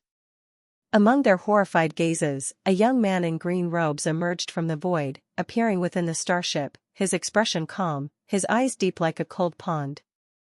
The aura he exuded made their divine souls quiver. "Who are you? How dare you assault our clansmen before the Star Moon Ancient Clan's ancestral land? Do you know the consequences?" The early-stage Ninth Order woman, forcing down her fear, replied harshly, trying to use the clan's name to intimidate the mysterious man. The two other men were also full of shock and anger, trying to struggle yet unable to move even a finger. Huang had Jun Huang and Yun Tianji remain hidden in the background, only he revealed himself. He glanced over the three and spoke calmly, stating his identity, Xingqiu. Just 2 words, yet like a thunderclap in the trio's minds. Xingqiu? The god of killing of Heaven Burial Palace? The wanted criminal pursued by ancient ancestors of various clans? Why would he appear here? What is he planning? Immense fear instantly engulfed the three. But it didn't destroy their will to resist. In response to Chu Zhang's question, they were completely uncooperative, launching into loud curses and damning Xingqiu, declaring the clan's ancient ancestors would not spare him. Chu Zhang had no interest in wasting time with these small characters. His eyes flashed with divine radiance, the ancient lotus Dao seal blossomed at his brow, the overpowering power of the spirit and soul surged forth like a storm, swiftly overwhelming the trio's consciousness, plunging them into deep unconsciousness. Then, he employed the enchanting soul technique, touching their foreheads, forcibly extracting fragments of their recent memories, and inquiring about the current situation inside the ancestral land, treasure house guards, and other key information. Soon, he had a general understanding of the situation. Due to the highly tense relationship with the Immortal Court and looming battle clouds, most of the strong powers within the Star Moon Ancient Clan's ancestral land, especially those who have entered the spacetime domain, except ancient ancestor Huang at the central hub, have already been dispatched to the frontline Great Realm, confronting the Immortal Court forces. This was undoubtedly excellent news for Chu Zhang and his group. It meant the interior of the Star Moon Ancient Clan's ancestral land was void of high-end combat power. As long as Huang was successfully drawn away, even if they were accidentally exposed during the subsequent treasure theft, they had a significant chance to forcibly break out of the ancestral land relying on themselves. Chu Zhang focused his inquiry about the top treasure house and soon made a plan. Indeed, there are many treasure houses within the Star Moon Ancient Clan, with various functions. Among these, the treasure house storing the Heavenly Mirror is one of the core treasure houses with the highest security. If one intends to enter formally, there are generally 2 scenarios. One is using accumulated enormous merit points to apply for entering and redeeming rare secret medicines or spiritual treasures. The other is submitting sufficiently precious artifacts for the treasure house steward to appraise and convert into merit points. Now, Chu Zhang and the other 2 are infiltrators, and the only method they can use is naturally the second one, disguising themselves as clan members who exchange treasures for merits. The rule of this mission is to avoid killing as much as possible. Once you kill, the nature fundamentally changes to a blood feud, leaving no room for maneuver. Especially Yun Tianji and Jun Huang, they only take treasures without harming lives, always leaving some room to avoid pushing the Star Moon Ancient Clan to the extreme. Chu Zhang himself doesn't care, as the enmity between him and the Star Moon Ancient Clan is already irreparable.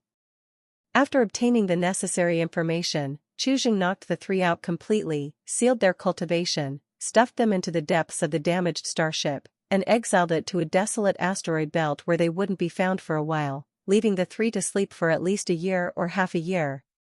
Next came the identity disguise. Among the three, Huang's cultivation was undoubtedly the weakest. He had just stepped into the threshold of the Ninth Order, initially entering the Great Saint Realm, and compared to Yun Tianji, who had entered the Immortal King Realm, and Chu Zhang's cultivation, the gap was significant. Although he had some good Immortal Treasure divine weapons, their quality was not up to the standard to enter that top-level treasure house. Chu Zhang's gaze fell on Yun Tianji next to him. Yun Tianji's eye twitched imperceptibly, clearly guessing Chu Zhang's thought. He sighed helplessly, flipped his hand, and amidst the surging immortal light, a long sword appeared in his hand. The sword was 3 feet and 3 inches long, entirely black as ink, with immortal patterns faintly flowing on it. The blade was not smooth but covered in extremely fine dark golden scale patterns, resembling the skin of some ancient fierce beast. Embedded in the hilt was a dark treasure bead. Upon closer inspection, it seemed to seal a miniature universe of destruction within the gem, exuding a heart-palpitating aura of devouring and annihilation. The sword's handle was wrapped in some unknown dark red leather. The entire sword was silent, yet it inherently carried a terrifying murderous aura capable of cutting down everything and slaughtering gods and immortals. It was a real Immortal King battle soldier tempered in blood and fire. "I want to take it with me when we leave," Yun Tianji added, his tone containing a hint of pain. Naturally, Chu Zhang nodded. With those words, Chu Zhang's face blurred, his bones emitting a slight crackling sound, and his aura changed. The power of the stars circulated, and he quickly transformed into one of the two men with a higher cultivation level from before, perfectly mimicking his gaze and aura. Then he used his divine skills again, pointing his finger at Huang. Huang felt a strange power enveloping his entire body, altering his physique, features, and even his aura, quickly turning him into the appearance of the other perfect Eighth Order man. Finally, the two looked simultaneously at Yun Tianji. Yun Tianji looked at Chu Zhang and Huang's transformed appearances, a question and unease flashing in his eyes. He looked towards Chu Zhang. "Shouldn't you be taking the lead on this mission? That woman's cultivation is the highest, so you should portray her to be more fitting." Chu Zhang's expression didn't change, and he said calmly, "I need to oversee the overall situation, to handle emergencies at any moment, not convenient to play the main exchange role. Your disposition is elegant, and your ability to adapt is stronger, making you the most suitable to portray this woman." Huang, on the side, nodded in agreement, with a serious facade. "Friend Yun, your elegance is remarkable, portraying the woman will be seamless." Yun Tianji immediately widened his eyes, momentarily speechless, but unwilling to waste more time arguing about it at this point. He gritted his teeth, and under Chu Zhang's performance, his whole body kept the immortal light restrained, with his bones and figure becoming slender, and his facial features gradually softening. Moments later, a figure that combined spirit and grace appeared in place of, perfectly matching the woman from the Star Moon ancient clan. Yun Tianji's conduct was noticeably stiff, with a strong sense of discomfort and rare tension in his eyes, slightly at odds with the original woman's dashing demeanor, but if not scrutinized, it was enough to pass. "Everything is ready," Chu Zhang murmured softly. All preparations were complete. Chu Zhang took a deep breath, splitting a strand of consciousness that instantly crossed the infinite void, connecting with the incarnation still carrying out plans within the vast universe. In the vast universe, among a desolate and fragmented mountain range, Chu Zhang's incarnation sat calmly with a jade box placed before him. Upon receiving the main body's command, the incarnation didn't hesitate, raising his hand to lift the final seal on the jade box. Buzz, a bloody powerful aura with strong star fluctuations suddenly erupted from the jade box like a volcanic eruption, soaring up to the sky, frantically spreading in all directions. Within this contained the pure star's origin breath and the unique Tao rhythm of the Star Moon treasure, appearing especially abrupt and eye-catching in the universe filled with evil chi, soon attracting some of its living creatures' attention. Almost simultaneously, in the deepest part of the Star Moon ancestral land, within a silent hall shrouded in endless starlight, a woman in a moon palace dress long skirt slowly opened her eyes. Her appearance was stunning, her skin like snow, enveloped in moonlight, eyebrows like sharp swords, the tips adorned with blood-like cinnabar freckles, and Dan-Feng eyes with amber pupils subtly twinkling, seemingly containing the entire starry sky, incomparably profound. Just moments ago, her heart jumped inexplicably, feeling an extremely weak yet familiar aura that made her bloodline tremble, coming from an exceedingly remote direction shrouded in evil chi.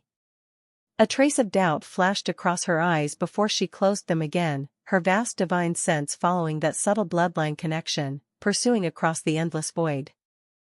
However, the source of that aura seemed to be deep within the vast universe, heavily obstructed by the dense barriers and chaotic evil chi between the two realms, making it impossible to see the exact situation directly, only determining the general direction. Yuana slowly rose, a contemplative expression on her face. Xing Lingyue. How could his original essence blood and the aura of the secret treasure he carried appear in the universe? Could it be? Seeming to think of something, her expression changed, and with one step, her figure blurred. Within a few steps, she had traversed the layers of star sea, arriving at the cosmic edge, standing before a pillar of light that emanated vast temporal fluctuations, supporting the heavens and the earth.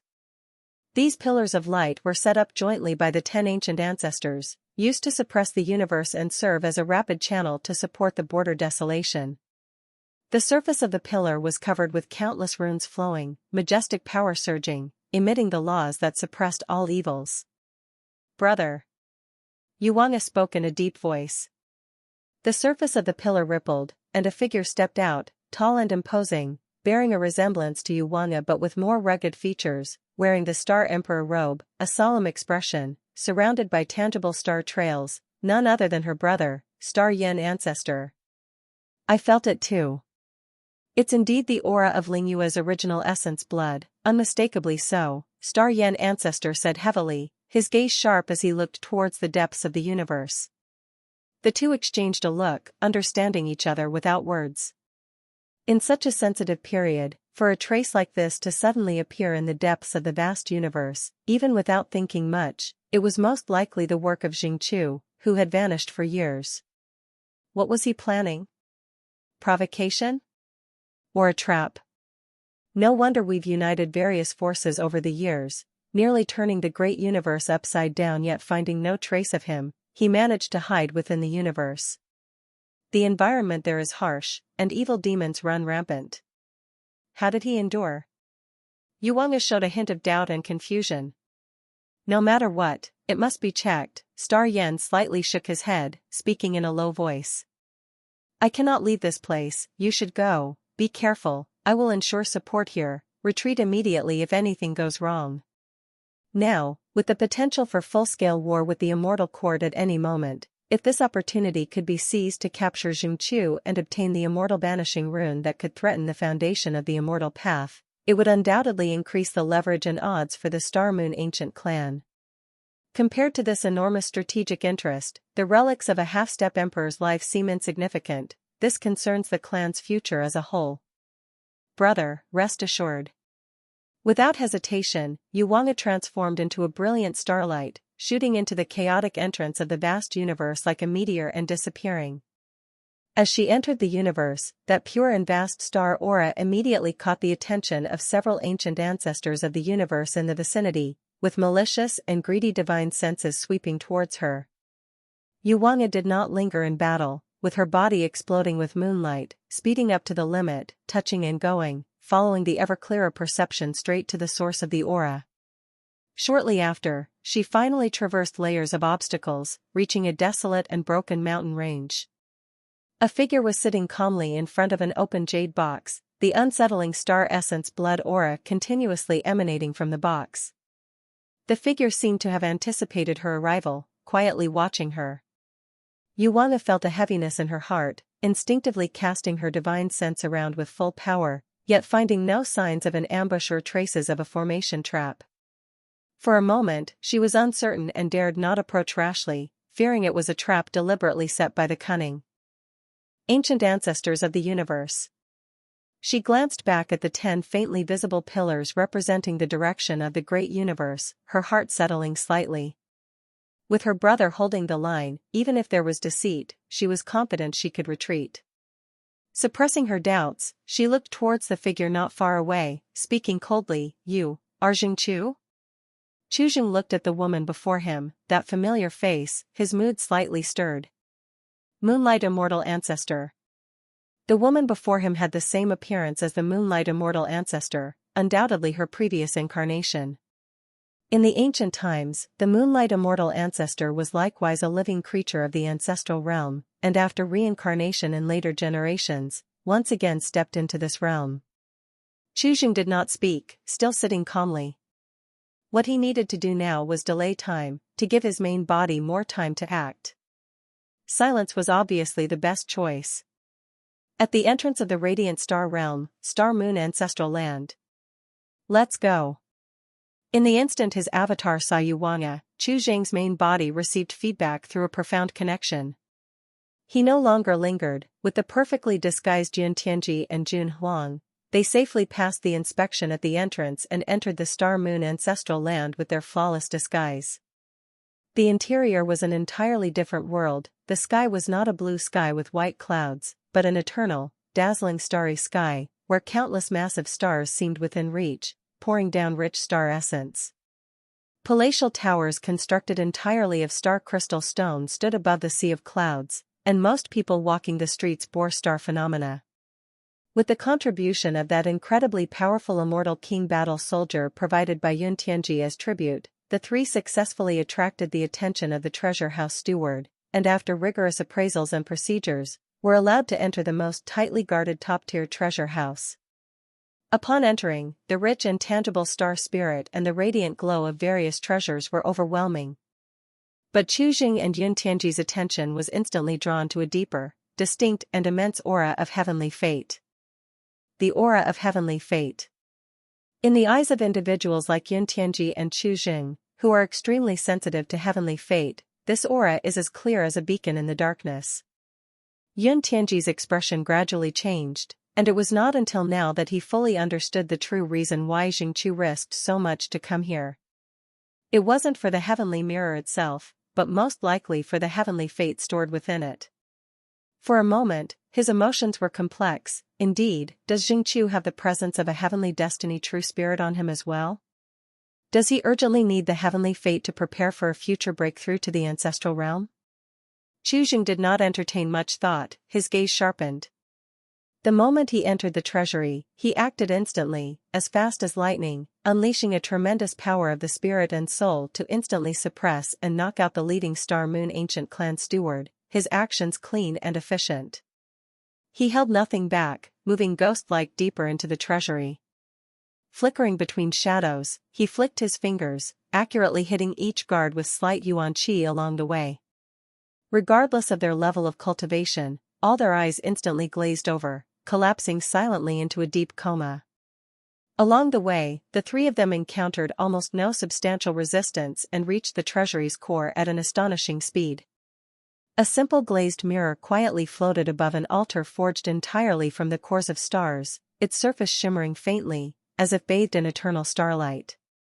The artifact spirit within was clearly also asleep and remained unactivated, looking just like an unassuming, slightly extraordinary, ancient mirror. Yet Chuzheng could clearly perceive the abundant star moon heavenly fate stored deep within the mirror's body. Chuzheng raised his hand, unhesitatingly storing the heavenly mirror in his pouch.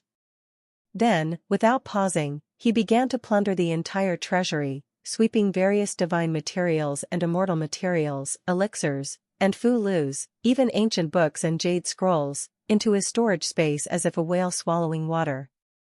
"Didn't we agree to just take the heavenly mirror and leave?" Jun Huang looked at Chuzheng's bandit-like actions, his expression immediately tightened, momentarily stunned. "This wasn't what was agreed upon." "Since we're here," Chuzheng replied casually, without stopping. He didn't have the extensive resources of the Immortal Court or Martial Pavilion to support him. Everything he needed for cultivation had to be fought for by him personally, and the treasury accumulated over millennia by this ancient clan was undoubtedly a huge supplement for him. Yun Tianji, seeing this, hesitated only for an instant before removing his disguise and beginning to pillage without slowing. Just as Chu Jing frantically collected his treasures, his movements suddenly stopped, his expression changing instantly. He abruptly raised his head towards the void, shouting sharply at Yun Tianji and Jun Huang. Huang is rushing back at full speed. She has noticed something amiss, directly erased my incarnation, which didn't delay her for much time. Quickly alert the immortal ancestor and martial ancestor. Yun Tianji dared not dawdle in the slightest, immediately crushing a previously prepared help jade talisman containing the power of the immortal ancestor, simultaneously imprinting the news of Jingchu taking the heavenly mirror and the potential loss of the immortal banishing rune within it, and transmitting it out altogether. Jun Huang also looked solemn, without hesitation taking out the life-saving jade talisman gifted by the martial ancestor and crushing it. This was evidently the last amulet given to them by the martial ancestor and the immortal ancestor, to be used only in a life-threatening crisis, containing supreme might capable of instantly transmitting messages and coordinates back. The instant the jade talisman shattered, it seemed to touch upon the unseen supreme laws of heaven and earth. Boom! Several terrifying and boundless divine senses, imbued with enormous fury and cold murderous intent, swept across from beyond endless time and space, instantly clearly seeing the figures of Chu Jing, Yun Tianji, and Jun Huang inside the treasury. Jingchu! How dare you! An angry shout from a woman exploded deep within the three's primordial spirits, filled with boundless rage, and it was not Huang's voice. Chu Jing turned a deaf ear, instead speeding up, sweeping the last few appealing treasures of this top-tier treasury away. Then his entire yuan qi erupted, crashing through the treasury's dome with a roar, turning into a long blue rainbow, and darting straight out of the ancestral land of the Star Moon ancient clan. Thanks for this, let's split up and go. I'll head to the Martial Pavilion ancestral land later and lend you a hand. Chu Jing's voice carried to Yun Tianji and Jun Huang. The three had a profound tacit understanding, instantly splitting in three different directions, tearing through space to escape. Chu Jing continuously took out numerous long-distance teleportation jade talismans, crushing them without hesitation. Swoosh! Swoosh! Swoosh! His figure flickered repeatedly, each time crossing the endless star domain before the Star Moon ancient clan experts could arrive, swiftly getting out of the radiant star realm's range. After several twists and turns, he reached near the desolate spiritual remains realm. Without looking back, he plunged headfirst into the chaotic and dangerous vast universe through the largest spatial rift, disappearing without a trace. Almost simultaneously with Chu Jing's disappearance, the starlit sky outside the radiant star realm shattered suddenly. Huang's silhouette descended, enveloped in overwhelming starlight and fury, but just as she intended to pursue Chu Jing, her path through space-time was intercepted by a formless force, freezing momentarily. Two equally terrifying and majestic figures, one on each side, stood atop the river of space-time, blocking her way. The person on the left, wrapped in hazy immortal light and surrounded by laws, was Feng Qingyi, an immortal ancestor of the immortal court. The person on the right, his vitality like a dragon, staining the years with his vitality and aura, was the martial ancestor, sun-eroding cry. Huang looked at the two supreme beings of the human race blocking her way, her expression changed instantly, a mix of shock and anger. Feng Qingyi. Sun-eroding cry. Does the human race intend to go to war with my Star Moon ancient clan? The face of sun-eroding cry, shrouded in shadow, showed no expression, only a voice as calm as a rippleless surface echoed, "If you wish to fight, then fight." Beside him, Feng Qingyi's expression turned cold and did not speak. Instead, she stepped forward half a step, her vast immortal authority spreading, faintly connecting with the aura of sun-eroding cry, completely blocking Huang's path, clearly aligned in stance. Under the starry sky, the standoff among the three ancestral realm existences made this moment in time seem completely frozen. Huang's fingers trembled slightly, her eyes filled with a murderous intent that was almost uncontrollable. Enough. A sound transmission echoed, originating from her brother, Xing Yan. A starlight splashed out from the river of space-time, transforming into a figure, arriving in front of the three in confrontation. With a calm expression he spoke slowly, "Jingchu's intention lies in the heavenly mirror, within which part of our clan's heavenly fate exists. I need compensation." If unwilling, my Star Moon ancient clan, from today on, will join under the banner of the giant god clan. As his words fell, the faces of Sun-Eroding Cry and Feng Qingyi both tightened. There was no joking in Xing Yan's words. Once the Star Moon ancient clan joined the giant god clan, the situation would change dramatically, potentially involving the entire human race. They clearly had not expected Xing Yan to be so decisive, actually willing to sacrifice the clan's foundation. Sun-Eroding Cry and Feng Qingyi exchanged a glance, reaching an agreement in a moment, nodding in consent. The Martial Pavilion and Immortal Court will offer 20 great thousand worlds as compensation for this occasion. The transaction will need time. This is the most common method of exchanging heavenly fate in the great universe. Heavenly fate is intangible and can only use great realms as a medium. The great thousand worlds of heaven and earth have a fixed number, altogether only 3,000.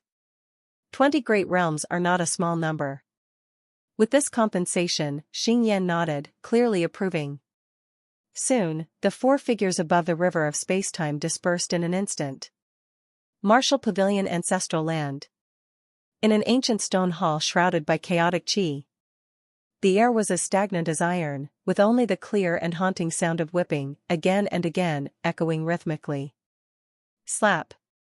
Sun-Eroding Cry held a plain, heavy dark iron whip, his expression calm and unfluctuating as his arm swung, the iron whip slicing through the void, accompanied by a harsh whistle, precisely lashing onto the back of Jun Huang who kneeled in the hall.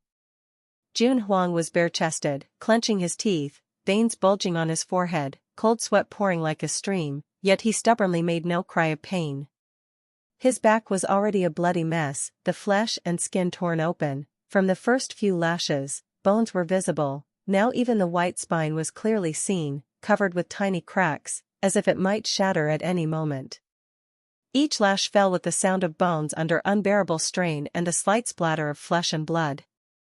In a blink of an eye, a full 100 lashes were completed. Sun-Eroding Cry emotionlessly retracted the iron whip, not a trace of blood staining it. He overlooked his disciple, who was nearly collapsing to the ground, his voice calm and devoid of joy or anger. Do you regret it? Jun Huang panted heavily, each breath tugging at the destructive pain on his back, causing his vision to blur. He struggled to lift his head, the bloodshot eyes filled not with regret, only sincerity, hoarsely saying, reporting to Master, I know my mistake, acted recklessly, bringing disaster to the Martial Pavilion, but, no regret. He paused, his spine trembling slightly with effort, yet his voice astonishingly firm. Even if I had to do it again, I would still help Xingqiu, disciple, only wished for the truth. Sun-Eroding Cry quietly watched him, his eyes calm. It's right not to regret. He spoke, his tone still plain, what's done is done, there's nothing to regret. A martial cultivator walks the world, but seeks to have a clear conscience. Hesitating and fearing would mean falling behind. The next moment, his gaze slightly cooled, but a mistake is a mistake, and the price must be paid. This time to protect you, the Martial Pavilion gave up 10 great realms. His voice wasn't loud, carrying a heavy weight, falling on Jun Huang's heart. These 10 great realms, in the future, you must personally reclaim for me, not relying on the Martial Pavilion, but with your own hands, retrieve them. Upon hearing this, Jun Huang's body trembled slightly. He took a deep breath mixed with the scent of blood, enduring the piercing pain, slowly leaning forward, bowing low. Disciple will remember this. Go. Sun-Eroding Cry waved his hand, saying no more. Jun Huang bowed deeply once more, then arduously supported his nearly shattered body, staggering out of the stone hall. After Jun Huang left, Sun-Eroding Cry stood alone in the vast hall, lost in thought, his fingers unconsciously tapping on the dark iron whip. Xingqiu, his meteoric rise is a bit too shocking. Though not a martial cultivator, yet still of the human race, such a figure emerging disrupts the current storms, for the human race now riddled with internal and external crises, whether it's a boon or curse remains uncertain. But at least for now, having another bit of strength is always a good thing. Immortal Court, the deepest layers of the Thunder Punishment Heavenly Prison. This is the place for the Immortal Court to punish serious offenders, year-round shrouded by the violent Nine Heavens thunder fire. A large pool rests in the center, not filled with water, but boiling, rolling with terrifying purple-gold thunder juice, emanating a destructive aura. A mere touch would instantly obliterate an ordinary true immortal in both form and spirit. Yun Tianji was tightly bound by pitch-black celestial shackles, the chains as thick as bowls, engraved with countless immortal patterns, suspending him directly above the thunder pool. His hair was disheveled, his vestment robe reduced to ashes, his whole body charred black, like dead wood scorched by heavenly fire, revealing glazed bones in many places. Every half an hour, the celestial shackles binding him would suddenly loosen, dropping him directly into the boiling purple-gold thunder pool below. Zila, a teeth-grinding sound of burning and thunder roared, the thunder juice engulfing him in an instant, burning him with its terrifying destructive energy, tearing at his immortal body, meridians, even his primordial spirit. That pain was far beyond the torture of 1,000 cuts. Each time he was pulled out of the thunder pool, his charred body would convulse violently, blue smoke rising from him, newly formed flesh buds wriggling painfully under the power of the thunder fire to repair themselves, then waiting for the next drop. Feng Qingyi's figure stood quietly at the edge of the thunder pool, surrounded by a hazy immortal light, with law swirling around, her face expressionless as she watched Yun Tianji endure his torture. 100 days of thunder fire cleansing is just to teach you a lesson. Feng Qingyi's voice was icy. As an immortal king, a future pillar of the immortal court, you acted recklessly, provoking boundary conflicts, causing the immortal court's foundations to be damaged. The loss of these 10 directions great realms, you will have to figure out how to recover them yourself in the future. She paused, her gaze like 2 sharp swords, piercing towards the charred figure in the thunder pool. From now on, cleave yourself from Jingqiu. He is the great enemy of the immortal path, and getting too entangled with him will only bring you ultimate disaster. This time, his escape was something both the Star Moon ancient clan and we did not expect due to his audacity, yet his destiny has not ended, but there will be no next time. Remember. Feng Qingyi's eyes grew colder. If there is a next time, I will personally cut you down and clean house. In the thunder pool, having just undergone a round of thunder fire baptism, Yun Tianji raised his head with difficulty, his charred face showing no expression, only a pair of eyes remaining bright in their charcoal sockets, carrying a peculiar tranquility. His mouth twitched painfully as if trying to smile, but the movement aggravated his terrible injuries, his voice hoarse like a broken bellows. Thank you, immortal ancestor, for the mercy of sparing my life, disciple understands. The purple-gold thunder juice boiled again, the cold celestial shackles clattering softly, loosening once more. Yun Tianji closed his eyes, the corners of his mouth lightly tugging, his heart filled with satisfaction. This time, he had repaid the favor owed to Jingqiu.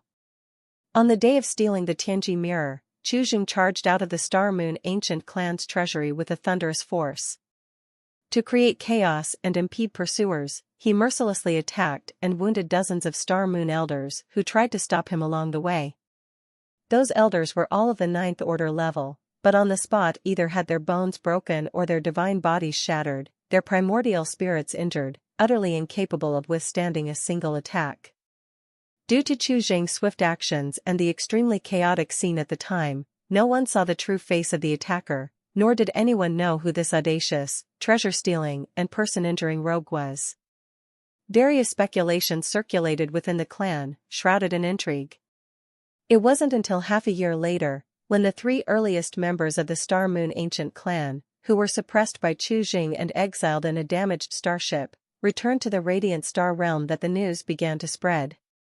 The news about Jingqiu took wing and could no longer be concealed, spreading madly, sweeping through the star sea, spreading once again across the major ancient clans, and swiftly proliferating through the great realms. After disappearing for over 300 years, Jingqiu reappeared, making a direct beeline for trouble, single-handedly infiltrating the core of the ancestral land of one of the 10 great ancient clans, severely injuring many elders, looting the top-tier treasury, and stealing the clan's supreme treasure, the heavenly mirror, before successfully escaping. This news was so shocking that when first heard, many big figures thought it was a tall tale. The upheaval was intense among various forces. The higher-ups of the Immortal Court's martial pavilion naturally knew long before, but the lower levels were still abuzz. The undercurrents of the entire great universe, due to Xingqiu's reappearance, surged more turbulently, like an impending storm. When the turmoil in the great universe arose suddenly, Chu Jing placed himself safely outside the eye of the storm, hiding deep within the vast universe great realm. He established a temporary cave, quietly lying dormant. He did not rush out, but hid in the vast universe great realm for a full 2 years. During that time, he frequently dispatched his body separation to cautiously infiltrate the great universe from different locations, to probe the external situation and the changes in various circumstances. Not until his avatars confirmed multiple times that the aftermath of the Star Moon Ancient Clan incident was gradually calming down and the intensity of searches by major forces had weakened, did he quietly sneak back into the great universe. He did not hastily go to the Martial Pavilion to find Xue Qing or contact anyone, but took a detour, quietly bringing back Chuan, who had been hiding and waiting. Afterward, he took Chuan, far away from trouble, to a more secluded, virtually unknown abandoned ancient star domain in the cosmic edge, found an ancient star as a cave, laid down multiple prohibitions, and began seclusion. After escaping from the ancestral land of the Star Moon Ancient Clan, his cultivation surged, naturally ascending to the realm of perfect Xianxian. With the 3 flowers gathering at the top, completely perfect, his vitality, qi, and spirit all reached the pinnacle of the profound immortal level, with no room for further improvement. Now, coupled with the portion of heavenly fate absorbed and integrated from the heavenly mirror, his own heavenly fate had also reached a critical point. All conditions had been met, and he could begin preparing to break through that seemingly insurmountable barrier. The Golden Immortal Realm. Golden Immortal Realm. Once one successfully steps into it, they truly achieve the ultimate transformation in the level of life, akin to a mortal carp turning into a dragon, breaking free from the confines of rivers to soar in the time-space star sea. This truly steps into the domain of the river of spacetime, beginning the initial mastery of the great power of time and space, compared to all previous realms, whether in strength, longevity, or understanding of the universe's essence. It is as different as heaven and earth, incomparable. In the earliest records of qi refining technique, the Golden Immortal is the realm of immortality. However, that might have been in the previous epoch. For this era, the Golden Immortal is far from reaching the level of immortality and indestructibility. Within the stars, deep in the cave abode, all was silent, except for the most primordial laws that silently flowed and resonated slowly. Chu Jing slowly opened his eyes. Deep within his gaze, it seemed as if billions of star rivers momentarily emerged, expanded, and then vanished, resembling the grandeur scene of the cosmos' inception and separation of chaos, fleeting yet suffocatingly profound. In front of him, the heavenly mirror obtained from the Star Moon Ancient Clan hovered quietly. Its surface was no longer hazy, and the misty starlight within had become exceptionally active, harmonizing with the vast ocean-like power of heavenly fortune around him, self-circulating in a wondrous resonance and slowly merging. The cultivation path of the qi refining lineage is fraught with challenges: the 100-day spiritual transformation, quenching jade bone, constructing the Tao embryo, condensing golden pill, qi refining into spirit, divine traveling in the void, entering the returning to void realm, then holding the one and keeping the prime, condensing the pure young undying primordial spirit, ultimately stepping into the realm of harmony, initially merging with heaven and earth laws. After harmony, true tribulations begin. One must endure countless hardships, temper the Tao heart and Tao foundation, to attest to the position of heavenly immortal. Once all tribulations are perfectly overcome, once being polished to flawless purity, only then is one a mysterious immortal. The mark of the mysterious immortal realm is the condensation of 3 Tao flowers containing the essence of the great Tao in the sea of consciousness, known as the 3 flowers gathering at the top, and in Chu Zhang's sea of consciousness, this grand phenomenon is present. 3 lotus flowers of ancient appearance, surrounded by Tao talisman, hover in a triangular shape over the boundless sea of consciousness. The first flower rooted at the very bottom of the sea of consciousness, connecting fundamentally with the physical body, solid and heavy like a mountain, carrying the indestructible foundation of Chu Zhang's physical body refined through countless trials, stable as a rock, unbreakable by 10,000 tribulations. After his journey to the Heaven Burial Palace, his physical body has long accumulated a profound foundation, much stronger than those of the later generations. The second ancient lotus, swaying in the center of the sea of consciousness, like a tree of life, the lotus heart constantly circulating with a golden red divine radiance akin to blood and chi, symbolizing the vast, inexhaustible life origin within, vibrant as the star sea. The third flower is suspended at the pinnacle of the sea of consciousness, above the other two, with the lotus petals opening and closing, chaotic primordial energy billows, countless innate Tao patterns emerge and dissolve, representing Qu Zheng's powerful enough to interfere with heaven and earth law soul. The three realms of profound immortal correspond to the blooming of three Tao flowers, symbolizing the cultivator's physical body, blood qi, and divine intent, all cultivated to the peak attainable by acquired living creatures, nothing left to improve, pure perfection. The next step is to return to simplicity. From the ultimate, return to the origin, trigger the qi of the five organs, achieving 5 qi towards yuan.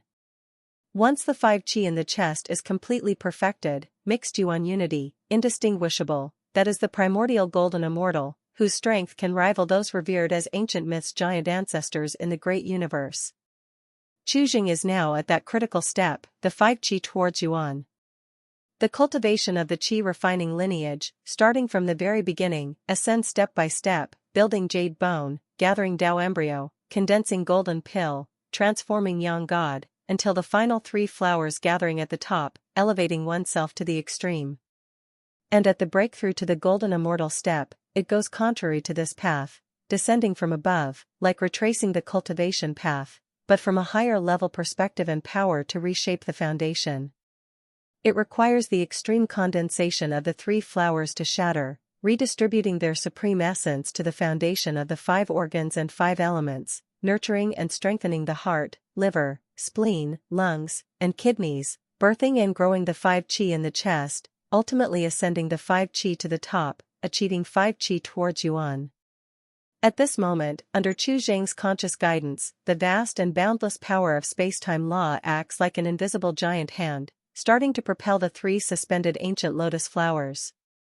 The 3 ancient lotus flowers begin to slowly approach each other, the originally still lotus petals start to slightly unfold, the edge of the petal's light begins to interweave and probe, faintly showing signs of merging, indistinguishable from each other.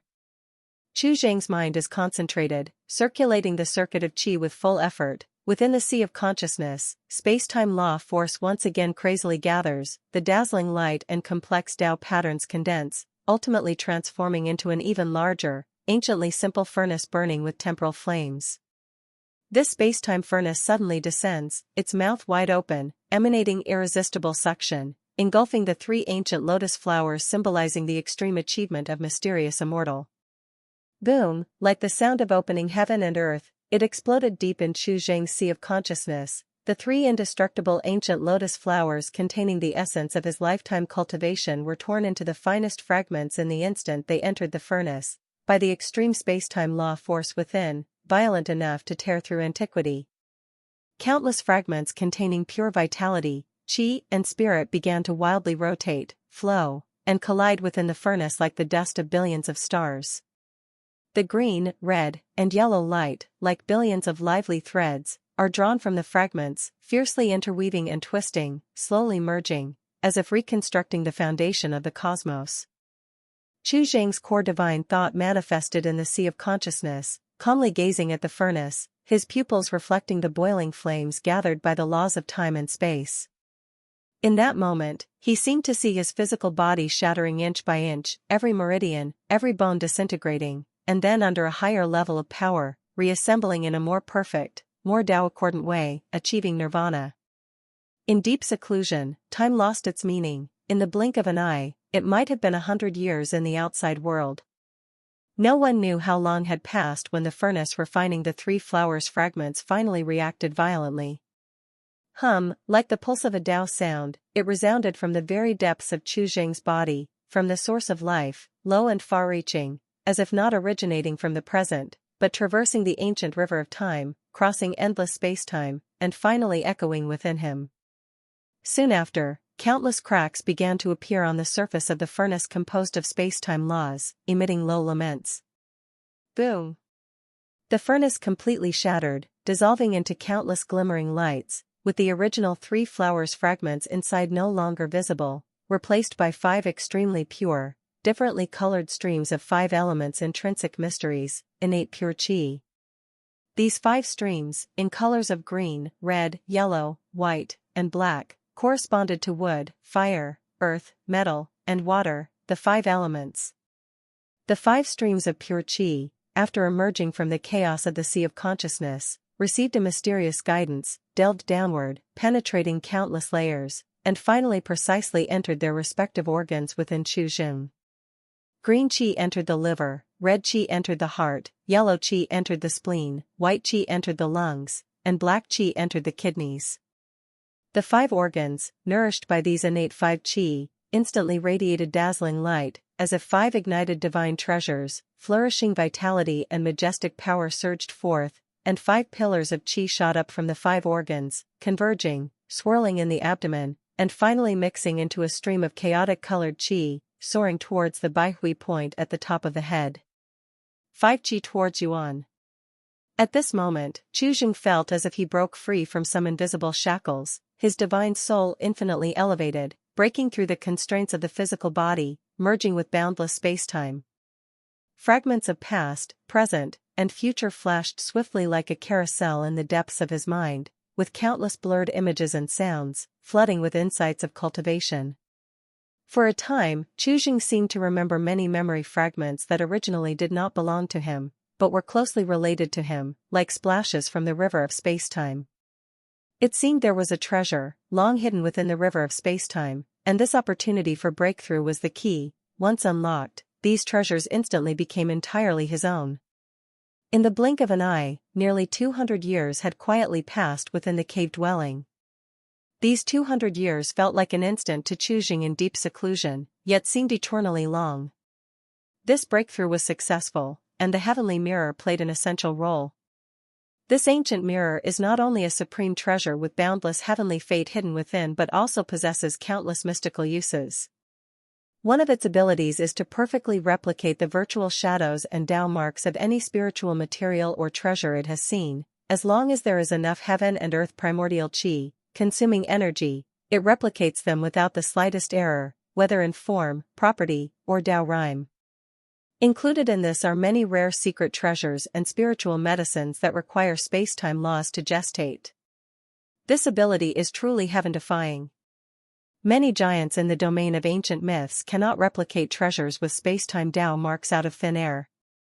With this ability as support, coupled with the massive cultivation resources plundered from the Star Moon ancient clan's treasury, Chu Jing had no need to worry about resources and could focus wholeheartedly on advancing his realm.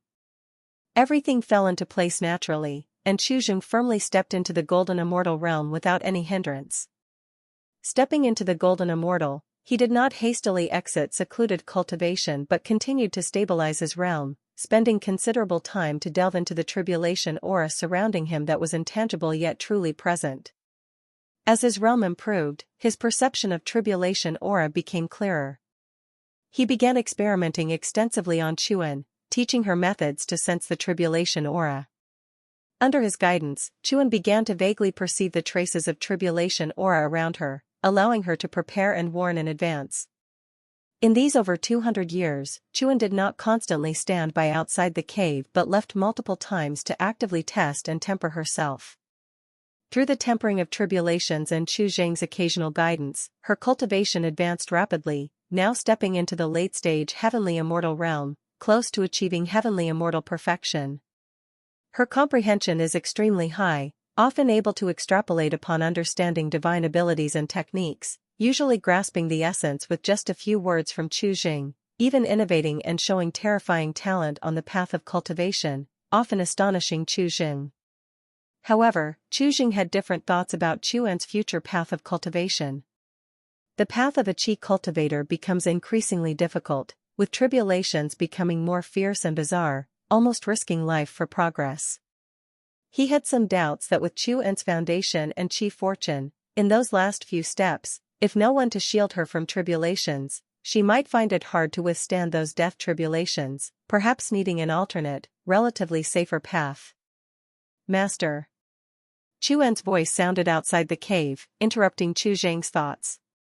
Chuan appeared at the cave entrance, bowing, presenting a book made of divine jade in her hands.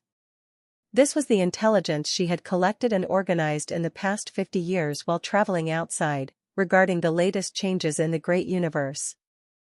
Every 50 years, she would return punctually, detailing the changes and movements of the outside world to Chu Zhang. She was Chu Zhang's only eyes and ears in the outside world during his seclusion. For this, Chuan often felt a sense of secret joy deep inside. Being useful to her lord, being able to help him, was the best thing in her perspective. After many tribulations, Chuan now appeared more restrained and serene. The ignorance and naivety previously lingering in her eyes had completely faded away, becoming invisible, and her temperament increasingly exuded a cool transcendence, like a flawlessly polished jade, gradually emitting her own brilliant radiance. Chu Zhang nodded, took the jade scroll, and scanned it with his divine sense. A mass of information instantly poured into his mind. His expression slightly shifted.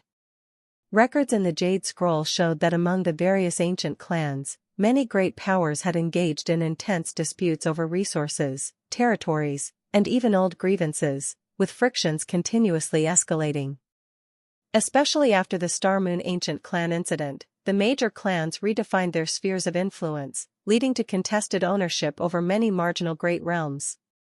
Subordinate forces under them had begun large-scale skirmishes, and both immortal kings from the Immortal Court and Upper Realm great saints from the Martial Pavilion had stepped into the fray over some strategically crucial ancient great realms.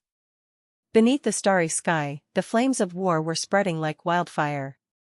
However, it was still kept within certain limits, as living creatures who could traverse the space-time domain had not directly joined the battle, and the ancestral realm forces seemed to be restraining themselves and observing.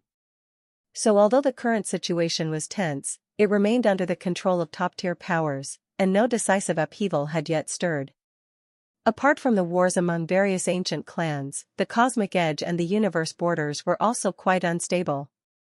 Just over a decade ago, there was a fiercely intense conflict, reportedly involving a dozen ancient ancestors of the universe joining forces attempting to breach the borders.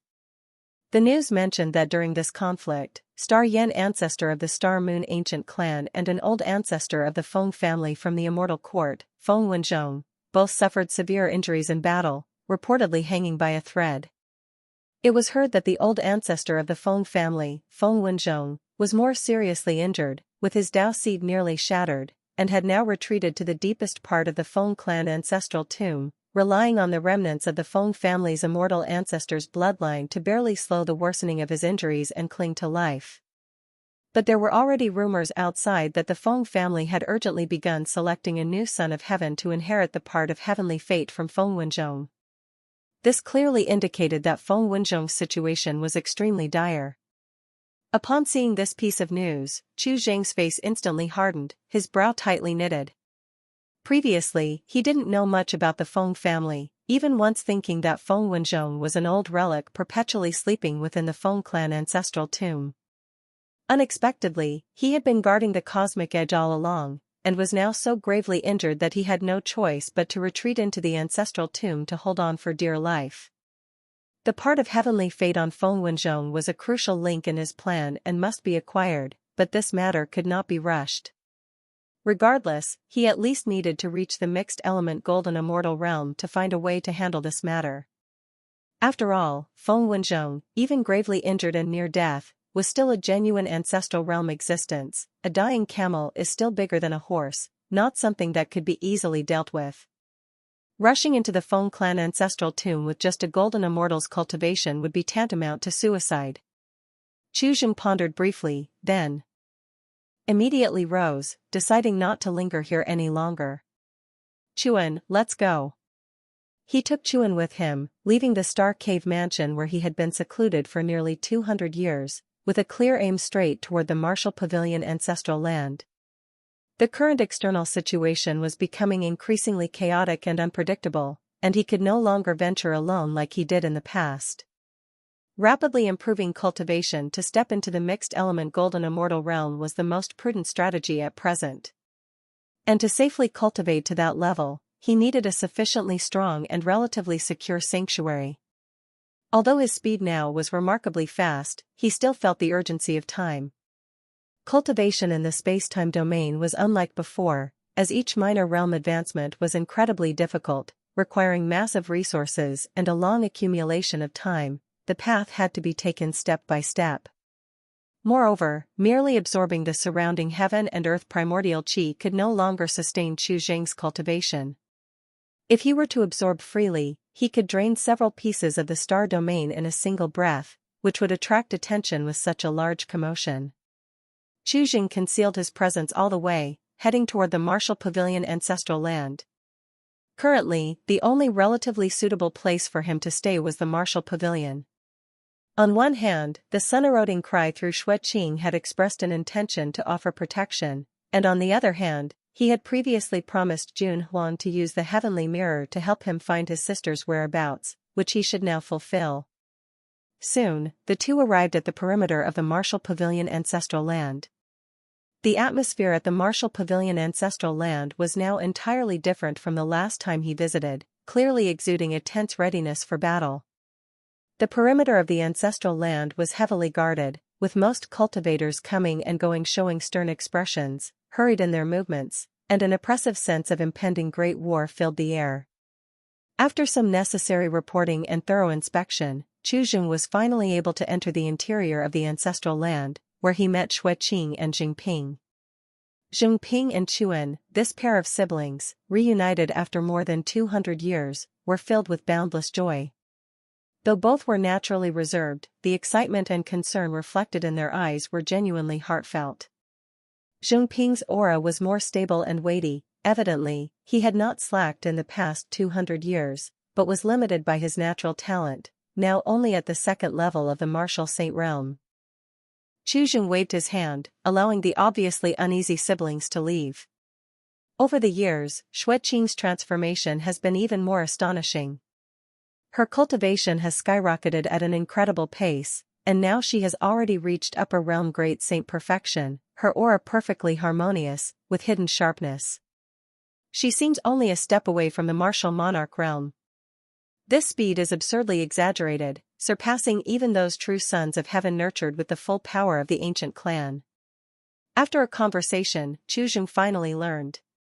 In recent years, Xueqing seldom ventured outside to engage in combat and experience that extreme feeling of life and death. Instead, she has chosen to settle down. She spends most of her time in the Martial Pavilion's vast and ethereal ancient scripture tower, reading extensively from various schools, even extensively researching combat techniques and secret techniques from other clans, extracting their essence while discarding the dross, integrating them into her own martial path. Her proficiency in the martial path has been rapidly transforming at an astonishing pace, her insights profound, and her thinking expansive, even surpassing many martial emperors.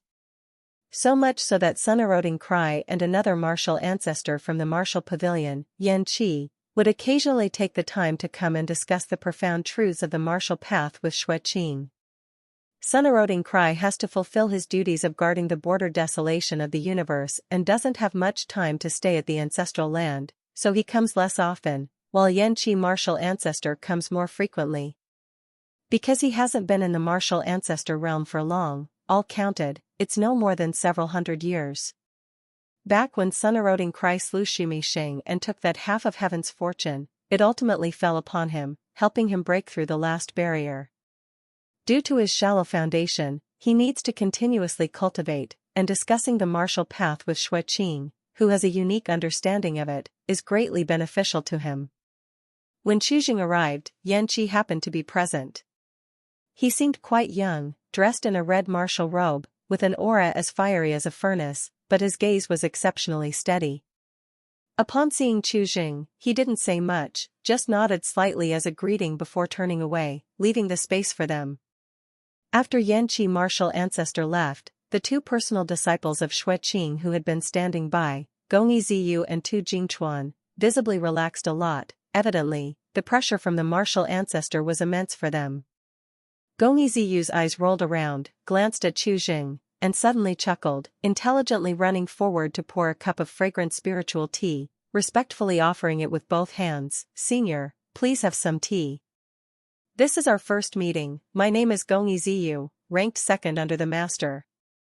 Her smile was bright, with a bit of obvious flattery. Beside her, Tu Jingchuan was somewhat at a loss, not knowing what to do. He hurriedly followed suit, bowing. Junior Tu Jingchuan, greetings, senior. Seeing this, Xueqing waved her hand, signaling the two to wait outside. In an instant, only Xueqing and Chuzheng were left in the room. The atmosphere suddenly became somewhat quiet, filled with a faint tea aroma. After a while, Xueqing took the lead to speak, breaking the silence, her voice as usual cold, but upon closer listen, a barely discernible care could be felt. Just stay here in peace. The martial ancestor has already spoken to me. He will protect you until you have sufficient strength to defend yourself. Do not venture out recklessly. As for cultivation resources, you need not worry, I will find a way to prepare them for you. I didn't plan to leave immediately after coming this time.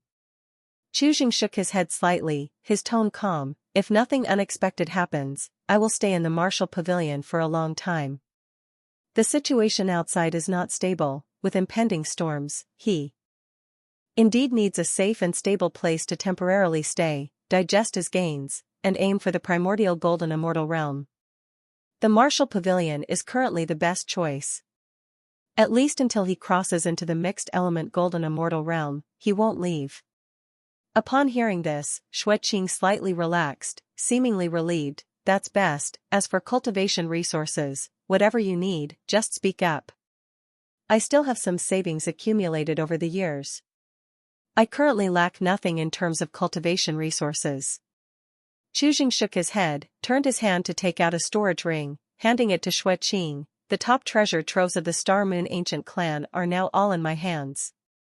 Glancing at the numerous divine materials and treasures in the ring, Xueqing was speechless for a moment. She indeed forgot that this person in front of her might be wealthy beyond measure. The resources stocked in the treasure house of the formerly third-ranked powerful ancient clan in the great universe are simply unimaginable. The room fell silent once again. Chuzheng looked at Xueqing in front of him, his emotions growing increasingly complex. As his cultivation grew closer to that critical point, a strong unease inexplicably arose within him at this moment. This unease doesn't stem from external threats, but originates from within. After stepping into the space-time domain, his mind often uncontrollably surged with some strange fragments of memories. These fragments were bizarre, some seeming to be segments from a distant past, of which he has no recollection, some seemingly fleeting glimpses of the future, blurry and elusive. But within these fragments, most of them contained the figure of Xueqing. His current path is like crossing a river by feeling for stones. Concerning the steps after entering the ancestral realm, his vision too is pitch black and full of the unknown. Xueqing keenly sensed the trace of unease and confusion emerging from Chuzheng. She paused for a moment before reaching out and gently holding Chuzheng's hand. Her fingertips were slightly cold, slowly clenching with a touch of reassurance. No matter what, I'm still here. She gazed into Chuzheng's eyes, her voice soft yet clear and powerful. If you feel the road ahead is difficult and hard to bear alone, there's no harm in speaking out. Perhaps I can't fully understand, but I will do my utmost to help you. Her gaze was clear, with complete openness in her eyes. Chuzheng was slightly taken aback, feeling the cool and firm touch from his palm, the unease in his heart slightly calmed. He clasped Xueqing's hand in return, not speaking much, but giving it a firm squeeze, taking a deep breath, suppressing all chaotic thoughts, his tone becoming steady again. Rest assured, the sky won't fall. As it stands now, he already holds heaven's mandate in his hands, everything is still on track. After a while, Chuzheng spoke, asking Xueqing to send someone to find Jun Huang to come over. Upon receiving the message, Jun Huang arrived quickly. Compared to before, his aura had undergone a huge change, vastly different, evidently having gone through a lot over these 200 years. His cultivation had already stabilized at the middle stage great saint, but his demeanor now bore a more evident coldness and fierceness, as if a piece of cold iron, his gaze sharp and devoid of warmth. Chuzheng slightly furrowed his brows, feeling something was off about Jun Huang's state. After contemplating, he didn't say much, straightforwardly taking out the heavenly mirror, using it as a medium to actively project fragments of memories recorded within the Heaven Burial Palace. Light from the mirror flowed, depicting the scenes of brutal bloodshed within the Heaven Burial Palace, countless prodigies battling each other, falling one after another like a slowly unfolding scroll, numerous blurred human figures appearing and dissipating. Huang's gaze was fixed on the illusions in the mirror, carefully searching for any traces related to his sister. After a long time, he shook his head slightly, a faint trace of disappointment flashing in his eyes, but it was quickly covered by a deeper coldness. He withdrew his gaze, cupping a hand to Chuzheng, his tone indifferent, even somewhat distant. "Thank you for your effort, my friend. Much appreciated."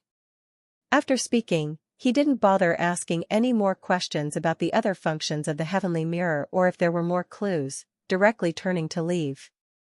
When his gaze swept over Xueqing, a trace of inextinguishable chill seeped from the depths of his eyes. Chuzheng slightly frowned, looking somewhat puzzled at Xueqing. Huang's reaction was overly calm, as if he no longer cared about the life or death of his sister Junie Xue, completely different from his previous state.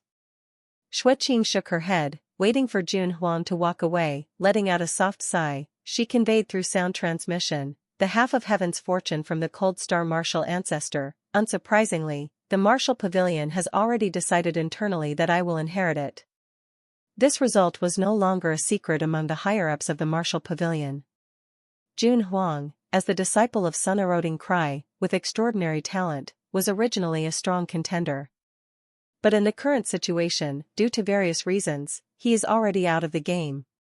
If he wants to obtain heavenly fate again, he would either have to wait for his master Sun-eroding Cry's lifespan to run out, or rely on other methods to seize that distant opportunity in the outside world. The first path was clearly impossible, as Sun-eroding Cry was at the peak of his prime, having cultivated the undying body of 10,000 tribulations, with an alarmingly long lifespan. Even if Huang advanced to Martial Emperor, even perfect Martial Emperor realm, it is highly likely he would not outlive Sun-eroding Cry. In these years, Huang has almost always been active at the forefront of the war between the Immortal Court and the Ancient Clan, with heavy slaughter, personally wiping out several great realms, with blood on his hands and a growing ferocity. Even within the martial pavilion, many believe his actions are too violent and willful, increasingly going down an evil path. However, these rumors have not drawn much attention, as after all, martial cultivators, no matter which one, rarely have no blood debts on their hands. Xueqing did not stay long, as her cultivation had also reached a critical point, requiring her to retreat into seclusion to seek a breakthrough to the martial monarch realm. Her time was equally pressing, as the heavenly fate was ultimately not yet truly hers, everything still held variables. She must possess enough strength to match heavenly fate in order to firmly grasp it. Chuzheng pondered for a moment, shaking his head slightly, no longer dwelling on the affairs of Huang. The choices and destiny of individuals are difficult for others to interfere with.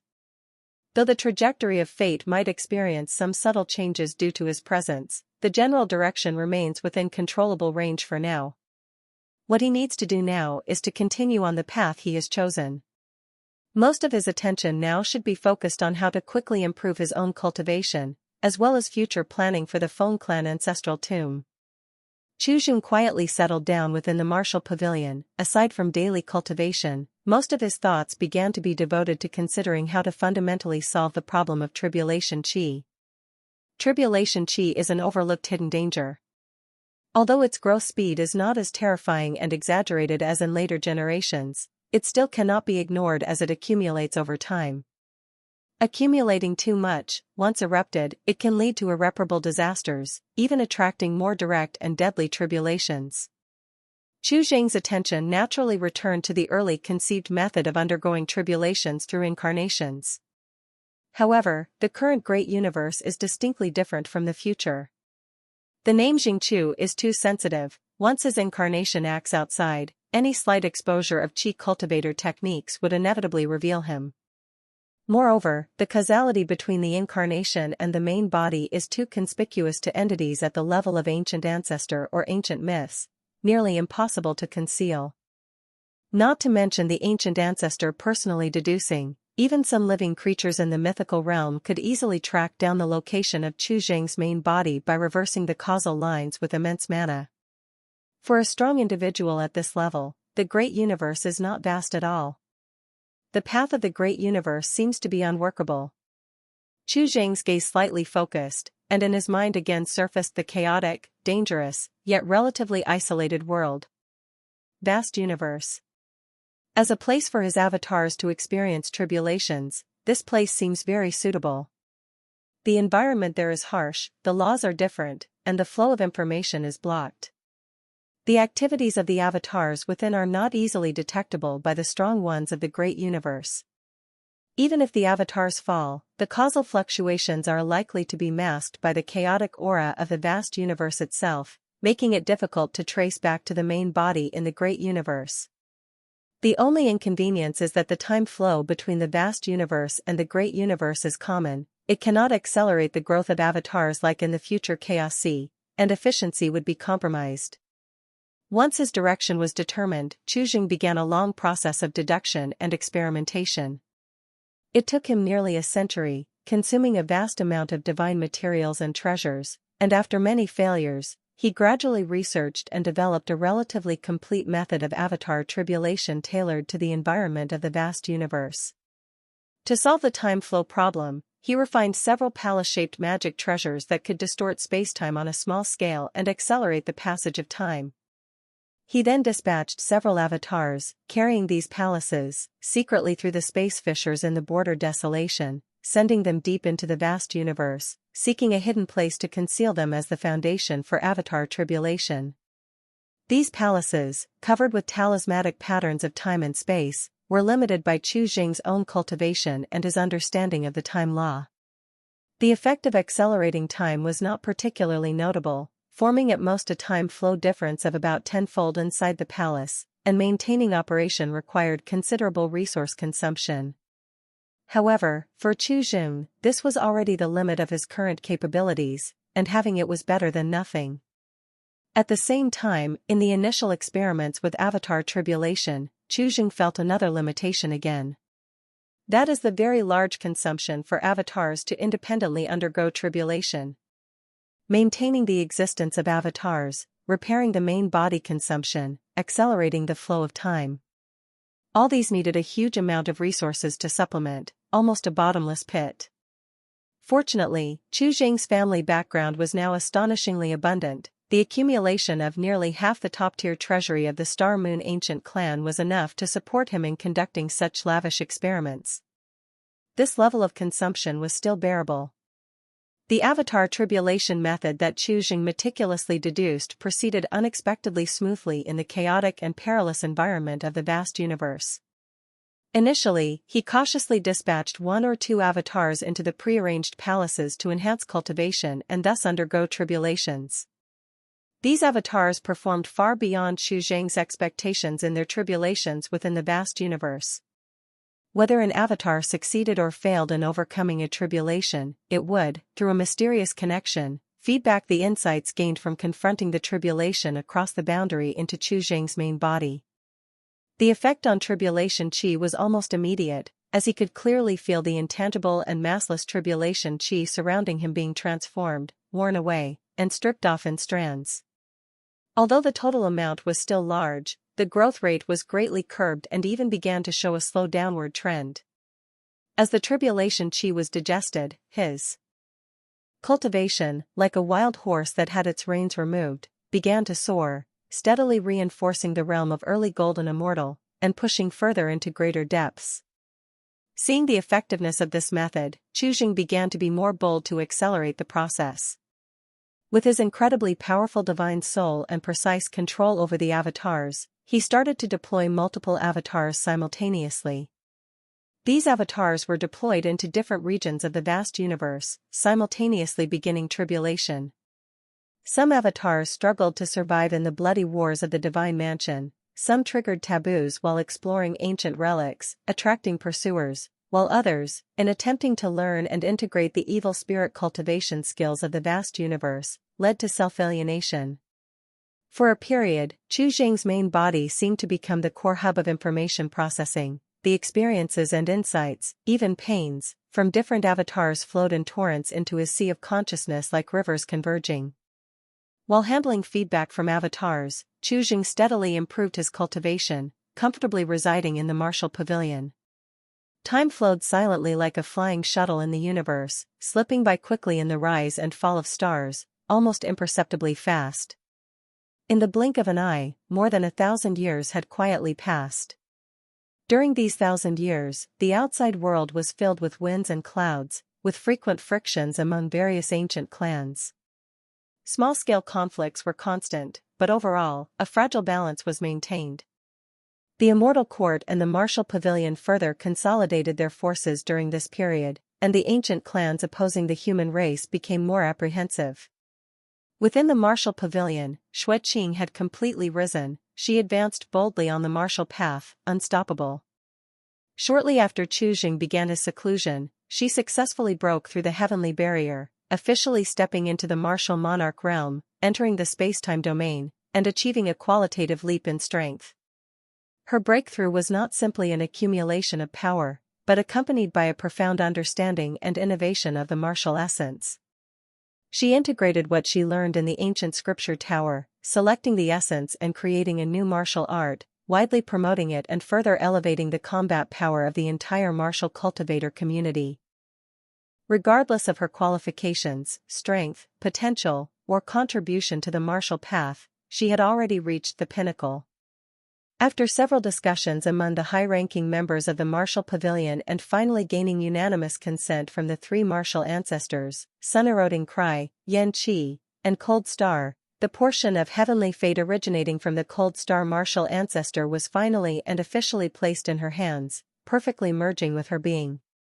With the heavenly fate upon her, the name Xueqing thus spread thoroughly among the 10 great ancient clans, drawing countless inquisitive gazes. The relationship between her and Jingqiu was also quickly unearthed by some interested parties, attracting even more attention. However, with the ever-growing martial pavilion standing before them and clearly expressing their protection, no one dared to act recklessly, at least not on the surface. In these years, Chujing rarely experienced a truly tranquil and peaceful time, no longer needing to hide and run, or to constantly guard against malevolence from all directions, allowing him to wholeheartedly devote himself to cultivation and research. The continuous feedback from his avatar's tribulations caused his cultivation to rise significantly during these 1,000+ years, already steadily advancing to the Golden Immortal middle stage, not far from the late Golden Immortal. If this speed were to spread, it would undoubtedly astonish many living creatures who had stepped into the space-time domain. Every step within the space-time domain is incredibly arduous, akin to climbing a towering peak that never reveals its summit, and even a slight advancement in realm requires a deeper understanding of the space-time law. Even with a method like Avatar Tribulations, Chujing could not achieve instant success. He needed to slowly accumulate his foundation.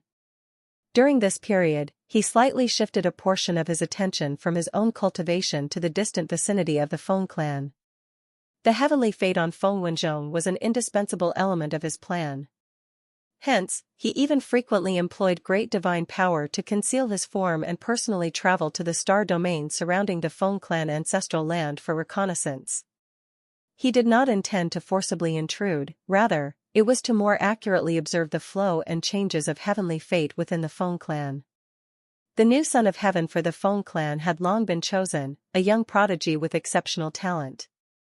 At present, heavenly fate had already begun to slowly and steadily transfer from the dying Feng Wenzhong to the new son of heaven. However, the transfer of heavenly fate is an extremely prolonged and intricate process. Heavenly fate is not a simple power that ordinary living creatures can easily bear, it contains the entire great universe's authority and will. If the new son of heaven lacks sufficient cultivation, and if his physical body and primordial spirit are not robust enough, it must be integrated and adapted little by little. Otherwise, the overwhelming heavenly fate could easily shatter the body and crush the primordial spirit, leading to a demise both in form and spirit. Chujing was patiently grasping a measure. He needed to ensure that when he made his move, the remaining heavenly fate on Feng Wenzhong should not be too little, it must be enough to support him in taking that final step. But at the same time, it couldn't be too much. If there were too much heavenly fate, it would mean that Feng Wenzhong's remaining combat power would be stronger, the risks higher, any additional amount translated to extra danger. This was like waiting for a fruit to ripen, having to pick it at the exact moment before it reaches its most sweet and full form. Too early, and it would be astringent; too late, and it would rot. Now Chu Jing only hoped that this critical point would come later, granting him more preparation time. However, just as Chu Jing silently calculated and deduced, preparing multiple plans, believing that the time was becoming increasingly ripe, a message from the outside world surprised him considerably and even disrupted part of his plans. The newly chosen son of heaven from the Feng clan was assassinated through extremely bizarre means during a seemingly ordinary trial within the Immortal Court. The Feng clan desperately tried to seal off the news, but such a significant event could not be completely concealed. It was said that the son of heaven died in an extremely gruesome manner, and the part of the heavenly fate he had just inherited, not fully integrated, also scattered without a trace, failing to return to the Feng clan ancestral shrine. This sudden change undoubtedly enraged the entire upper echelon of the Feng clan while plunging them into panic. The unknown loss of heavenly fate is a monumental blow to the foundation of any ancient clan. Especially since that was a genuine candidate for Son of Heaven, with a substantial amount of heavenly fate upon him. Upon receiving this news, Chu Jing too felt a sense of doubt, but soon, he had some guesses. Given the incident occurred within the Immortal Court, it was hard to say that the matter had no connection to Yun Tianji. Soon after receiving the news, Chu Jing confirmed that it was Yun Tianji's doing. His deduction, of course, had basis, for such things as rumor-mongering and stealing life and fate could only be accomplished by one who held heaven's mandate. Hidden behind the scenes, manipulating cause and effect, and committing acts of assassination and fate theft was highly likely the work of the Good Corpse, whose current host is none other than Yun Tianji of the Immortal Court. Moreover, since this incident occurred within the Immortal Court, Yun Tianji, who held great power there as an immortal monarch, had both the convenience and possibility to act. Counting the time, Chu Jing hadn't actively contacted Yun Tianji for a long time. After the joint action with the Star Moon Ancient Clan, an invisible barrier seemed to have formed between them. He didn't isolate himself from external information and would often hear news about Yun Tianji from Chuan. During the plundering of the Star Moon treasure vault, although Yun Tianji was punished by the Immortal Court with a cleansing by thunder fire, he indeed gained substantial benefits. With the massive resources he acquired from the Star Moon treasure vault, he thrived within the Immortal Court. Using Fallen Leaves Heaven in the near-immortal realm as his core base, he further expanded and fortified the Ascension Alliance he established years ago. The Ascension Alliance now is far from the small group initially limited to lower realm ascenders. It has become a massive entity, spanning multiple great realms, gathering countless top powerhouses and resources, becoming a formidable group within the Immortal Court. Although Yun Tianji's apparent cultivation is at the Immortal Monarch realm, his actual influence and speaking power within the Immortal Court surpass many established Immortal Emperor-level beings. Skilled in strategy and deeply appreciated by the immortal ancestor Su Daoyu, he is regarded as a top figure in the great universe, capable of shaking part of the cosmos with a mere stomp. During this millennium, Chu Jing tried several times to communicate with Yun Tianji, either as an old friend greeting him or wanting to invite him for a discussion regarding heavenly fate and his perspective on future dynamics. But each message was kindly yet distantly declined by Yun Tianji, who cited reasons such as being busy with affairs, currently in seclusion, or on a mission. Unconsciously, the relationship between them had undergone some subtle yet profound changes. Perhaps it was Yun Tianji who changed. He seemed to be intentionally distancing himself from Chu Jing, avoiding excessive interaction. Chu Jing wasn't overly concerned about this, nor did he insist. He knew that everyone has their own path and choices, and as long as the major historical progression continues normally without catastrophic deviation leading to complete chaos in the future, he would rather not meddle too much in Yun Tianji's private matters. After all, their future relationship might not count as allies. Moreover, his own affairs were already busy enough: cultivation, researching tribulation qi, planning heavenly fate, and monitoring various movements. Each task required a great amount of effort. Over the years, Xing had also quietly dispatched an avatar to observe fallen leaves heaven. Compared to several hundred years ago, there have been notable changes in today's falling leaves heaven, the most significant being the presence of some qi cultivators. Most of these qi cultivators acquired some scattered inheritances distributed by Xing in the lower realm and ascended by themselves. They weren't numerous, their cultivation levels generally were not high, and they were constantly under tight surveillance by agents from the Lin Xian 3 clans and even other ancient clans. Xing's avatar did not contact these fellow cultivators, he merely observed their survival and developmental states quietly, like a spectator.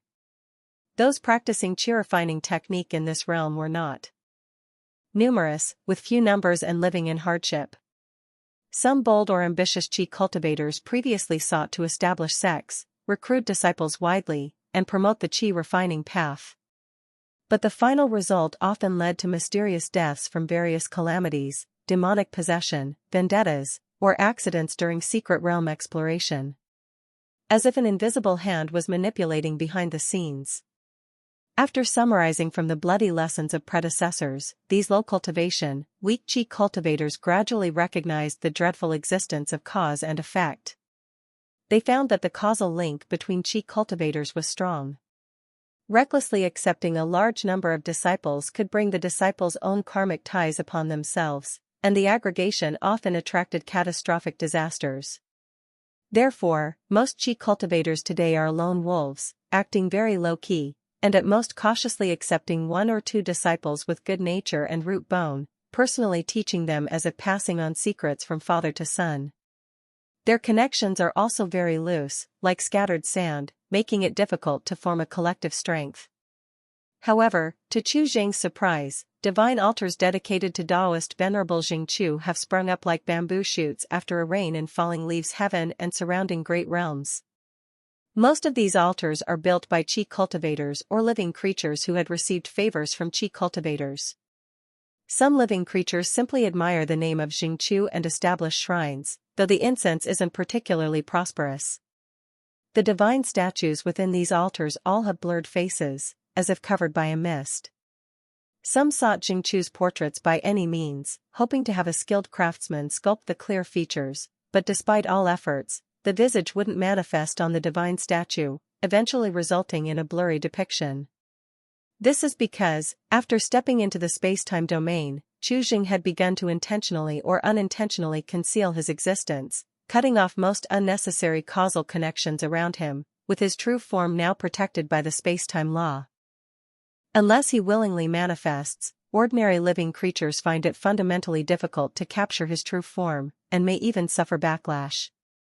After the death of the Feng family son of heaven and the dispersal of the heavenly fate, the Feng clan clearly became more cautious. They were no longer eager to select a new son of heaven, but instead, Feng Qingyi, the immortal ancestor, personally began to investigate the cause and effect, determined to uncover the true cause of the previous son of heaven's death and the truth behind the dispersal of the heavenly fate. This was undoubtedly good news for Xing, who was secretly watching. The internal investigation and stagnation of the Feng family would give him more time to prepare. He could plan more leisurely, without rushing for success, waiting for a better opportunity, thus naturally increasing the chances of success.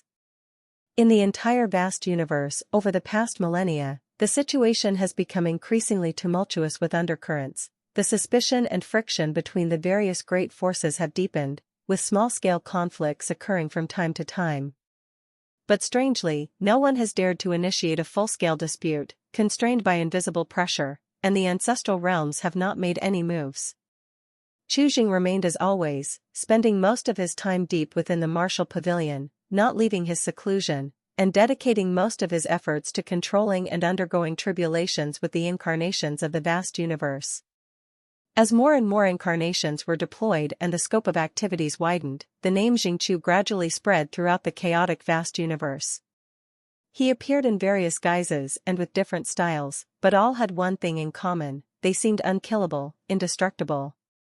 Repeatedly, there were reports of him being killed by some pavilion master or ancient ancestor in a certain place, but after some time, he would become active again in another location. This ability to die and be reborn attracted the attention and investigation of numerous divine mansion masters and even the ancient ancestors of the universe.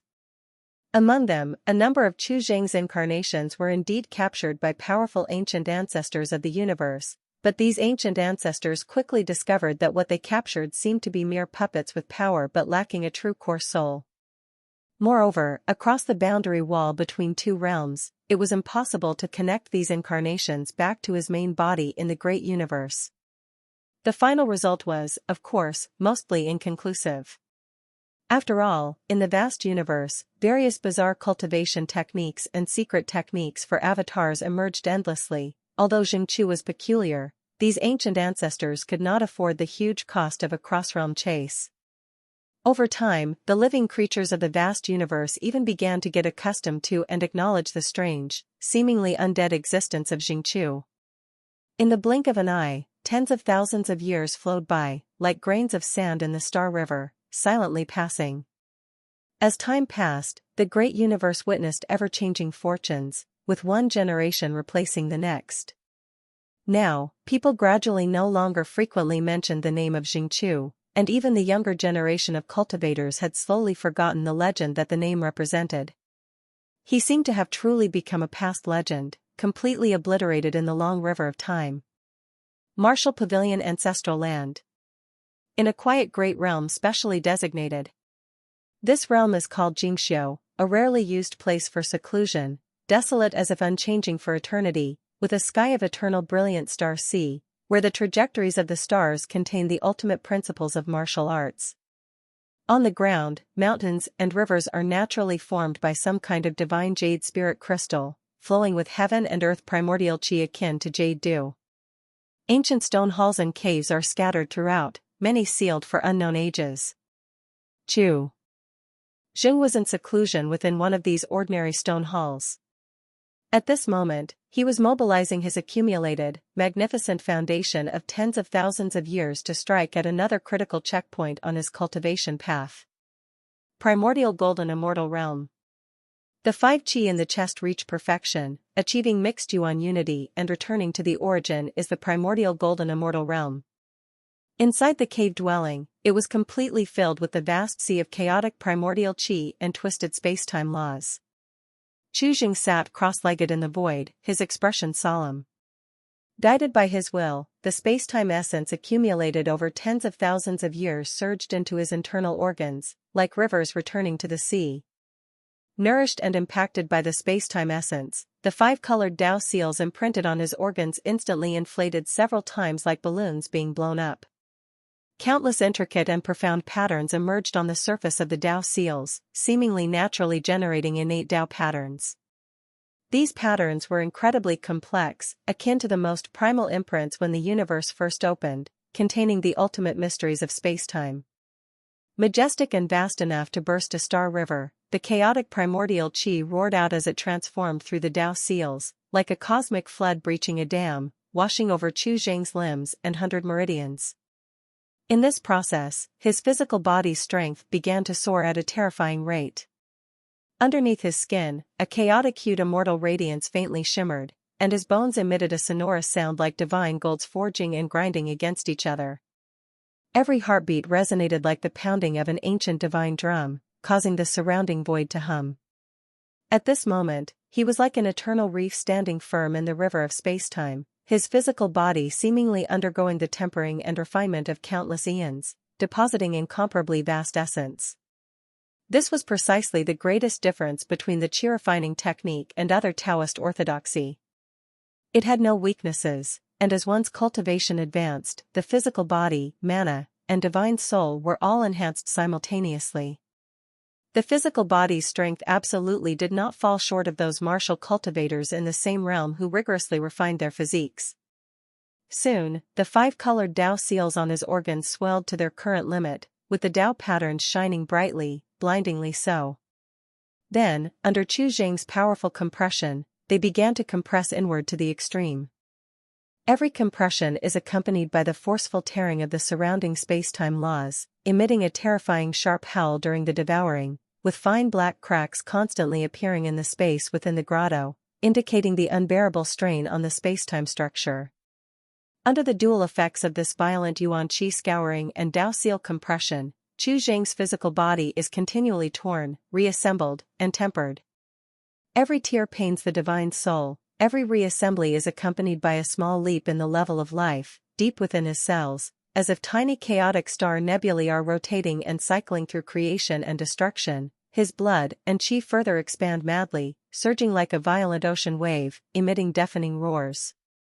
Over time, the 5 Dao seals compressed to the extreme, almost becoming solid crystal on the organs, start to attract and approach each other, eventually slowly merging, with their Dao patterns linking and embedding together. After absorbing massive amounts of space-time law essence, the Dao seals within Chu Zheng finally reach a critical point. Boom, it is not a destructive explosion, but a creation as if the world opens anew. A flood of more primordial, more majestic Yuan Qi rushes out from the Dao vein, like the chaos divine thunder at the opening of the heavens, penetrating and filling every tiny corner of Chu Zheng's physical body in an instant. Under the domineering scouring and transformation of this newly born primordial power, the entire structure of Chu Zheng's body undergoes a fundamental, transformative metamorphosis. His bones transform into jade divine crystal capable of bearing the chaotic star river, crystalline and indestructible. His blood seems to become red gold magma flowing with space-time Dao fire, each drop heavy as a mountain, containing terrifying energy. His organs all evolve into small cave heaven worlds that inhale and exhale chaos chi, forming their own cycles. The meridians of his body also transform instantaneously into a chaotic star river connecting the inner and outer universe, vast and boundless. The 5 chi unite, primordial becomes self-formed. The primordial golden immortal realm is achieved. Chu Zheng slowly opens his eyes, his pupils flowing with the color of chaos, as if countless great realms are emerging and extinguishing. He lightly clenches his hand, feeling the terrifying power within him capable of easily tearing through spacetime, and narrows his eyes slightly. He steps into the primordial golden immortal, seemingly slower than the self remembered from later generations. Over the years, he has spent a lot of time and energy collecting spacetime essence from the river of spacetime, and also managing the avatars of the vast universe going through tribulation. The spacetime domain is not so easy to step into, every step requires endless heart blood, and there is the haunting tribulation chi as well. With his current cultivation, he must cultivate avatars that have also stepped into the spacetime domain to effectively help dispel the vast tribulation chi. However, the difficulty of cultivating an avatar in the spacetime domain is imaginable, requiring extremely harsh resources, opportunities, and control over the independence of the avatar. Chu Zheng slowly calms down his body's surging primordial aura, suppresses all anomalies, and steps out of the grotto where he has been secluded for years. Outside the grotto, 2 figures have long sensed the change in his aura and are respectfully waiting. They are Jinping and Xueqing's disciple, Gongyi Ziyu. Chuan is out undergoing tribulation, incidentally helping Chu Zheng gather news from various places, while Tu Jingchuan has long been at the forefront of the battlefield against the ancient clan, longing to seek breakthroughs in life and death battles to step into the long-dreamed-of martial monarch realm. Humans ultimately have their limits. The spacetime domain is profound and wonderful. Those who can comprehend it find it easy, those who cannot find it impossible to articulate, can only be intuitively understood. Xueqing's 2 disciples have talents considered exceptional, but have been stuck at the upper realm great saint perfection for over 10,000 years, still unable to find the entrance, unable to make progress. Jinping's limit came earlier, stuck at the initial stage great saint for many years, no matter how much effort he puts in, no matter how much spiritual medicine he consumes, he still cannot break through that barrier. Nowadays, his lifespan is almost half over, appearing nearly 40 years old, with a touch of weariness between his brows, conveying stability. Over 10,000 years ago, he had already married and had children. At Chu Zheng's request, he did not pass on the surname Zheng, his offspring maintaining the original surname Shen. Congratulations to the Lord, for successfully emerging from seclusion. Congratulations to the senior. Upon seeing Chu Zheng, both bow with respect, their tone bearing genuine reverence. Chu Zheng nods, his gaze lingering on Jinping for a moment, sighing inwardly, yet saying no more. Everyone's path is different, it cannot be forced. Gongyi Ziyu steps forward, his demeanor respectful yet urgent, as he frequently visits Chu Jing seeking guidance on the space-time domain beyond his reach. Lately, Xueqing also seems to have reached a critical period, being very busy, lacking the time for detailed guidance. However, Chu Jing's understanding of the martial path is fairly rudimentary, and as for the space-time laws, he has tried to explain them as plainly and clearly as possible. Gongyi Ziyu heard several times and seemed to have some gains, often having a flash of enlightenment in his eyes, but ultimately failed to truly open that door to step into the space-time domain. Chu Jing, with patience, combined his insights from his breakthrough for momentary guidance to Gongyi Ziyu. Listening, his eyes gleam with spiritual light more frequently, seemingly grasping some key point but just a paper-thin barrier away, he hurriedly bows to bid farewell, eager to return to digest the insights. Not long after he leaves, subtle fluctuations ripple through the void before the grotto. Xueqing in white attire quietly appears. Her brows carry a touch of exhaustion, obviously having expended great effort, but her eyes flicker with an unrestrainable light of excitement and joy. "What makes you so happy?" Chu Jing wondered, seeing the situation. For the current Xueqing, it's rare to see something that makes her show such emotion. "I've been considering something lately, and now I've finally made a breakthrough." Xueqing's voice was clear, with a hint of excitement. "I want to try to use the power of the river of spacetime to connect the martial path of past, present, and future, to create a unique path of transmission for the martial arts in the unseen. I've spoken in detail with the martial ancestor, and he greatly agrees, believing that if successful, it will benefit the martial path for generations to come. I've now deduced the outlines of this method and found the keynotes." Her expression was extremely serious. She had conceived and deduced this matter for a long time. The current martial arts, whether it's the collection of the ancient scripture tower or the combat techniques exchanged with other ancient clans, she's almost seen it all, delving into the ultimate depths. She is no longer satisfied with this and wants to communicate across time with all the supreme beings of martial arts, using each other's strengths to gather the essence of myriad martial arts and open an unprecedented new epoch of martial arts. Her cultivation is a notch higher than Chu Jing's and now stands at the perfect martial emperor realm. She previously didn't rush to break through, as she was accumulating her foundation. The path of transmission? Hearing these 4 words, Chu Jing's brow furrowed suddenly, as if some fragments of sealed memories flashed uncontrollably through his mind, like fleeting meteors, brilliant yet difficult to grasp tangible traces. But a strong and inexplicable premonition surged in his heart. This matter is incredibly important, possibly relating to some great cause and effect. Immediately, Chu Jing nodded solemnly. "If there's any area where you require my assistance, feel free to say so, I might be able to lend you a hand." Upon hearing this, Xueqing gave a faint smile, like snow melting, but she didn't linger long, appearing in haste. After exchanging a few words with Chu Jing, she entrusted him with guiding 2 disciples when he had the time and then turned to leave quickly.